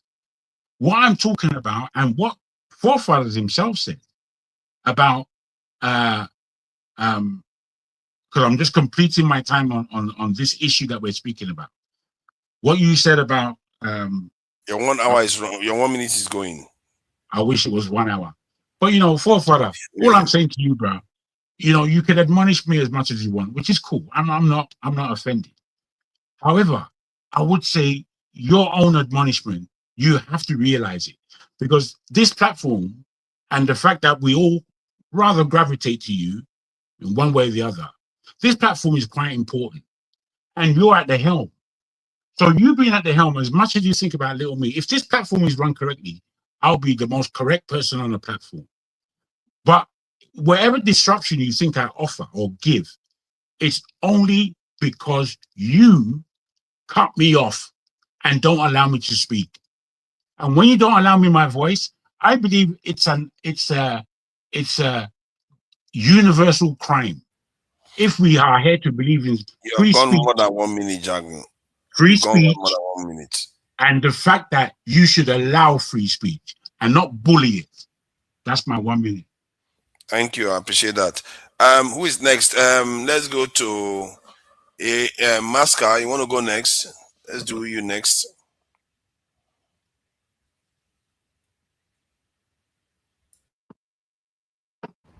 So what can I say now? I'm not happy with you guys because I'm not a fan. You should of be happy with me. I'm a nice guy. No, I'm very happy with you, forefathers. And if you listen carefully, if you listen to what Jagun said, I think today you should be jumping up and down and dancing. He said we all gravitate towards you. That's the best commendation you can ever get. I think you should go and record that and do some meme about it or stuff. But the point Jagun is making is that I personally, I call this the late night show. It's only recently that I even started joining early, but it was very clear to me that this is the place to be, because the discussions are open and there's no limits. You know where it will start, but you never know where the discussions will end. But I think also you need to do some thinking. I'm not saying you're right or you're wrong, but the same in the spirit of science. Okay? You need to go back and be looking at the stuff you do, the stuff we do, and think of where should we be going? Where should this lead? Because today's show, for instance, it started well. Where I really would have wanted it to end, it didn't end well. But we've gone all over the place. Like Dexter said, the argument of who started science, it's very clear to me that it's a non-starter. The truth is that it's not who start first, it's who finish the best. So I think you're doing well, but we need to do better. Even on the issue of science, part of the issue I have with us black people, I think anything that the white man picks, we tend to just follow. Even this issue of science, like science is not a big deal, honestly, sincerely speaking. Apart from science, there is art. Even the mathematics people are arguing about. The question now I want to ask you, AY, is statistics part of science, mathematics? Yes. Yes. How is that? Mathematics is everything. Econometrics. Like that. Now don't let us start talking about. So even in economy, no, it's not argument. I just want to say something. If you, Master, I'm pretty sure you study econometrics, right? So in econometrics, you see, you do a lot of calculus. So you use calculus to deal with the data right there. So sincerely, I don't know anything you do on this side without mathematics. Okay, so for instance, now, you know that there's what is called social science. Is it a mathematical science? No, it's not. So I'm just saying that, look, we black people, when we carry something, we hold it like their mother, and it's not the only thing in life. That's a good point. But let's roll it. It's the same problem with religion. When I hold Islam, I hold Islam like their mother. When you hold Christianity, you hold Christianity like their mother. Now you are holding mathematics like it's the only thing. We are holding science like it's the only thing. we need to understand that there's a lot of things out there, a lot of things. But my real submission, unfortunately for somebody like me, a lot of people will never get to have a clear understanding of where I'm coming from, because I'm jumping always in the middle. I want to go back to this issue of the point that I was trying You have to 1 make. minute. This your 1 minute is stretching for 5 hours. If you know what, like forefathers, it's for all of us. You know why I did your If you shut me down, well, it's okay. But The only thing I'm enjoying what he's saying. The only thing I want to add, forefathers, is because that's the real reason why I joined. Is because I want you to understand that when you see certain things happening, there is cause and effect. When you see let's take Mali, for instance, that is poor, it's just a coincidence that they are also Muslim. If you go and dig, the real reason why that country is poor is completely different.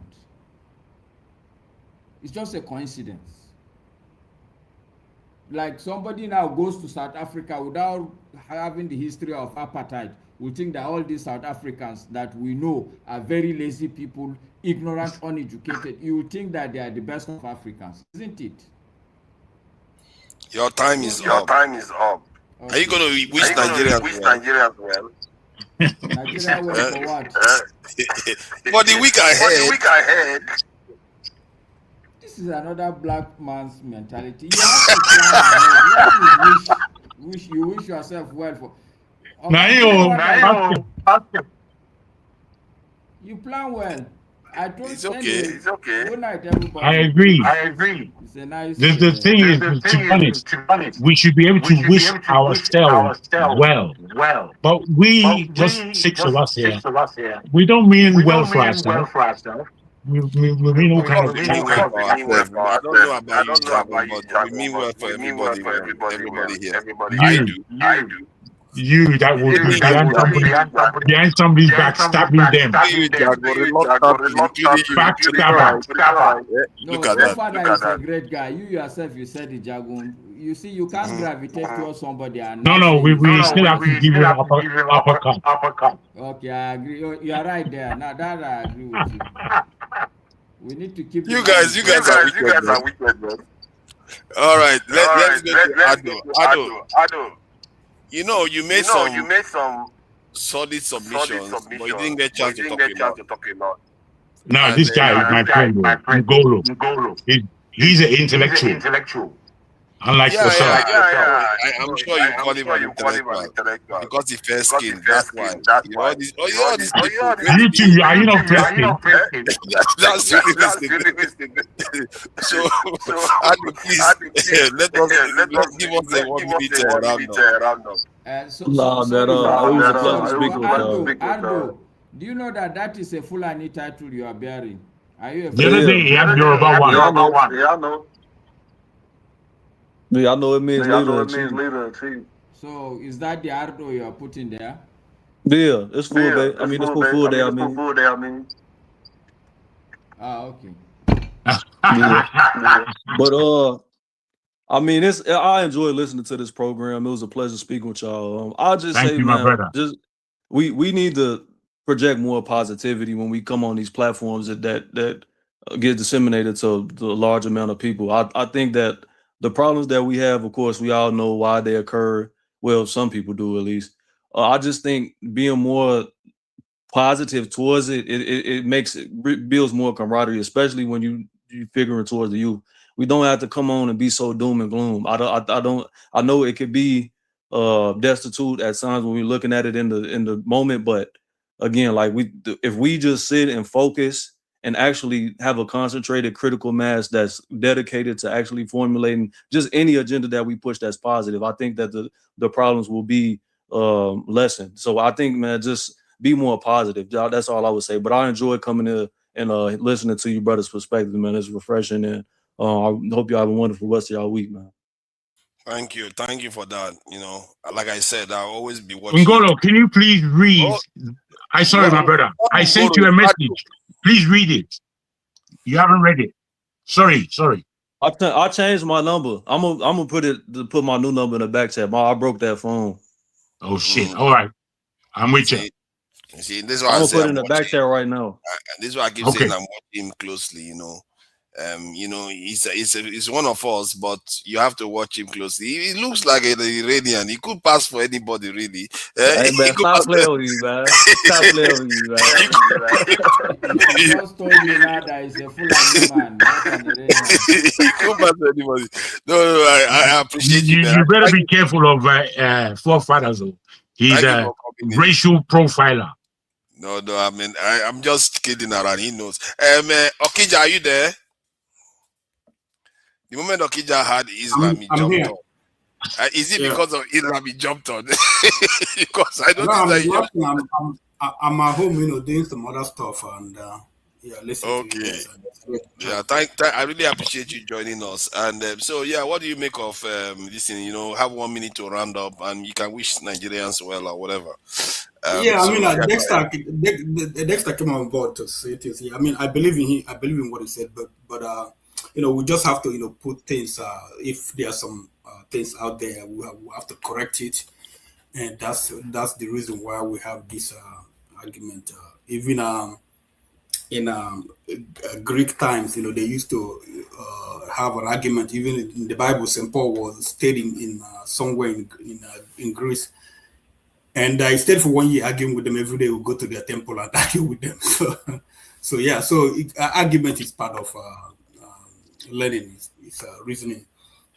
Yeah. So just like I said, mathematics is not everything. Our people they did so many things. If Iwivia people didn't do, Akija people they did so many things. My grandfather was a sculptor. He never went to school. He did things. If you see some of the things he did without mathematics and all those things. So so people had their brain. Our people they used to measure their farms. They use they call it ogugu. They measure. They use calories to come money. So people were doing things before all these things came up.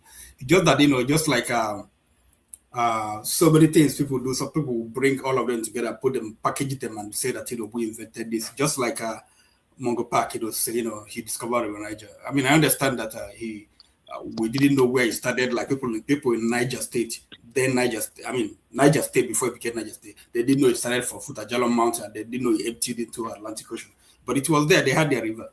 So someone would just come up, package it, and tell them that I discovered this. So that's the way I look at some of all these things.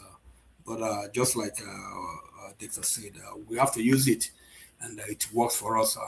It doesn't matter who invented it. We're here on the internet.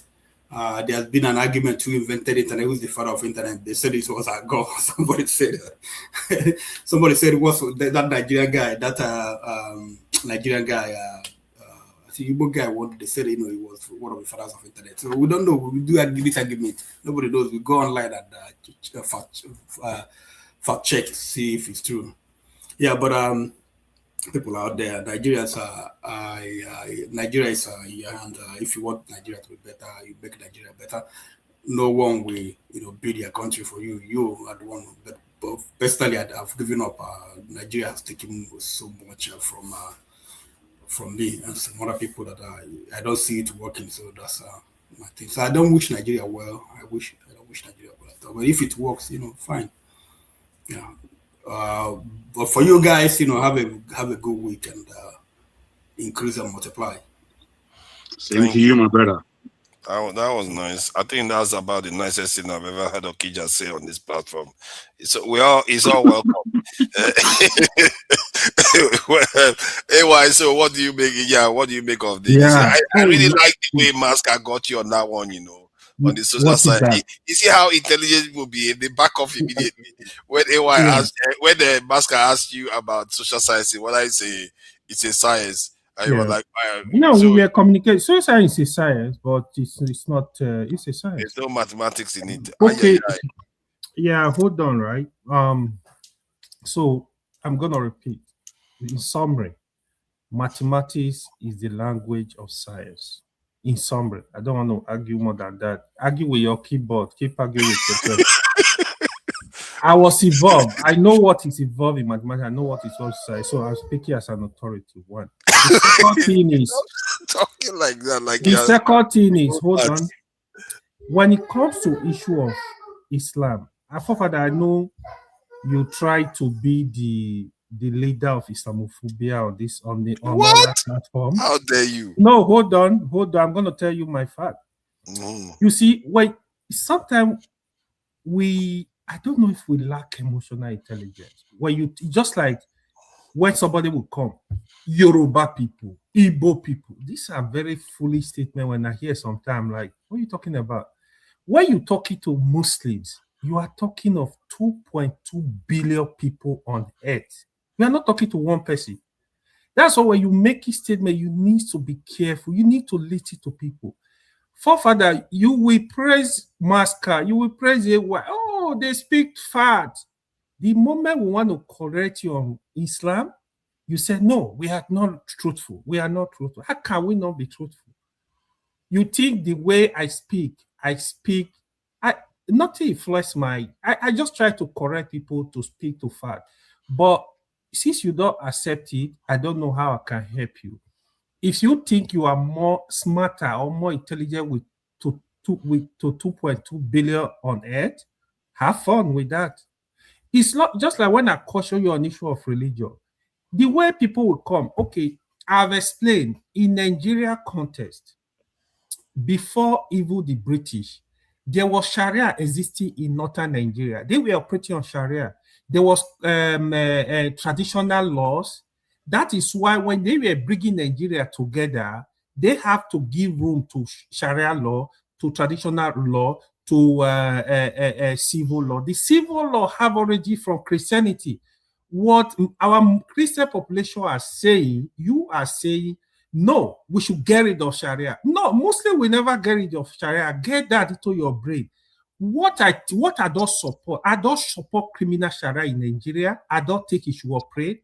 But when it comes to Sharia in civil matter for Muslim, evil, I don't know why you want to stop it. Muslim, if as a Muslim, you have to follow this law. I try to explain, like if I want to marry now, I'm not going to be discussing. I'm going to discuss based on Islam. Okay, how much am I supposed to pay the girl? How much? What am I supposed to do? This is what guide Muslim. Christian, they don't want to listen. They don't want to hear it. But it's here to stay. Even in America, they respect it. Even in UK, they respect it where you live. I don't know why it's a problem for Nigeria, where you have more than half population. They are Muslims. You need to take them seriously. You need to listen to them. But we don't want to listen.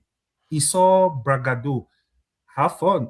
What I will see, we need to be careful. You are well out of time. And I know you will kick me out because I'm speaking. How many minutes now? How many minutes? You Okay, 1 more, 30 more seconds. So in general, yeah, it was good discussion so far, at least, But as regard to science, please don't argue it. It's not gonna be good when you go to public and argue science is not mathematics or whatever you are arguing. So thank you. I appreciate everyone. You can qualify that math is not a natural science. Yeah, and you be cautious when you go to different platforms, bashing Islam. It's not good on you. I'm not bashing Islam. See, I've seen you on. I'm not bashing Islam. I have to call out things that I see. You may not like it because it's close to you. No. You can call out. Hold on, Father. You know my position. I'm just trying to caution you. Listen to Muslim more. Why should I just listen to their own opinion when they are too close to the Hold on. You can have something. Oh, Masker, how is explanation about this? So why is this? Why is this? You listen. I understand. There are things we ourselves, for example, the issue you were discussing now as regard to Ole Islamic school. For me, I would prefer my children to attend a standard school that is Islamic and Western education. I want my child to have both. As a Muslim, I'm not going to pretend to you that what is happening in Nigeria so far. Now that's the context of the conversation, where many of our African countries are prioritizing the religion and not even our own ancestors' religion. You have to balance religion. Hold on. You have finished your submission. Let me submit mine too, because when you call me, when you try to slander me by calling me Islamophobic, That is saying No, something no, about no. I said you are making attempt. I said you are trying to. it's not an attempt. For me, You are trying hard to be the leader. Hold on. This is why whenever I'm online, I said we have to discuss this openly, dispassionately, and the purpose of it is to learn and educate each other on it. And I really hope that you do that too. Because in reality, we have to be objective about these things. Objective truths are closer to reality. If we pretend as if we run away from it, we are deceiving ourselves and we are not going to get anywhere. The point is that if a lot of people are prioritizing religion over fundamental truths of life, that in terms of the sciences, I always say, religion for me is like, how do I put, like a dialect? Why this thing, sciences compared to and then mathematics compared to this in real life is closer to the language of God. Even I actually consider sciences even closer to the God than even most religions are, because what they are doing is studying the very creation of the Creator, try to understand why we are here and some of the things that He has manifested to us. But religion try to stop it. Not only Islam, religion tried to stop it. As a matter of fact, that's what created the modern science. That's why Immanuel Kant and all these people try to deduce, how do you ascertain something is true? Can you just believe people when they say something? Why do you just believe something when you don't have any evidence for it? That's what Immanuel Kant was trying to wrestle with. And that is what created the internet and everything that you see today. Because it's based on fundamental truths that can be established, tested repeatedly, and established to be true. If I say this thing is black and you dispute it, you go and check it, it's black, and you can replicate it. That's how science behaves. But religion, it doesn't need proof, it just needs belief. And that is what makes it less precise, less accurate to the creation of the Creator. So that's why I believe what is closer to reality. Reality is basically the creation of the Creator. It's actually closer to the Creator. People that believe in that are closer, and that's why they are being rewarded. You see what I mean? So yeah, you have a point. No, he doesn't have a The only thing is, whilst that is strong, there are dimensions and different dimensions in this world, and we have to perceive those dimensions from where we are now. And there are many clues, I don't want to go into another but it depends on how we take it. I just wanted to make my submission. So that is how I see things, and I really feel like we need to start thinking well beyond what is out there right now. I guess AI is trying to open up other ways of learning about our realities, but we too can push the boundary and try to ask, okay, what is true? We have to truly be pushing stuff, not only believing in what people told us. Embrace reality, because that is the closest I can get to God. God gave you reality. That is the truth. And when you start listening to people, I think that's where you tend to miss. And my own approach is go with reality. And what I've seen in Nigeria and what I've seen in Africa, we go too much with what religion tells us than what we should be doing to actually empower ourselves, actually preserve our lives that God gave us. Study the creation of God, and God will give you life. That is basically what the Europeans did. And look at what they are enjoying. Nothing more than that, really. In the end, that's what it comes down to. God, when they studied the creation of God, God gave them more life. That's basically what it came down to. So thank you, gentlemen, and I wish Nigerians all the best, and Africans all the best. Africans, we should do more in terms of our sciences, be more daring. Hopefully, we have won a Nobel Prize winner in the sciences and physics, and for the Americans, you need war counseling, and hopefully you stop your addiction to going to war, because that's going to give us a future. We don't want you guys to blow the whole world up. And the Chinese, don't copy the Americans. I know you're getting more powerful. Sooner or later, they too will to start doing what the Americans are doing. And those Indians, the caste system that you're doing, nobody will ever respect India truly if they carry on without their nonsense caste system. So that is how I see it. And thank you, gentlemen, all of you, for joining us today. And hopefully we are going to meet again next week, as they say, inshallah. Inshallah. Inshallah. Always say the things that you think they should stop doing. What is it that you now, forefathers, we should pray you should stop doing? How can I see myself? Eh? How can I see myself? I can't see my own front. Over to you. Over to you. Okay, should we tell you if you can't see yourself, we that can see you, should we tell you? You know what? I think you told me. Basically, not talk too much. Don't be too argumentative with guests. Is that? To hand the mic to Jagun, I won't speak. Okay, thank you. I appreciate that. And why he should stop doing. Oh no. Well, let's go backstage. Let's go backstage if possible. All right. So we only need half an hour. Let me thank the people in the chat. I see you there. All our politics. Yeah, we could do some live stream together one of these days because it tends to come online now and again. All our politics, I see you there. OCFV, I see you there too. Ifosa, Obi was basically coordinating this in the show from the chat. Oh, let this one speak. Let that one speak. Sometimes I listen to him, other times I forget. I just move on. Equity, fairness, and justice. Thank you for joining us. Who else is there? The guy on Walele was here. David E. Lead. I see you there. David E. Lead. Fidel. I see you there too. And who else is there? Soji. All of them. They were all there. Thank you all. Let me thank the people that donated too. Oscar Blackbone donated $10. Very good money. You know, you can't mess with the dollars.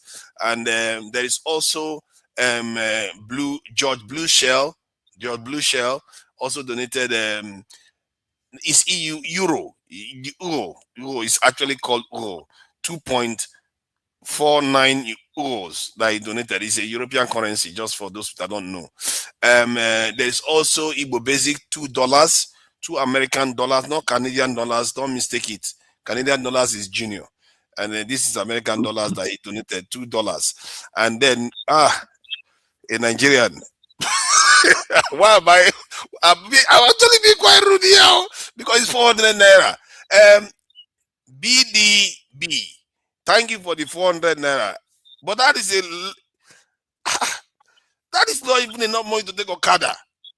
My brother, I looked at that, but you can't dismiss them. They're there. We are here. I'm not going to dismiss it. That I will highlight it just as you see. I like what the message he also sent, just to get to tell Dr. Damage is well done. He gave the 400. He or she gave the 400 naira. Thank you for that. I really appreciate it. The 400. Sorry about that. The 400 naira. Thank you for that. And thank you all. Oh, XYZ. You see, what I notice is that when you want to close, you start saying names, people will start showing up because they want their name to be read out. Okay, SYZ, I see you there. Thank you. SYZ, I see you there. Okago TV. Okay, it's Okago TV. Thank you for joining us, Okago TV. Till next time, I'll play us out now and we close out. Thank you. Bye. Hang around, man. Hang around.